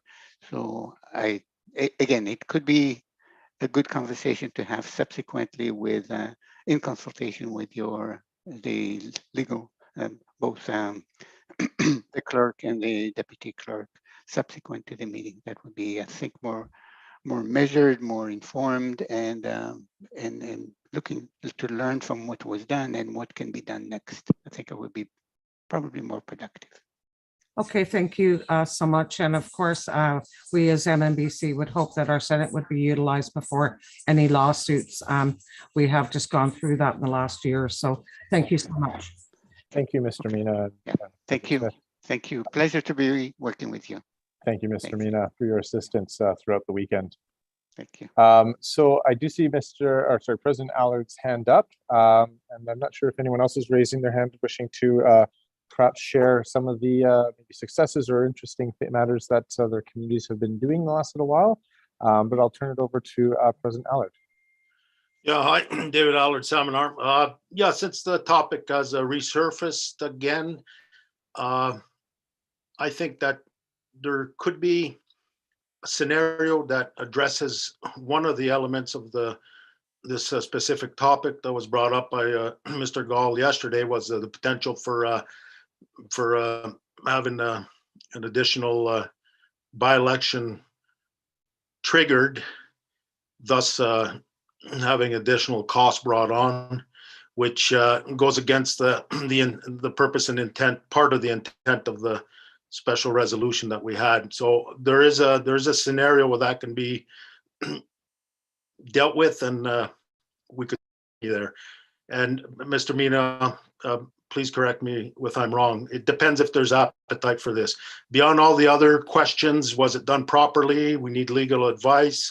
We could be sued. There may be 10 board directors that quit. All these theoretical scenarios, I think, are relevant, but I'm confident that what we passed is solid, and I suggest we move forward with the intent of what we passed. So we don't know if there'll be a scenario where someone will resign at the last minute. We don't know that yet, but to prevent that happening and triggering a further by-election, we have one option amongst a few, perhaps. One is to amend a previously adopted resolution that was adopted at a previous deliberative assembly. If 2/3 of the members agree to debate it and then vote on it. And my amendment, if we went forward with this, would be to include in the previous special resolution a time frame of 3-4 days for anyone interested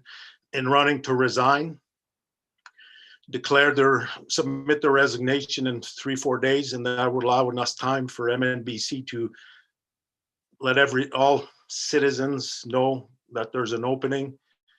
And then that position could be quickly filled if anyone was interested. So that's a solution to the problem Mr. Gall, a potential solution to the problem Mr. Gall brought up. I bring this up now because we're talking about it again. So if there's appetite for that, I'd be ready to put an amendment in there. Thank you. Thank you. I'm not sure if there's enough. Of course, that's always up to the assembly, but I know we are coming to close to the end. We are waiting for our senators to come in, provide our closing prayer. But perhaps I'll turn to President Bremner. Certainly would be curious to hear what's happening in Mid-Island. Joy Bremner, leader of the Mid-Island Métis Nation. I am so fortunate to be here today with the Region 1 representatives in person, the majority of us, as well as seeing all of the faces that are coming across my screen, which isn't always easy to follow. But at the same time, I think one of the things that for myself, for my own community, Mid-Island Métis Nation, is the fact that the collaborations we've been able to have with other organizations in our city of Nanaimo, as well as the collaborations and with all of the island chartered communities. That piece has built the strength within our own community so much, as well as the other communities across the island, that we can't negate that. One of the things that, with those successes and we get together, I believe, much more than many of the charters and zones across the province. But one of the other things there is that we're looking at this as one of the reasons for our success are completely out of MNBC. And that's an important piece to put forward for everyone. We, as charter communities, we're not depending on MNBC, and yet we're certainly aware and very intent on ensuring that MNBC move forward in a positive way for all of us across the province and all the Métis citizens that may be coming down the tubes as they get their paperwork together. Many challenges with our attempts to work with MNBC, and again, we also recognize there are a lot of changes occurring. and that many of them absolutely necessary changes, but they're sort of leaving us in the dark out here as things fail when we're trying to, be a part and question and get answers. Even though we recognize the necessity of it, I think again that came back to much had been spoken around the lack of really accurate communications from NNBC. And so yet at the same time, we acknowledge the efforts being made, but we also acknowledge the challenges it's created for many of our communities. And that's also incredibly important, as we are volunteers, many of us out here, and the added time that's now required with the various things that come shooting out at us from MNBC. Even if many of them are positive, it just increases the challenges dramatically out here and lessens our ability to effectively, move our own communities forward. Even though I applaud those communities that are doing huge efforts and are moving forward. So, acknowledging the successes and also reflecting on some of the very serious challenges. Hands up to everybody as we all attempt to move forward in the best way, and look forward to seeing you soon. Thank you, elected leader Bremner. I next have President Dean. Thank you, Lauren Dean, Mikisew Métis Association. I just wanted to share on something that my community has started doing recently. And we were able to use some of the funding to engage with a business consultant or business practices consultant. And this individual is meeting with a committee of my board members, and they're going through all of our items. So board training, all of our policies, all of our strategic directions, all of it. And making sure that everything that we have and what we need is all done properly and reflects our needs today, as well as she's going to be making some recommendations based on her findings for where we need to go in the future. So, are we going to be looking at getting an executive director? Are we looking at hiring other people? Because these things are not within the purview of our roles on our board, but we are then expected to, hire somebody, go through a hiring process, all that stuff. Like, I don't know how to do that, but we're supposed to do that for the success of our community. So this consulting practice is going to actually give us what we need and a really good start. And it's actually not overly expensive, but I believe it's like the steps funding is where we can kind of wiggle around. So, we went through a process and we interviewed a couple of consultants, but the one that we're working with seems really great and is available on Zoom a lot. And yeah, so if anyone's interested in that, I can send you that information. Thanks. Thank you, President Dean. And I think that's really helpful, and I appreciate the offer for kind of providing that reference or that connection. Certainly, I'm sure any subsequent community or communities would obviously benefit from even just the relationship you've developed, and that person getting to know kind of having that context, and then of course building on that. So thank you so much for sharing that. President Wells. First of all, I want to say thank you to everybody. It's been an exceptional day. I've learned a lot today. But speaking on behalf of the Fraser Valley Métis Association, we're in the process of doing a lot of things, moving very slowly, but yet moving at a fast pace, trying to build community capacity, but also municipality capacity as well. That bridge building is important within my community. I think it's important. So as we sit at tables with the mayor of Abbotsford and sit on other committees like the PCN and stuff like that, I think it's important moving forward to move the community itself forward. So, and we're looking for a space, and we're looking at just moving into the opportunity, hopefully, of buying a business and solidifying that for the Fraser Valley Métis Association to create, hopefully, employment opportunities for the community there, and also a housing project that we're looking at with another organization. Again, here we go, municipality bridge building with Ravens Moon. So, moving things forward. But if I don't get voted in, I hope this stuff stays moving forward within my community. So happy Fraser Valley Métis Association member, glad to be here and sitting here with you all and making strides moving the nation forward. So thank you all. Yes, thank you, President Wells. And I'm just catching up on some of the chat, and I agree. I think we, well, perhaps I have another hand President Lever to speak, and then I think that's a wonderful idea, Louis, and maybe I'll ask you to kind of lead that if you're willing to. But perhaps we'll first turn to Charlotte Lever, President Lever. Hi, Vice President Charlotte Lever of the Sorry, North Vice Island President. Métis. Sorry, thank you. That's okay. So yeah, we've had a very exciting year. We've been doing lots of food hampers. We've been able to go and meet a lot of our members up in the north end of the island in Port Hardy and Port McNeill, where we haven't been able to do that and get to know them. So it's been great. And also I was really excited about the land that MNBC has bought for us, and we're going to be building low-income housing and childcare. So we're really excited about working with MNBC with that.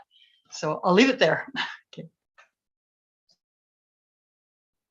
Thank you very much, and thank you for sharing. It's wonderful news to hear.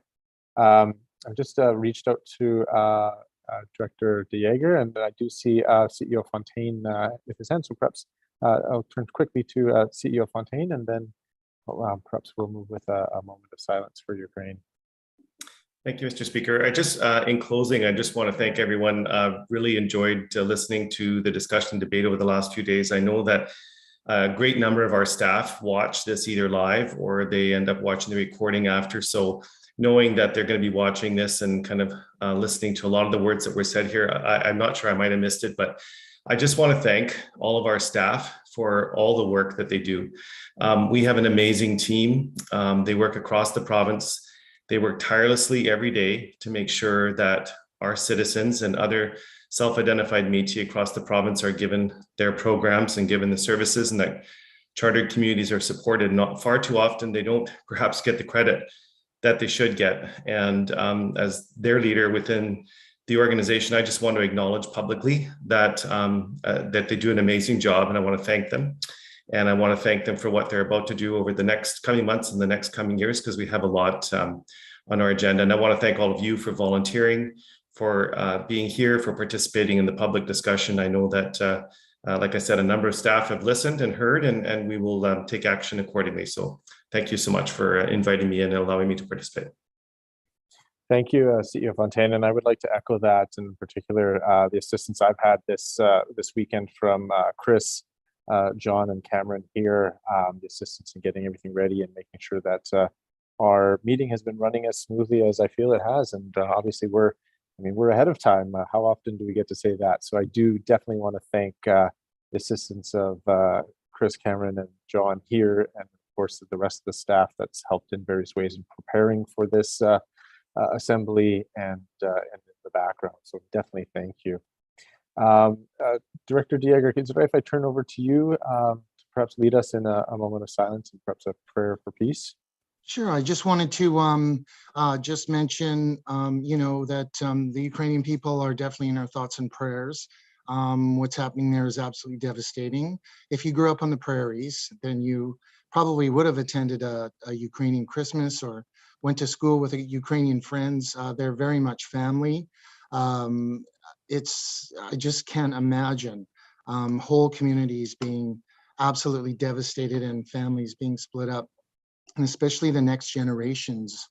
What is going to happen? How can we not do anything? And I just feel so helpless, and I think a lot of people feel the same way. I wish we had an answer.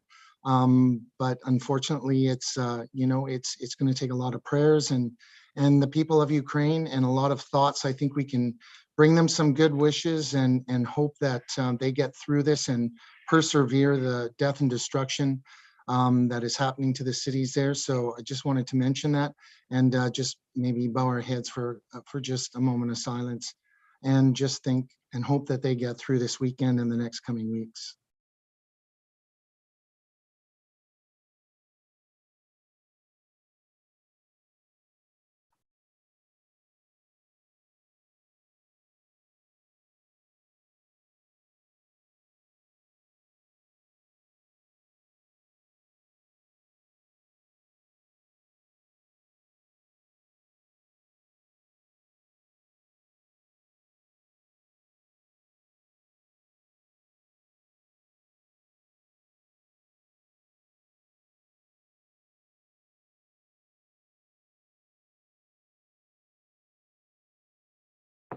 Chimiquich Masi.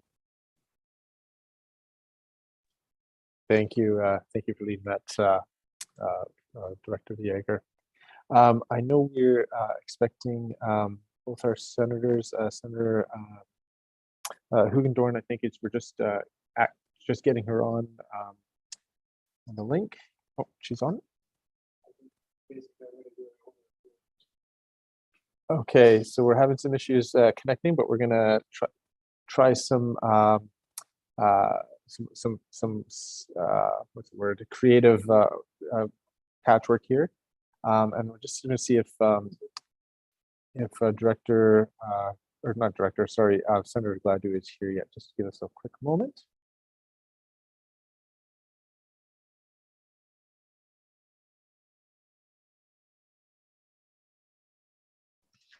Louis, this is Dean here. Maybe talk about your event that's going to happen in April. Just give a heads up.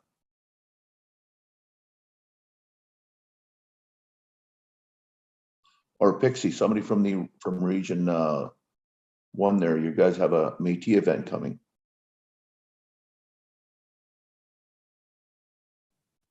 Sorry, President Wells, you're muted there.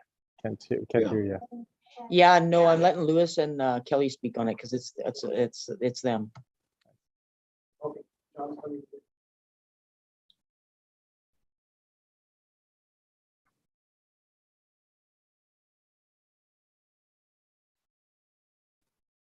I guess it's just trying to figure that out. While we're doing that, Senator Gladue is just downstairs. We're just bringing him up, and then we will proceed with our closing prayer and get us on our way.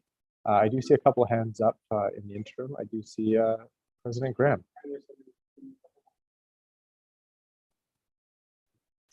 Good afternoon, June Graham, Alberni Clackwood Métis.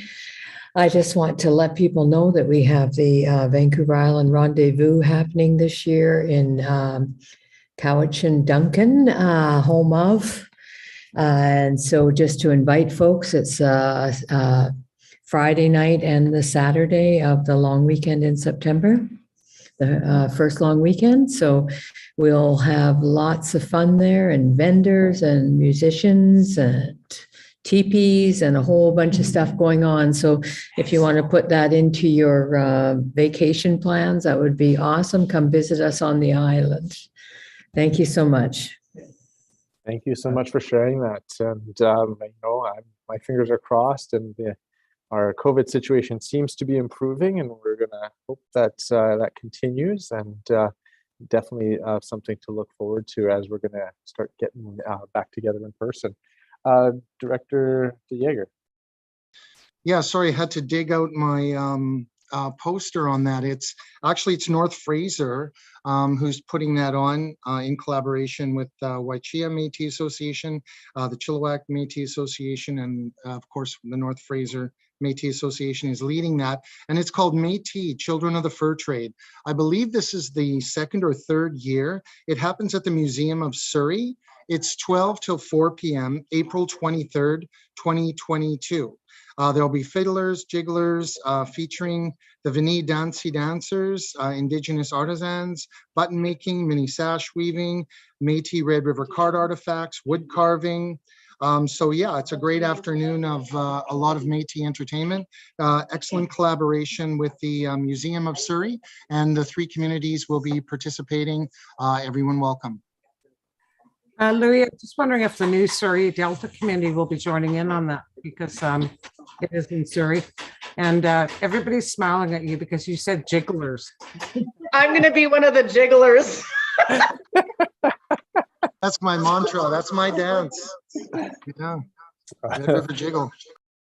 All right. No, with that, it's always great to end on a note like that. So I appreciate that. And for those certainly in the Lower Mainland, I hope you're going to attend on that date.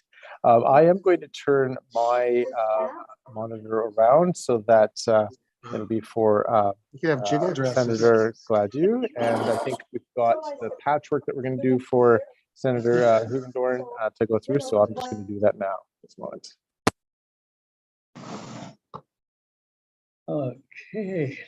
Hey, good afternoon, everyone. Yeah, I guess I can't hear it. And what? Come on, you guys put it on bottom. Okay, it's getting serious.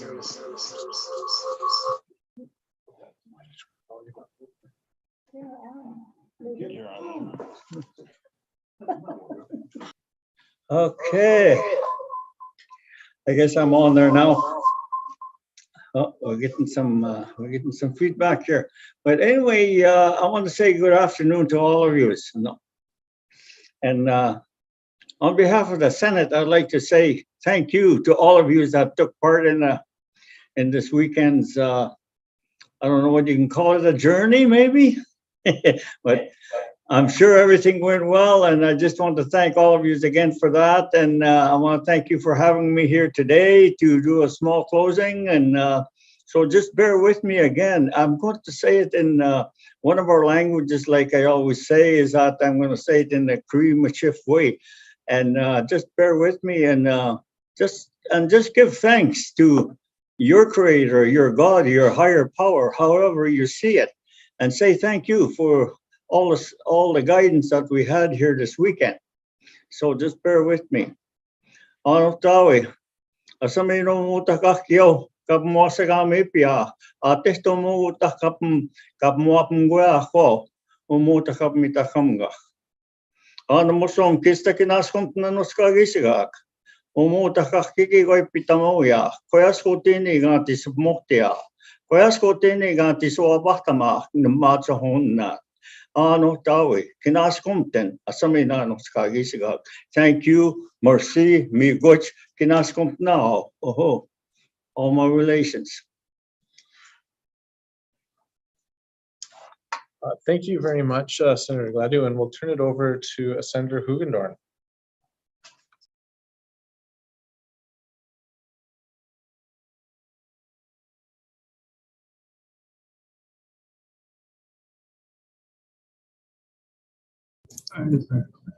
We honor our ancestors, and I'm honored to be here in this environment.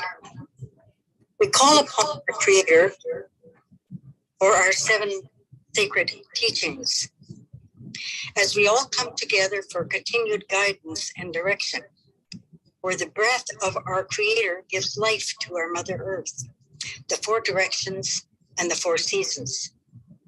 I am with humility.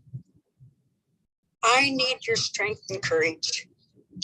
Make my hands respect the things you have made, and make me listen to hear your voice, so that I will understand to learn the lessons, for I seek wisdom, but not to be greater than. Ready with clean hands and straight eyes, with truth. So I will walk in honesty, so my spirit be without shame, but with altruistic love for one another. For I hope you have given me with honor. In closing, bless you all with happiness, good health, and prosperity. Yesterday, today, and always. Kayash Anush Impimin, Ishi Timo Young, and Lee Mitchell Young. Amen. Miigwech. Thank you. Thank you very much.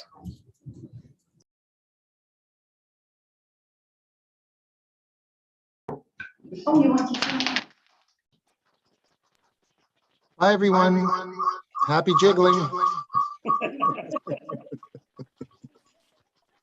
Nice spending the weekend with you all. All right, before everyone takes off, before we lose our quorum, I do need a formal motion to adjourn. Sean Davern, Provincial Youth Chair. I will make that motion to adjourn. Thank you, Director. I will second that as long as people send their artwork. I have my hand up first. I second it. All right, I'm going to ask for unanimous consent to adjourn. Yes. All right. Thank you, everyone, for this weekend. Hopefully you have some nice weather. It looks like we do right now. Enjoy the little bit of weekend you have left, and we'll see you at the next gathering. Thank you so much, everyone. Bye-bye.